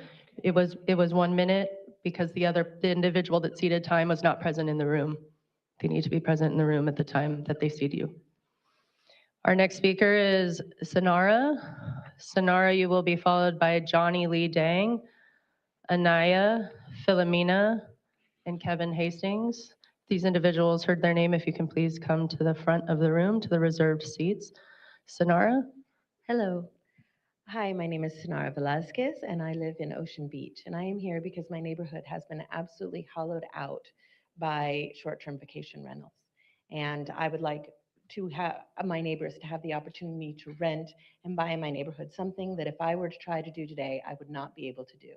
My neighborhood used to be dominated by naturally occurring affordable housing apartments. Those apartments have all been turned into Airbnb hotels. Something that has been brought up repeatedly is that vacation rentals give TOT. Vacation rentals do not give TOT, tourists do. And tourists do not choose their vacation based on whether or not there are vacation rentals. They choose where they're going to go, and then they choose where among what is available to stay. So that TOT revenue would continue to be there. It would be there through hotels. We've heard about cleaners. If hotels hire more cleaners, they would get higher wages because there's a $25 per hour minimum wage for hotel cleaning staff, for hotel staff, not for vacation rentals. Thank you. Thank you. Johnny Lee? Johnny Lee Dang? Anya McNair? Is Anya here? Philomena? Kevin Hastings? Or Hastings? Kevin Hastings?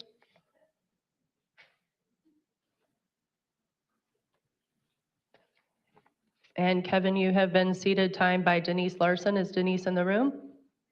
All right, thank you. So I will place 2 minutes on the clock for you, sir.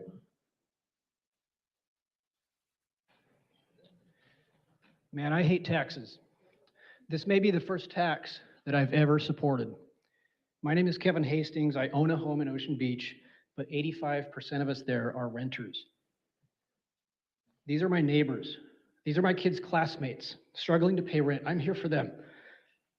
I want to address the hosts here, actually, at least the ones that weren't bussed in by Airbnb. I checked the licenses of people who spoke in previous meetings on this. Many of you are Tier 2 hosts. You will not be touched by this tax. I've seen your calendars. I've seen the vacancies on your calendars. But you're here to toe the line for Airbnb because they called you down here to scare you with false information. I know, I've been in your shoes, but they don't care about you. You are pawns to them. This proposal will help you. It will give you a leg up against those running dozens of Airbnbs.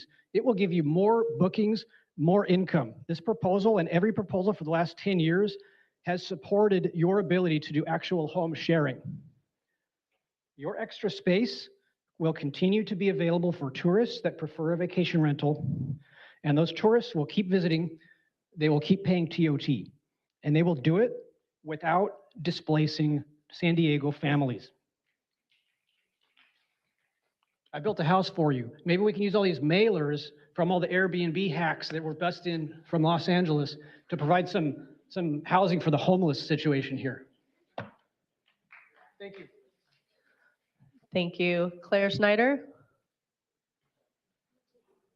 Is Claire in the room?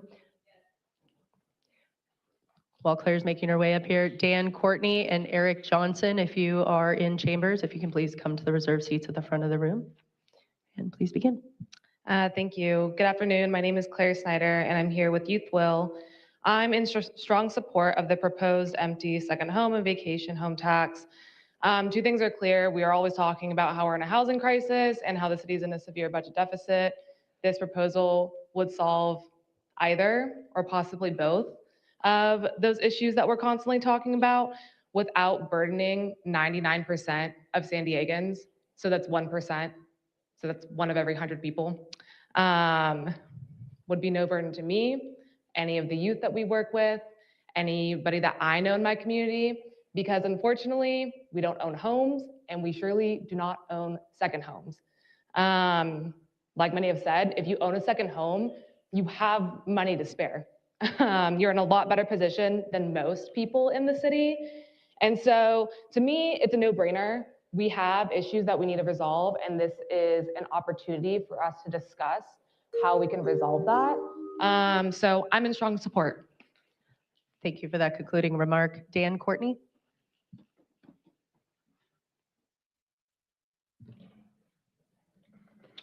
Hello, my name is Dan Courtney. I live in La Jolla, and I have my own primary residence adjacent.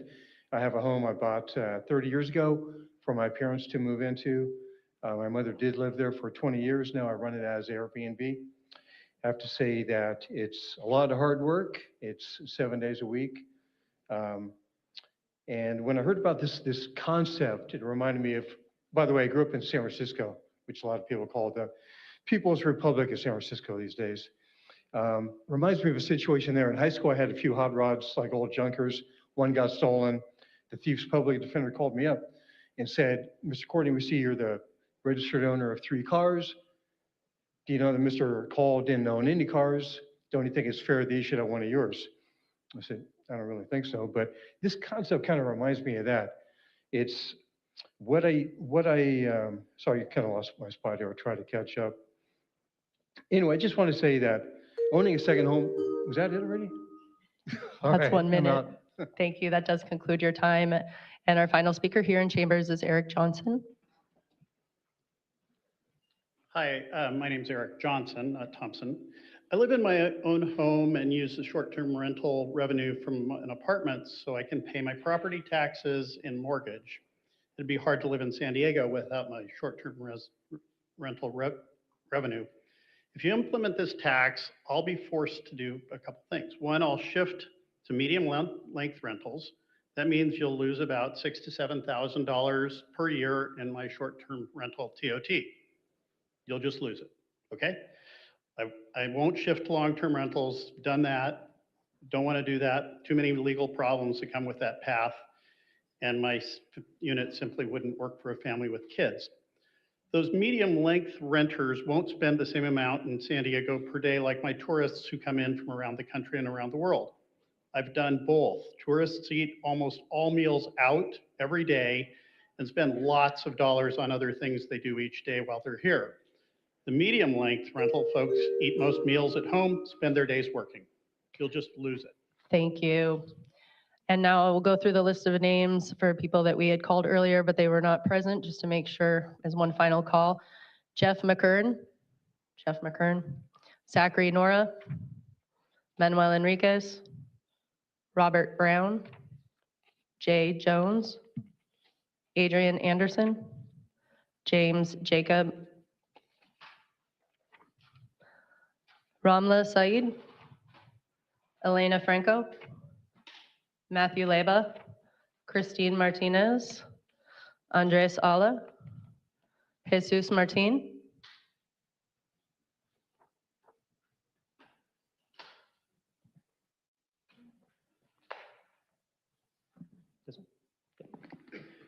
Good morning. My name is Jesus Martin Gallegos Munoz. I am a resident of District 8, a community organizing coordinator at the Chicano Federation of San Diego County, and a member of the Community Budget Alliance. At the Chicano Federation, we proudly advocate for equitable opportunities to housing.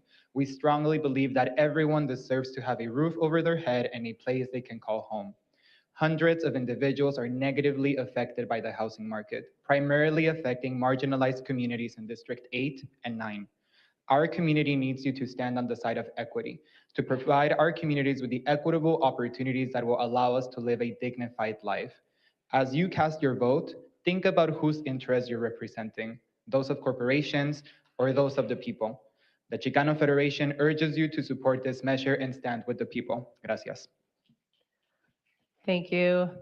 Dale McEnany, Joel Garcia, Anya McNair, Philomena Avalos, Johnny Lee Dang, Dee Callie. Okay, and we have received 8 slips in opposition who wanted to register their position but do not wish to speak.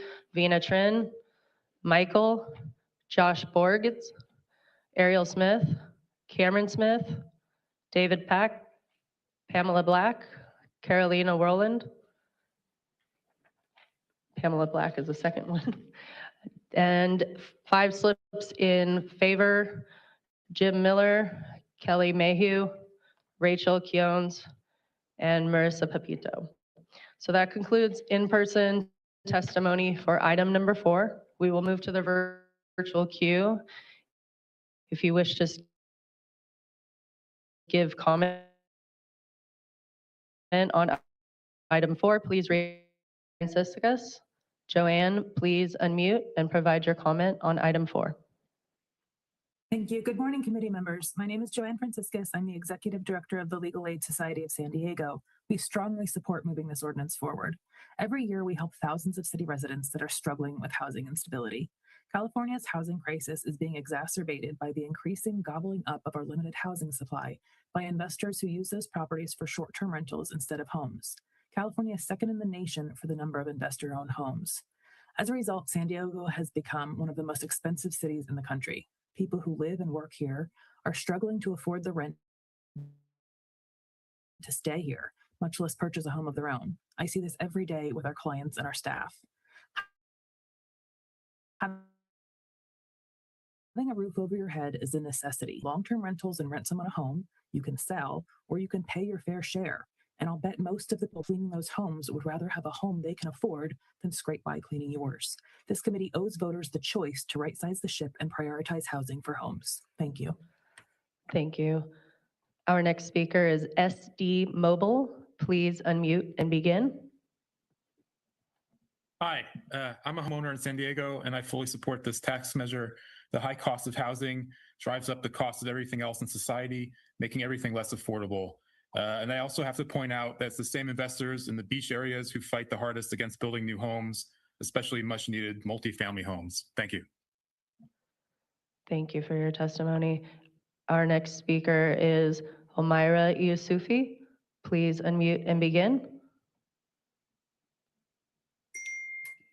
Hi, my name is Humaira Yusufi with PANA. I'm calling in to express my strong support for the Homes for San Diego measure. San Diegans across the city are struggling now more than ever. Families struggle to find housing for families since there are less and less options available as big corporations and wealthy investors continue to snatch up homes that should go to long-term residents. The price of housing continues to soar. Low-income families feel this burden at a much more severe level. The San Diego Housing Commission is facing a $30 million deficit in providing affordable housing vouchers to families that are well below the poverty line. Alternative funding sources from the federal and state level continue to dry up. Raising $90 million to fund affordable housing done the right way could make an important dent. San Diegans want to see such progress to addressing our housing affordability crisis. So please let voters decide. I urge you to move forward with this. Thank you. Our next speaker is John Stump. Please unmute and begin.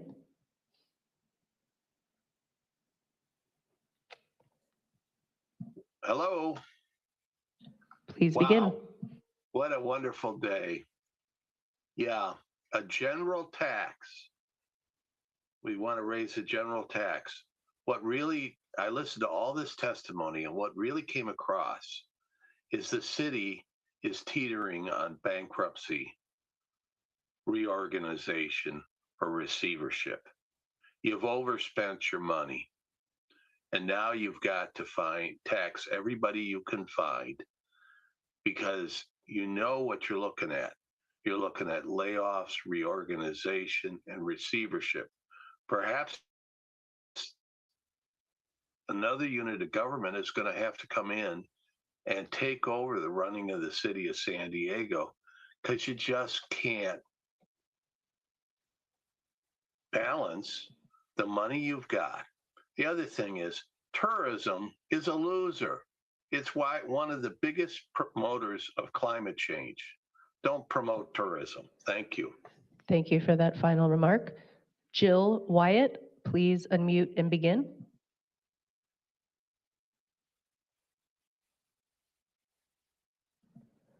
Jill Wyatt, I have given you permission to speak. Please unmute and provide your comment on item 4. Jill Wyatt.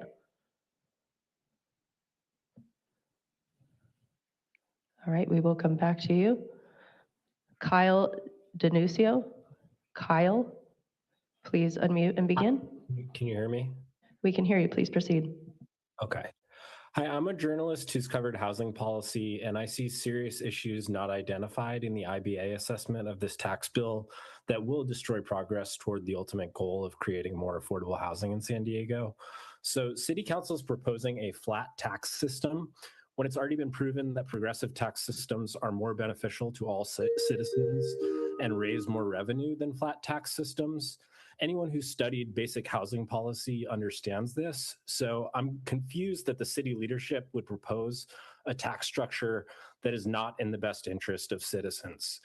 The current transient occupancy tax, to give you an example, is a progressive tax system. The more you make, the more you are taxed. A flat tax system is regressive. I don't have enough speaking time to demonstrate all the negative unintended effects of introducing that type of tax structure into the existing one. But City Council is really missing an obvious solution that I believe everyone who spoke on both sides of this issue is This missing. does conclude your time. Thank you for your comment. Any further comments can be submitted at councilcommittee@sandiego.gov. The 5-minute timer has also concluded. We have 19 hands remaining in the virtual queue. We will take no other callers beyond these remaining 19 individuals who have had their hands up. Jay Siwak. Jay, please unmute and begin.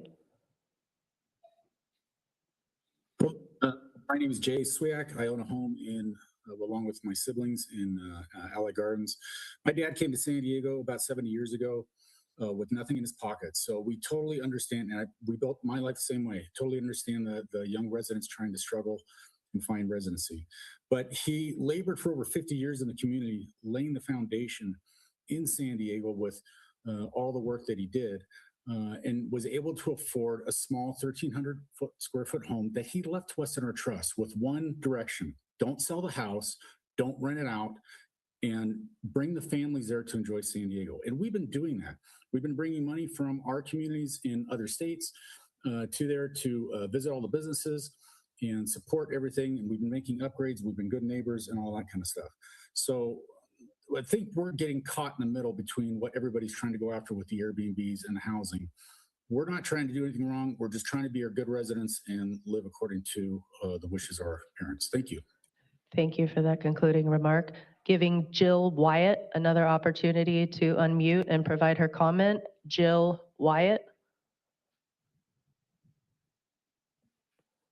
All right, we will return to you at the end. Denise Santoro. Denise.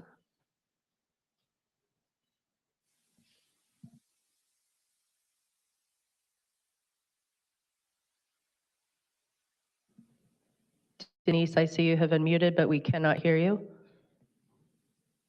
Denise Santoro.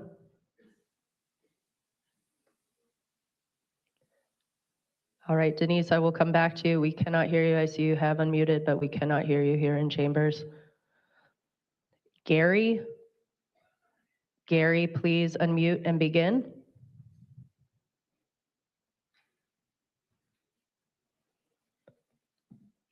Gary, I have given you permission to speak. Please unmute and provide your comment.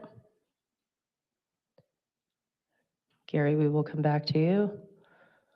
Lori Saldana, please unmute and provide your comment.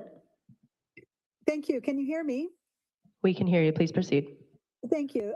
My name's Lori Saldana. I represented San Diego in the state legislature for 6 years and chaired the housing committee and approved thousands of houses all around California with the idea that they would stay housing. We have regional housing needs assessment that are required to be done, and thousands of those homes that were delegated to be permanent full-time residents for families in San Diego have instead become mini hotels. That impacts our communities in ways that people today have described. And the idea of house hoarding, where you can not only afford one home, which is out of reach for so many San Diegans, but multiple homes, and then rent them, but not all the time, denies people housing. That's a simple fact. It also takes away and disrupts the regional housing need assessment that was in place and continues to be in place when these houses are approved under the state's plans. So I support this because frankly, you guys have not played by the rules, and it's time to step up and pay what you're taking away from others.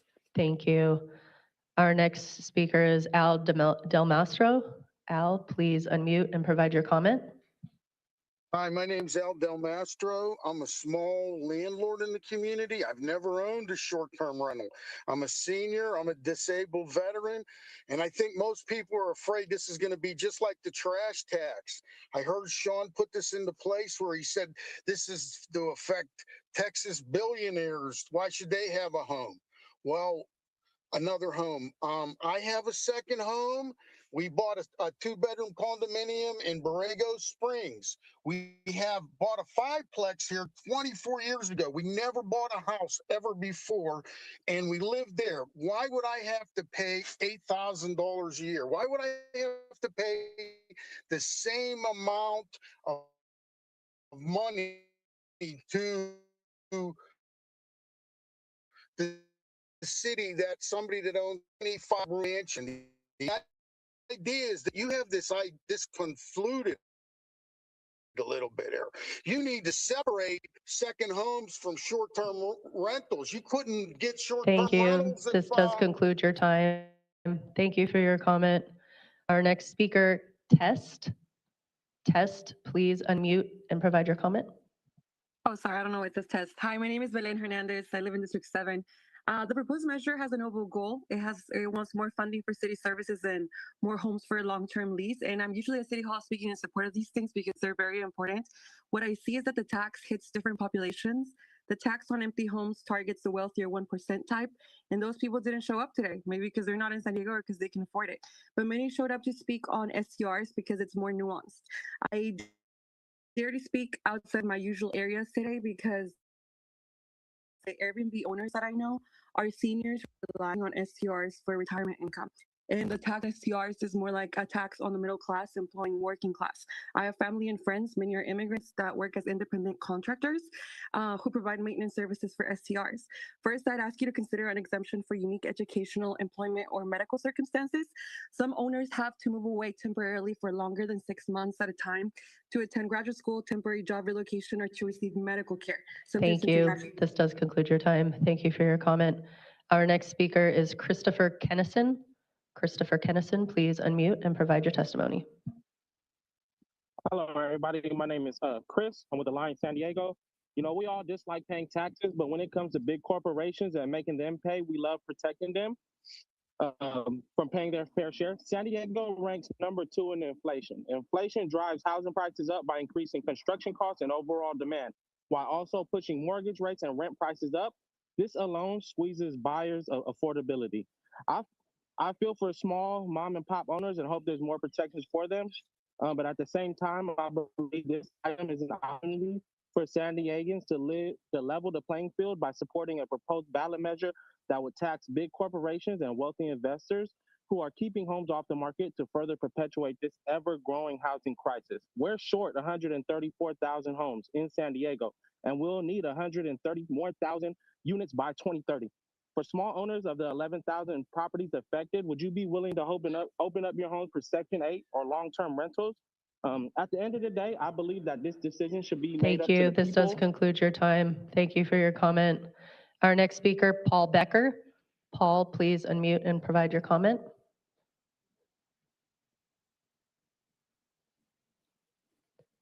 Paul Becker, I have given you permission to speak. Please unmute and begin.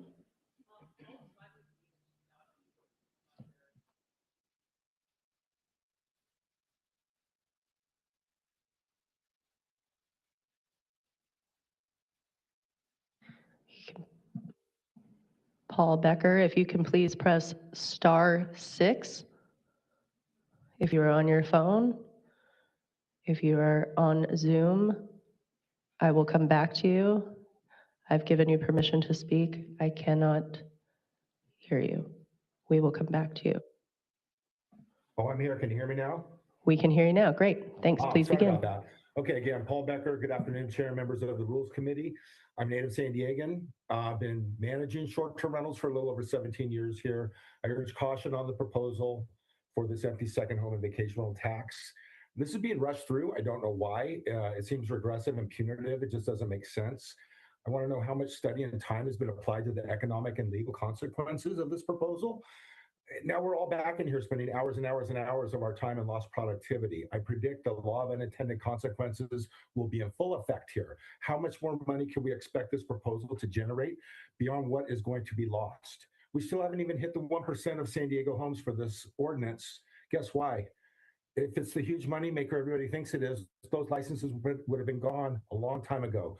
The law of supply and demand is in effect here. Do you want to why I know there's so much pushback today? Because we spent almost 10 years dealing with the uncertainty while we hammered out a compromise ordinance. It's in place after hours and hours and hours of testimony again. Now here we are, it's less than 3 years Thank old. you. This does conclude your time. Fees are raised. Thank you. Our next speaker is Julie Rowland. Julie, please unmute and begin.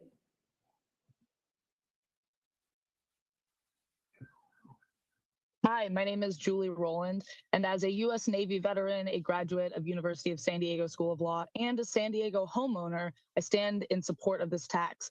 I ended up in San Diego because I was stationed here by the Navy, luckily got 3 sets of orders here for 8 years, and I watched as friends would get out of the Navy, and despite loving the city, they had to leave because of the cost of housing. That's talent we're losing. It's collateral damage from the current housing market, which this proposal elegantly addresses. In law school, I spent 100 hours working at USD Law's Housing Rights Clinic and 200 hours with legal aid services doing pro bono work for countless true San Diegans facing evictions. Airbnb has pushed rent up because vacationers can't afford it and makes it harder for real San Diegans to find affordable housing.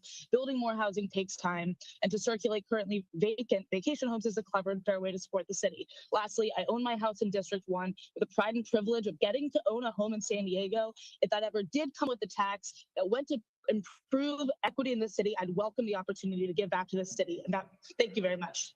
Thank you. Our next speaker, Dale, please unmute and provide your comment. Hello, my name is Dale McEnany, and I'm here to speak in favor of the rental tax. We've heard a lot today about how this tax hurts the working class, but this, to put plainly, is a lie. The working class people that I know in neighborhoods like San Ysidro and City Heights do not own 2 or more homes, but they are working 2 or more jobs to put a roof over their heads.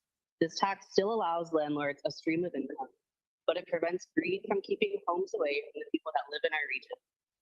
I believe this tax is important to help the hundreds of thousands of people in San Diego County who are looking to their elected officials for leadership. And I strongly encourage the City Council to vote yes. Thank you. Thank you for your testimony. Our next speaker is Tristan Beery. Tristan, please unmute and provide your comment. Good afternoon. My name is Tristan Beery, and I'm the youth organizer over at Youth Will, a member of the Community Budget Alliance, as well as a member of the San Diego Youth Homelessness Consortium. As someone who has been homeless at 6 points in my lifetime, as well as many times as a youth, I am strongly in support of passing this measure and allowing the voters to vote on this. I think it's deeply troubling not only that Airbnb has funded people to come out and speak against, but also the fact that they're saying they don't even want the people to vote. They've admitted that they know the people will vote in favor for this, and they know that this is small cost to them that helps the entire city. So once again, I ask you to please vote in favor of this measure. Thank you. Thank you. Samaya Faisal. Samaya, please unmute and provide your comment. Good afternoon. My name is Sumaya Fazal. I'm a resident of District 7. I'm here with Udwell. I'm here to support the empty second home and vacation rental taxes. I don't own a home, and honestly, for many young people in San Diego, homeownership feels like impossible. And I've seen families and students pushed out of the city because rents keeps rising, and people are living with roommates, packing into small spaces, or moving hours away and spending their lives stuck in traffic just to work or go to school here. At the same time, thousands of homes in San Diego are sitting empty or being used as a whole home short-term rentals for like mini hotels. That's not just unfair. It's painful because those homes could have been someone's stable home place to live. Housing should be for people, not for profit. Thank you. Thank you for your testimony. Our next speaker is Jerry Locke. Jerry, please unmute and provide your comment. Hello, can you guys hear me? We can hear you. Please proceed. My name is Jerry Locke. I've been in California for almost 20, 30 years now. I've been in San Diego hosting for about 10 multiple places. And I can tell you, the way things are going right now, there's so many unintended consequences. I'm not sure why this was rushed. I don't believe that any of this is going to provide housing for any of us to make affordability if we don't talk about or address the lack of supply. I think all this focus and all this rhetoric versus, how you make homes more affordable, it has to do with supply and it has to do with having a livable wage in San Diego. Everything outside of that, whatever you do about taxing the millionaires, that these perceived millionaires coming in from, if you look at all of us out there, people that are talking, it has nothing to do with the millionaires. I think we need to disassociate what we're doing and how we're doing it. And I hope that we take down this measure. Thank you. Thank you for your testimony. Our next speaker is Catherine Rhodes. Catherine, please unmute and begin. Hi, this is Catherine Rhodes, and I say no to this. And instead, you have until Friday, March 6th to the last day City Council could put a measure on. And I think you should go back to what I talked to Joe LaCava before, said he was going to look into it. And that's my ballot measure for changing the municipal code to reclassify online travel agencies as hotel operators. You could make over $120 million of this, and it's not a tax increase, it's a tax transfer from out-of-town online hotel operators to the city's municipal code, because you're still not getting the existing 10.5%. And the wording is, shall the city of San Diego update language to confirm equal treatment of traditional and online bookings by reclassifying online travel agencies as hotel operators in an amended ordinance, and amend the municipal code for the definition of operators to include online travel agency or third-party agents. Thank you for your testimony. That does conclude your time. Saad Assad, please unmute and begin. Hello, council members. So first, on the empty second home part, I support that tax. And I'm open to exploring the short-term rental tax. A short-term rental tax is more equitable than alternatives like sales taxes or utility fees, which hit lower-income residents hardest. This tax does have a trade-off. It does impact the local business owners who you've heard from today, and it'll hurt tourists, but it's better than necessarily hitting vulnerable residents. But there is a trade-off that should be understood. On housing, short-term rentals can contribute to shortages by taking homes off the long-term market, which does push up prices, but they're not the main problem. They're not the first, second, third, fourth, fifth problem, especially in coastal areas. Bigger solutions, including allowing taller buildings in Ocean Beach and Pacific Beach, updating community plans in those areas for once, and reducing construction fees, allowing more ADUs, allowing much taller buildings, and just ultimately making it easier to build housing. Nonetheless, I'm worried about the loss of library hours in the budget, so I do want a serious exploration of revenue. Thank you for your testimony. Our next speaker is Jennifer Mazzano. Jennifer, please unmute and provide your comment.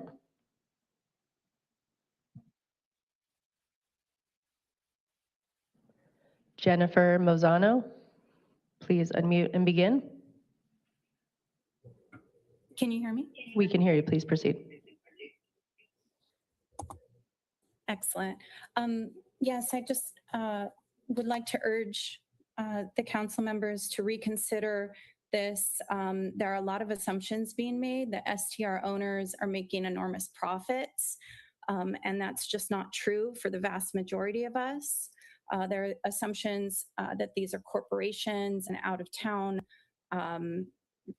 extremely wealthy investors. That is also not the case. Many of us are just families, and we poured our life savings into being able to own a second home, and that is not some tremendous luxury. That is what we have invested in instead of retirement in many cases. And putting this forward as a vote where the vast majority of people will not be paying this tax. And it's been quoted many times that this is going to be less than 1% of us that have to pay this tax. Thank But be very you. This does clear. conclude your time. Thank you for your comment. We have 3 hands remaining in the virtual queue. As a reminder, the 5-minute timer had gone off quite a while ago, so any hands that have been going up, unfortunately, we cannot take you. You can leave a comment at councilcommittee@sandiego.gov. Our next speaker is Blair Beekman. Blair, please unmute and begin. Hi, thank you. Quite a meeting today. Thank you for all the public comment. I didn't know this is going to be a possible initiative it has to be by the February 6th deadline to be an initiative. I'm getting the sense that things are not quite clear with it yet, and it just needs more time of review and better understanding to develop the flat tax issue. I was coming up with the idea that how to better parse tax issue and really try to better define who is exactly, just mom and pop places and what is more corporate. And is that a question that can be asked at this time? And can the question be asked that we can be working together more towards compromise and what exactly that compromise can mean? If we have an open heart to want to work towards compromise for all sides, is everyone up to that? Just to ask, how do we ask that sort of question? Good luck in working on this item still. Thank you. Thank you. And circling back to the 2 final speakers who had their hands raised before the 5-minute timer concluded but did not respond. Jill Wyatt. Jill Wyatt, please unmute and begin. Sorry for the delay, and thank you for the opportunity to speak. I'm here to oppose the proposed $8,000 tax on vacation home rentals, not because housing affordability isn't real, but because this policy doesn't solve it. My property is in Mission Beach, an area that is almost entirely vacation rentals and was purposely tier zoned this way to support San Diego's tourism economy. These neighborhoods were designed to serve visitors, sustain local businesses, and generate economic activity. Some will argue that this tax will force short-term rentals into the long-term market and create housing density, but conversion is not creation. It doesn't add a single new housing unit. San Diego's housing crisis is driven by lack of supply, slow permitting, restrictive zoning, high construction costs. A tax doesn't build housing. It doesn't streamline approvals. It doesn't add density where people actually live and work. This policy creates the appearance of action, not real solutions. We must invest in building housing, reforming zoning, accelerating approvals, not imposing symbolic taxes in tourism zones. Thank you. Thank you for your testimony. And giving Denise Santoro one final opportunity to speak. Denise Santoro, please unmute and provide your comment at this time if you wish to provide a comment for item 4. Denise Santoro.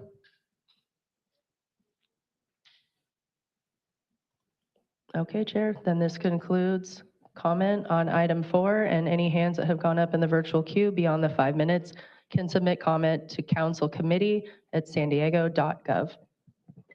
All right. Thank you, Sarah. Thank you to everybody that showed up in person. Kudos to you all that have stuck it around, those participating remotely. I would ask you to take a moment and thank Sarah for her masterful handling of all the comments.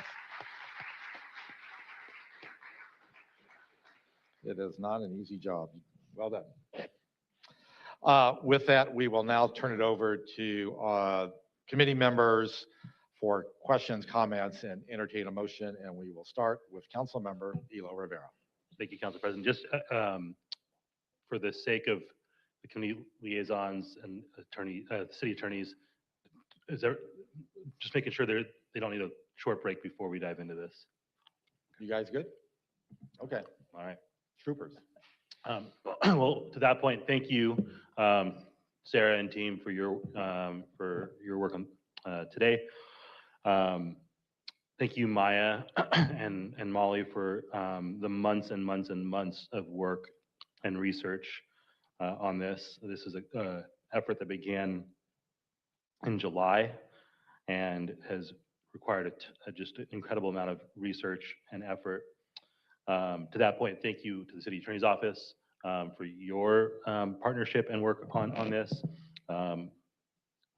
You all engaged in this early and have been great partners in making sure that what we put forward today is not only legally defensible, but strongly defensible.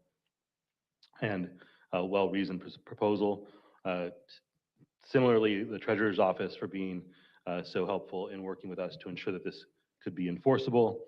And then, as always, the IBA for you all working on this as well. So with that in mind, I want to also thank the folks who engaged today and had your voices heard, the people who've engaged with our office over the last several months about this issue. I want to thank the folks who came out to support this, not just today, but over the last several months, the firefighters, lifeguards, and teachers who were asking for a fighting chance to live in the city where they serve the public, young people and educators who were asking for a chance to see families be able to afford to live in this city and protect our schools, veterans and people who've experienced homelessness, who asked that homes be used for housing, and the workers in many, many fields who have supported this because they understand how hard it is to find affordable housing. And I don't mean affordable in the technical way. I mean it in like the real life way for working people in this city. As was the case last time, I think we heard folks from actually who were in support and in opposition speaking to the way that this country's economic system is completely unjust and unfair, and how it very often pits the poor against the middle class against the upper middle class, all while billionaires feast on our struggle. I see that again today. I recognize that. And that does not mean that there isn't a real problem here. And that does not mean that having nearly 11,000 homes either sit empty or be used as mini hotels doesn't have an impact on our housing market. I will remind folks that I supported the short-term vacation rental ordinance that came to us because I did see the benefit in putting guardrails in place and having a better regulated industry. And since that time, I've seen how loopholes in that policy have been exploited to the extent of single owners owning 60 plus properties, buying entire condo buildings, and evicting tenants to turn those units into mini hotels. Entire blocks in neighborhoods like Ocean Beach becoming unrecognizable to the people who've grown up in those places and love those neighborhoods so much. And I will not for a second say that this will solve San Diego's housing affordability issue, but I am trying to maintain some consistency in saying that every time we build a home, we are helping make the problem a little less worse, a little less bad, and doing what we can to try to make it better. And the same applies to a home that is turned from an empty home or short-term vacation rental into a home for a San Diegan. So Maya did a great job of explaining the details of the proposal. I will just end by saying that this proposal is not about the money, it's about the homes. There was a reason why we shifted the model from the initial proposal to where we are today, because we wanted to be even more clear about our intent to return homes to San Diegans. So I understand and appreciate the analysis from the independent budget analyst. I heard many hosts say exactly what we intend to do, which is return homes from being mini hotels into full-time homes for working San Diegans. So I think the proposal in front of us today does a better job of getting to that goal. And with that, I will motion to support the recommendation from our staff report. Thank you, Council President. All right, we have a motion by Councilmember Elo-Rivera to move the staff recommendation. I will second that, but I'll reserve my comments till after my other committee members have spoken. So we'll go next to Councilmember Campillo. Thank you, Council President. Thank you to the District 9 staff for your work and presentation, and thank you to the members of the public from across the spectrum to explain why or why not you support this proposal. I want to be very clear about where I stand today. I'm here to advocate for the middle-class San Diegans who are operating small businesses and know that this tax will completely undermine their life's work and their livelihoods. I'm here to amplify the voice of San Diegans who will be impacted by this, which is to say, every San Diegan. Because far more than 1% of our city will feel the consequence of the tax. Just because 1% of people pay a tax doesn't mean other people don't feel it. 25,000 workers, directly and indirectly, probably more, will be hurt by this tax, and everyone else will pay the higher price. And I'm not willing to harm the livelihoods of middle-class San Diegans to try to get in some revenue because our city has a budget problem. Since October, nothing about the economics of this proposal has truly changed. The dollar figure has changed, but it's not going to lead to different housing options. Prices will rise, jobs will end, and fundamentally, the city will lose more revenue from this than it could ever hope to gain. Today, I want to focus on something different though. The proposal treats owning a vacation rental as if it were the same thing as corporate greed. That's not what I'm hearing from residents, constituents and non-constituents alike. What I'm hearing from people is that they're trying to build stability, generational wealth for their families. And this issue is not black or white. It's not entirely clear cut. But it should never have been framed as an us versus them problem. Before moving forward, we have to be honest with the public about who this actually affects. For the vast majority of people, owning a short-term vacation rental, a home that they rent out, it's not a luxury side hustle. It's how they get by. A person who has a long-term rental has very different interests than a person who has a short-term rental. Short-term rental folks are trying to maximize the income. Long-term rentals are trying to reduce the amount of risk by having someone who's there for a whole year.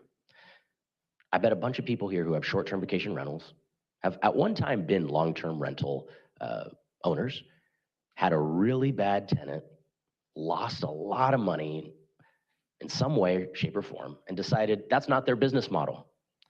That's totally appropriate for a business owner to decide, this is the way I want to allocate my risk. Now,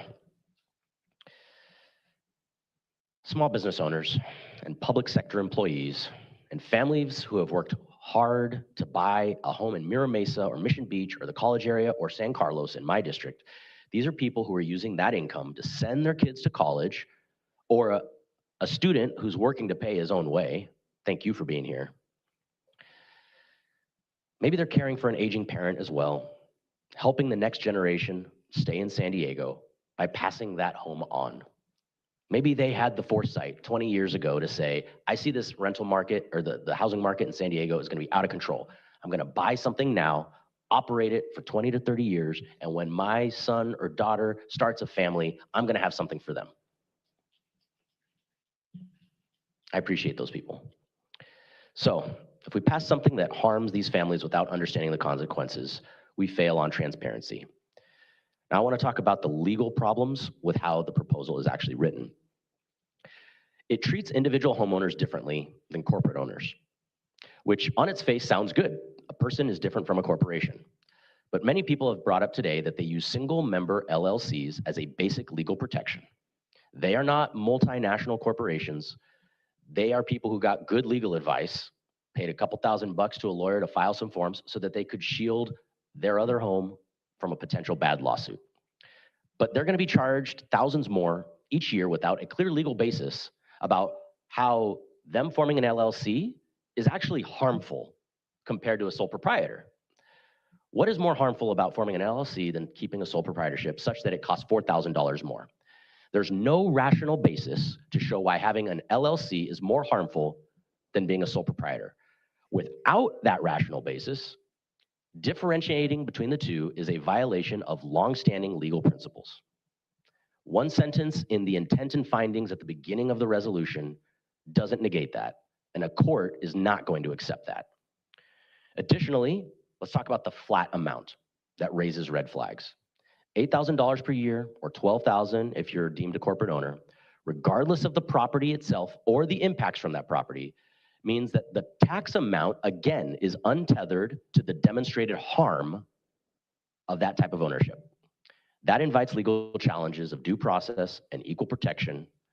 It almost will certainly lead to this tax being stopped by the courts. Also, the presentation left out a major caveat. On one of the slides, it suggested that revenue could start being collected on July 1st of this year, which is inaccurate because when the city is sued, an injunction will almost certainly stop us from collecting it. It also doesn't address the elephant in every room regarding something in the coastal zone, which is the Coastal Commission review, which would likely delay or block implementation of the coastal zone for more than a year. And then there's the biggest issue of all. We can't simply say we need more revenues without showing a connection to the charge and the impact, because we've already been told that the purpose is not about revenue, but to form homes back into the market. That means it's very clearly a land use decision and not a general taxation proposal. We've been actually told that the best outcome would be raising no money at all. That creates the classic bait and switch. Voters will be told in a campaign and on the ballot arguments that we're going to raise revenue from this and create some housing, and then we're going to have to come back in the city council after a court strikes it down and be forced to repeal it, and we're going to have to pay the attorney's fees of the people who beat us from the general fund. So a flat charge with no connection to why that amount makes sense, it's a huge legal problem. There's nothing in the staff report or the presentation that says a short-term vacation rental is causing $8,000 worth of harm, $8,000 worth of more services that aren't being paid for. That matters. Clarity matters. Transparency matters. And the voters need to know the legal risks and the timelines and why this may actually never even take effect. So our job's not to pass something that on its face sounds good. We need to govern. So because this is economically harmful and because it is so legally tenuous, I can't even imagine a court saying we can charge this tax. I'm going to be voting no. All right. Council President Pro Tem Lee. Thank you, Council President. First off, I want to take a moment to thank Councilmember Elo-Rivera and his team for the effort that they put in putting this measure together, as I think he indicated earlier, starting all the way back in last summer. I want to also acknowledge the independent budget analysts for their efforts to analyze the measure, both in the limited time available and as the measure has been adjusted over time. We've had a lot of public comment today, and I actually want to take a moment to share my gratitude to the Council President for your efforts to allow for civil discourse despite the strong perspectives that have been vocalized. And I'm frankly disappointed by the efforts to categorically paint entire swaths of this room with a broad brush, no matter what side that you're on. First off, I want to be clear that there is absolutely a housing crisis, not just locally, but across this country. That my colleague, Councilmember Elo-Rivera, and many members of the community will make every effort to address that crisis is something that I do respect and will always share my appreciation for. It's a fight that I've carried on in my time here at Council. Next, I also want to be clear that I also do believe that different types of housing stock do have impacts on housing availability and affordability. And that includes not just short-term vacation rentals, but corporate-owned housing as well. Now, when it comes to short-term rentals, this council has also, I think as the IBA noted in their other policy considerations, this council has expressed their willingness to address that impact as of this last budget cycle. I also want to be clear that when it comes to my own family with our 2 young children, we do not stay in Airbnbs or short-term rentals. We happen to prefer to stay in hotels when we travel. So I couldn't care less about defending Airbnb as they oppose this measure, And in fact, I have not appreciated their tactics and misinformation on this item. And frankly, our office has refused to take meetings with them in the run-up to this vote. Now, given this proposal is focused on two separate avenues, let me start with what I do support as a clear progressive tax proposal, which is taxing empty second homes or vacation homes. Someone said it earlier, and I absolutely agree. If someone can afford to own a second home and not use it for any other purpose, including long-term or even short-term rentals, they can absolutely afford to pay that tax and should. Now, even so, I think it's important that we heed the IBA's analysis based on benchmarking, that the city should expect to significantly reduce revenue assumptions than what has originally been suggested. And we should also expect that any revenue generated to be diminishing year over year. That's for empty second homes and vacation homes. Now, I think the piece that is probably the most of interest to everyone today is the second part of this proposal, focusing on short-term rentals.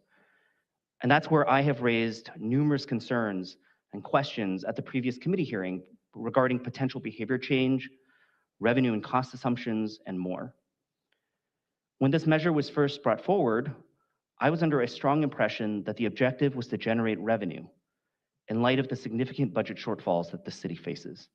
We are having difficult and painful discussions and decisions on this dais in the effort to protect critical city services. The comments we've heard today suggest that the primary objective of the measure has shifted to being an opportunity to return up to 11,000 units of housing stock. My concern is not only whether we can achieve both the revenue and the housing, but also what we do achieve compared to what the public perceives they are voting for. That's why the data has been critical to me, and I think the IBA's analysis makes it very clear that the ability to achieve one objective of this measure takes away from the other. And I especially want to take a moment to ask the IBA to expand upon their identification in your presentation. You mentioned a break-even point when it comes to short-term rental behavior change. Can you review that again? Sure, thank you. Using our assumptions in the model that we created, if we identified an exit rate of 48%. So in other words, if half of the short-term rentals left the market, the city would not gain any net revenue since the tax base will have shrunk so much that it couldn't offset the losses in TOT from those exit short-term rentals plus other costs. Thanks, Jillian. So basically, if the measure is successful based upon the objective that's been identified, which is to create housing stock, by shifting, let's say, half the short-term rental units a day, the city could achieve little to no revenue. Beyond that number, there's a risk that we would have a net loss of revenue. And even I here would caveat, I think we've heard from the IBA in their discussions and presentation that all of this is with little information and data that we can pull together to benchmark from other cities and other examples. But I do appreciate their effort to try to put some analysis to the table for us to understand. Now, in a moment where the council and the city have had to make difficult budgetary decisions to choose new revenue over cuts, and in a time where rising costs are already on the top of everyone's mind, how we present any measure to the public matters, especially as we continue to navigate challenging budgetary discussions for both revenue and cuts. And that's why I cannot support moving this measure forward as it stands today. Finally, I just want to note that my position on this specific measure does not take away from my belief that short-term rentals do have an impact on local housing. And I look forward to continuing the critical discussions necessary to address housing capacity, housing stock, and housing affordability on that front.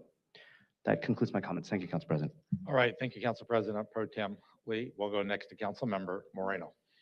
Thank you, Maya, for the presentation. And I want to thank all the residents that came and spoke to this body. I have tremendous respect for my colleague, Elo-Rivera, for bringing forward an item that is trying to address very real budget challenges facing our city.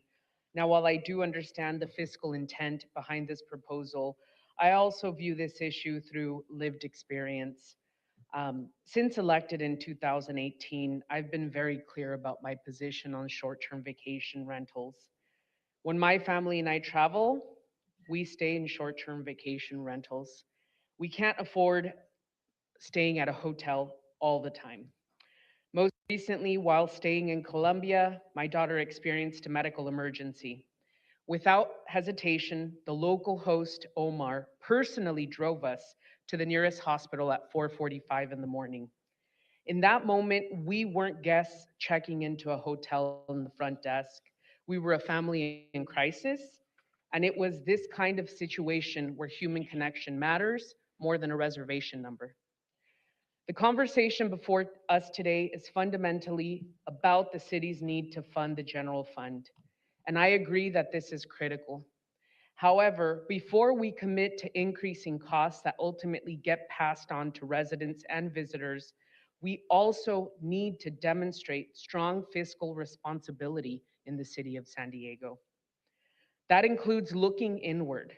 For example, evaluating departmental structures, our excessive middle management layers, and operation efficiencies before we default to new and/or expanded taxes. San Diego's economy relies heavily on tourism, and right now tourism is especially sensitive due to the shifting federal policies. We've already seen tourism decline roughly 30% in cities like New York, Los Angeles, and Las Vegas. While San Diego has experienced a smaller decline, closer to 10%, that relatively stability is very fragile.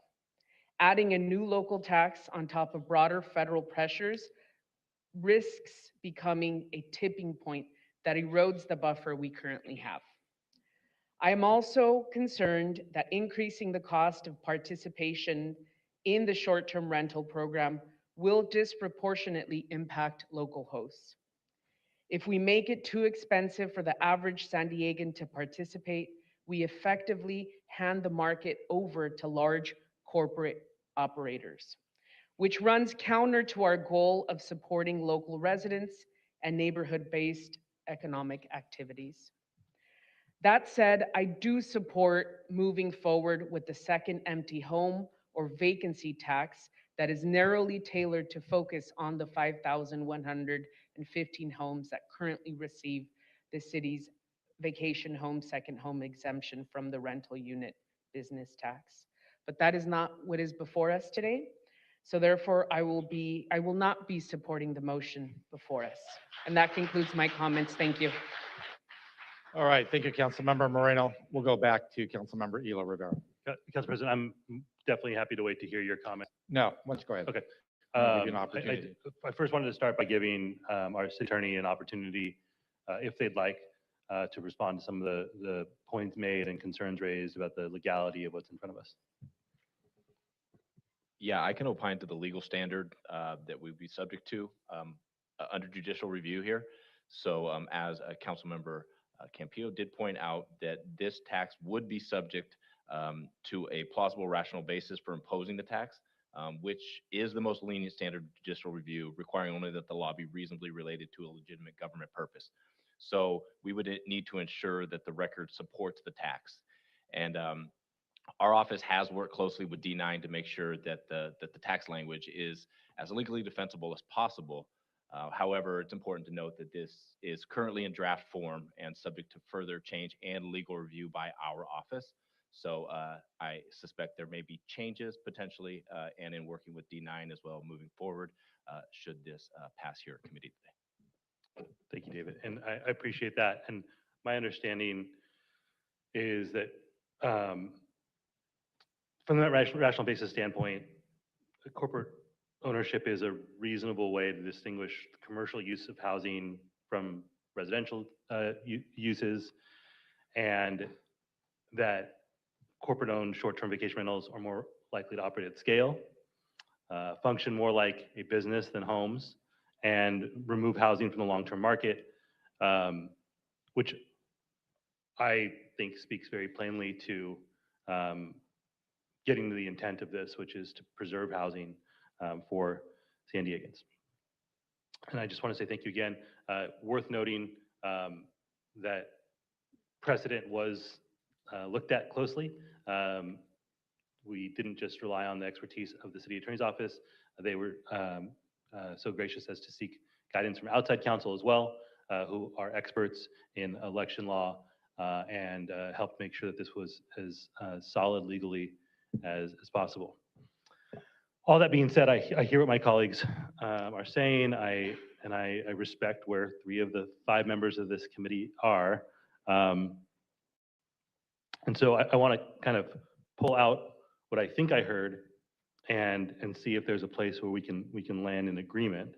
Don't know if that's possible, but I think it's worth a shot given how engaged the public is on this and how important I think it can be. I heard recognition that from, I think, 3 of us, Council President has not spoken yet, that empty vacation homes are something that we could potentially get behind, and that those 5,100 homes sitting empty is a problem given the housing situation that we're in. And then I also heard some distinguishing between what we often refer to as mom and pops, who operate short-term vacation rentals, and larger corporate entities. And so what I'd like to propose, Council President, if it's all right, is a slight modification to what is in front of us.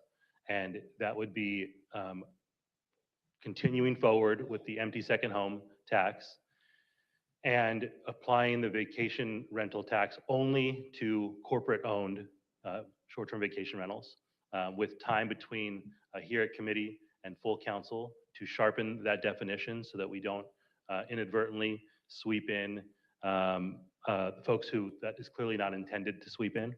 I think that simultaneously can find some consensus around the empty second homes. Seems to address the folks we are most concerned about negatively impacting who serve as hosts. And just to kind of speak a little bit more about that issue of corporate-owned housing, this is a growing issue in San Diego and California and in the country. We've heard people from the far left to the far right talk about the issue that this is, and I'm not talking about a single individual who's using an LLC to protect the rest of their life.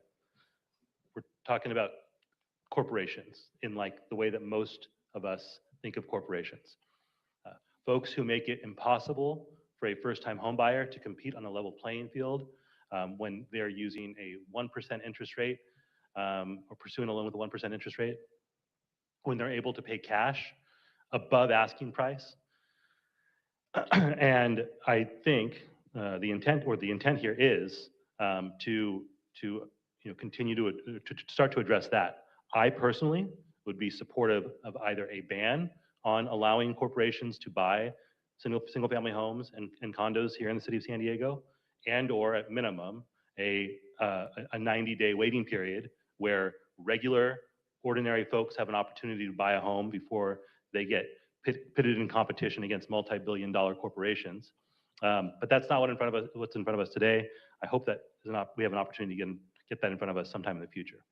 Today, this measure, which could move to the ballot, the offering is, again, keeping empty second homes in it and narrowing even more the vacation rental piece to corporate-owned short-term vacation rentals, tier 3, tier 4, and working closely with the city attorney to refine that definition of corporate-owned in such a way that gets the intent of the committee as we've heard today. I'll take that as an amendment to the motion, and I will continue to second it. I'd like to see something in writing so people can make sure they can reflect on it, but agree to that for discussion purposes. I don't know if any one of the 3 that already spoke wanted to react to that, to see where we're at.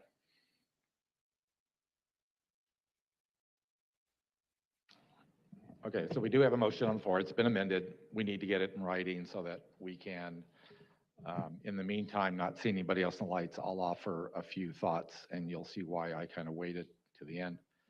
I want to thank everybody. I want to thank District 9 and Councilmember Elo-Rivera for all the work that they've put into this.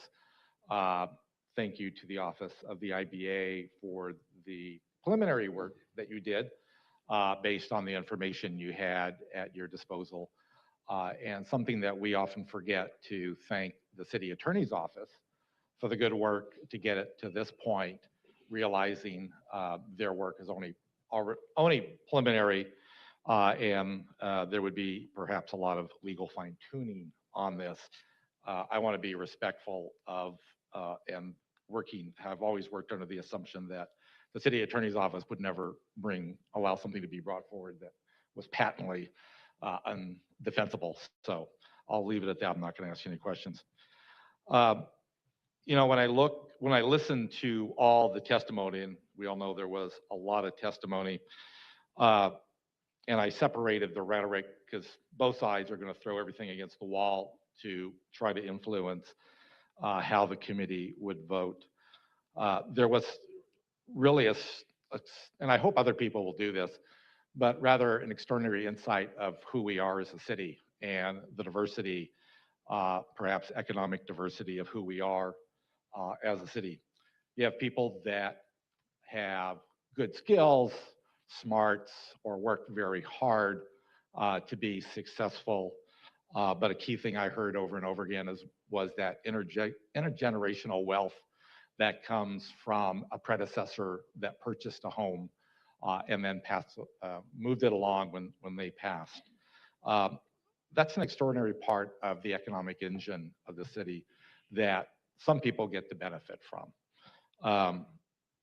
In a way, in an indirect way, I kind of benefit that for myself. And then you have another group of individuals that no matter how hard they work or how smart they are, who do not have that intergenerational wealth to lean on, that struggle to find their way in a very expensive city. And we all talk about that. And I think most of us are willing to acknowledge that. And I think we all struggle individually and collectively. What do we do about it? We're the government. What do we do about that? How do we help? And I know a lot of times we as government get in the way. I think we heard that loud and clear as well. In very good efforts to protect good tenants, we empower bad tenants.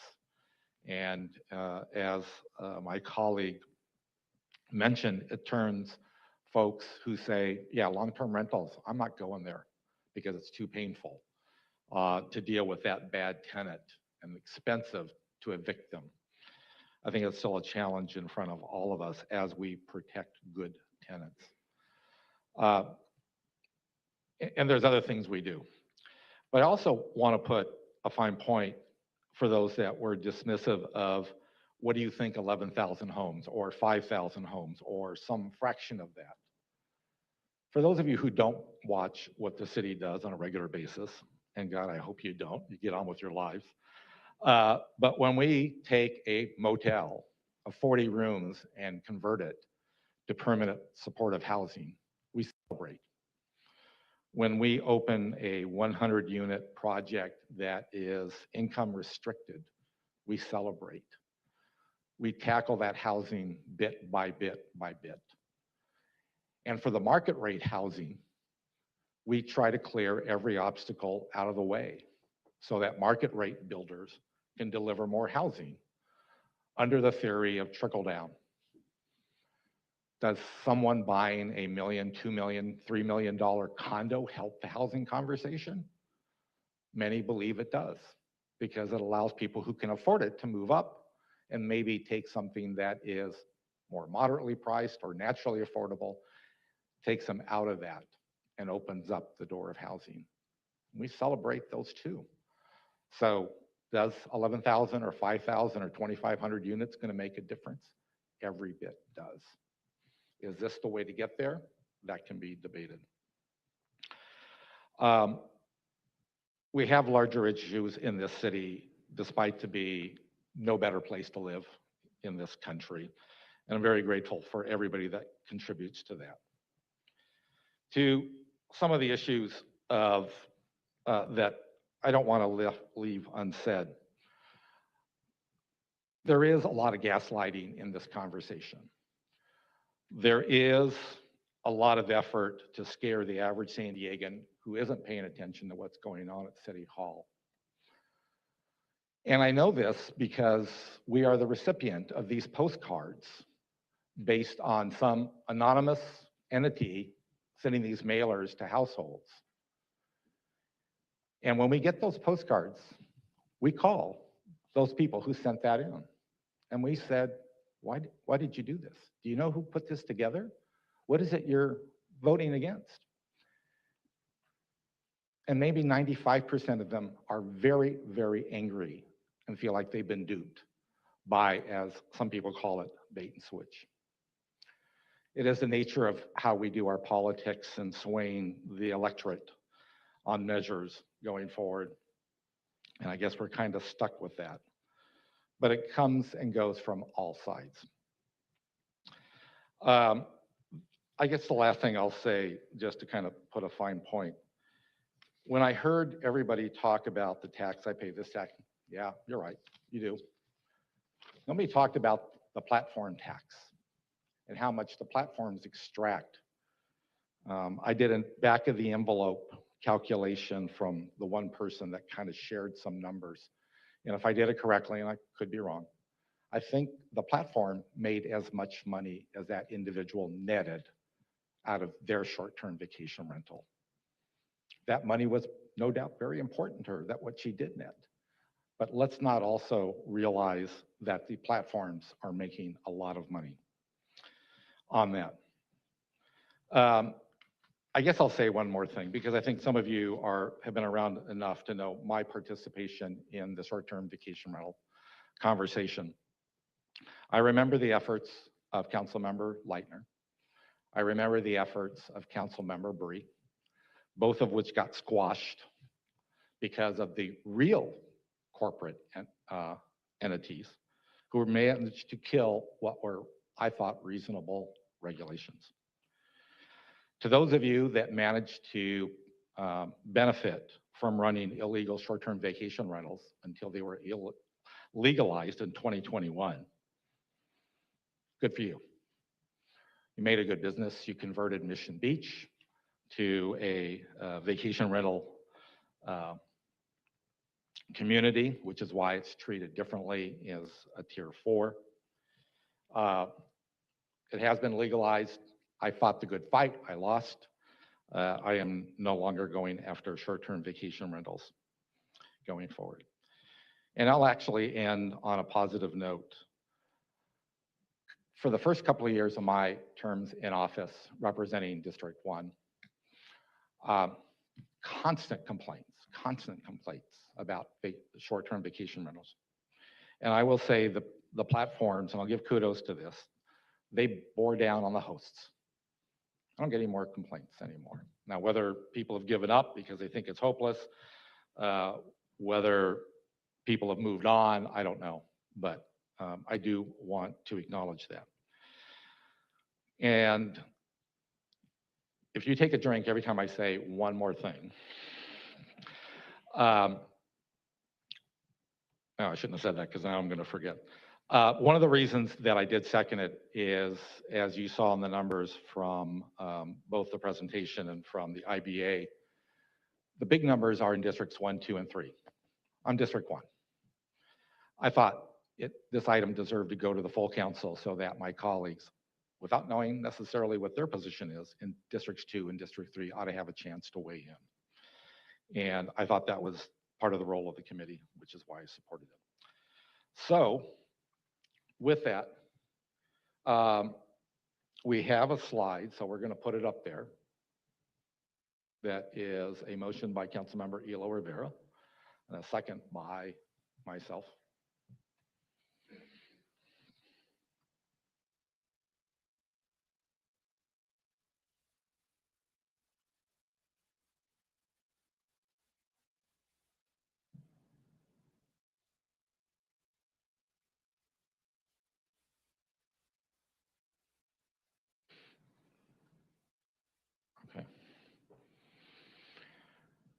Okay, with that, we have the motion in front of us. I don't hear anybody asking for any explanation. So with that, Sarah, please call the vote. Oh.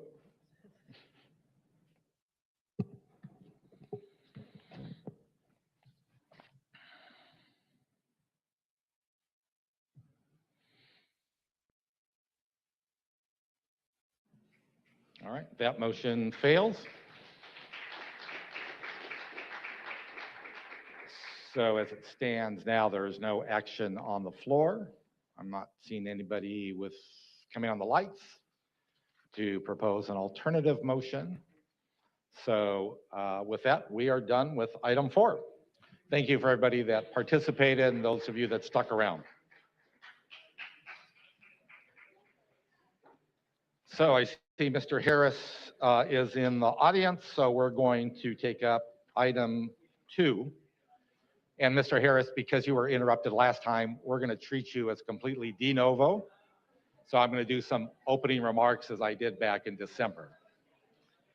And I would ask you all to leave quietly because we have more business to do.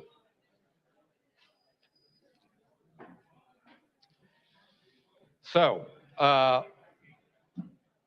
for the record, our proponent will have up to, but no more than 3 minutes to present his proposal. In accordance with Council Policy 0-21, the Rules Committee may take the following action. 1, the committee may request that proponents of a, Larry, we're back in business again. 1, the committee may request that proponents of a proposal or city department furnish background information, provide an analysis of the proposal, and report back to the committee. 2, the committee may refer the measure to the city attorney's office to prepare a ballot measure. Once the ballot measure has been drafted, the measure will return to the committee for a second discussion, including any additional policy direction necessary to complete a draft of the measure before the measure is forwarded to the council for full consideration. And if the committee takes no action on a proposal, then consideration for that proposal is ended. So with that, Sarah, please introduce item 2. Thank you, Chair. Item number 2 is the initial committee review of ballot measure submitted by Shane Harris for free public parking at Balboa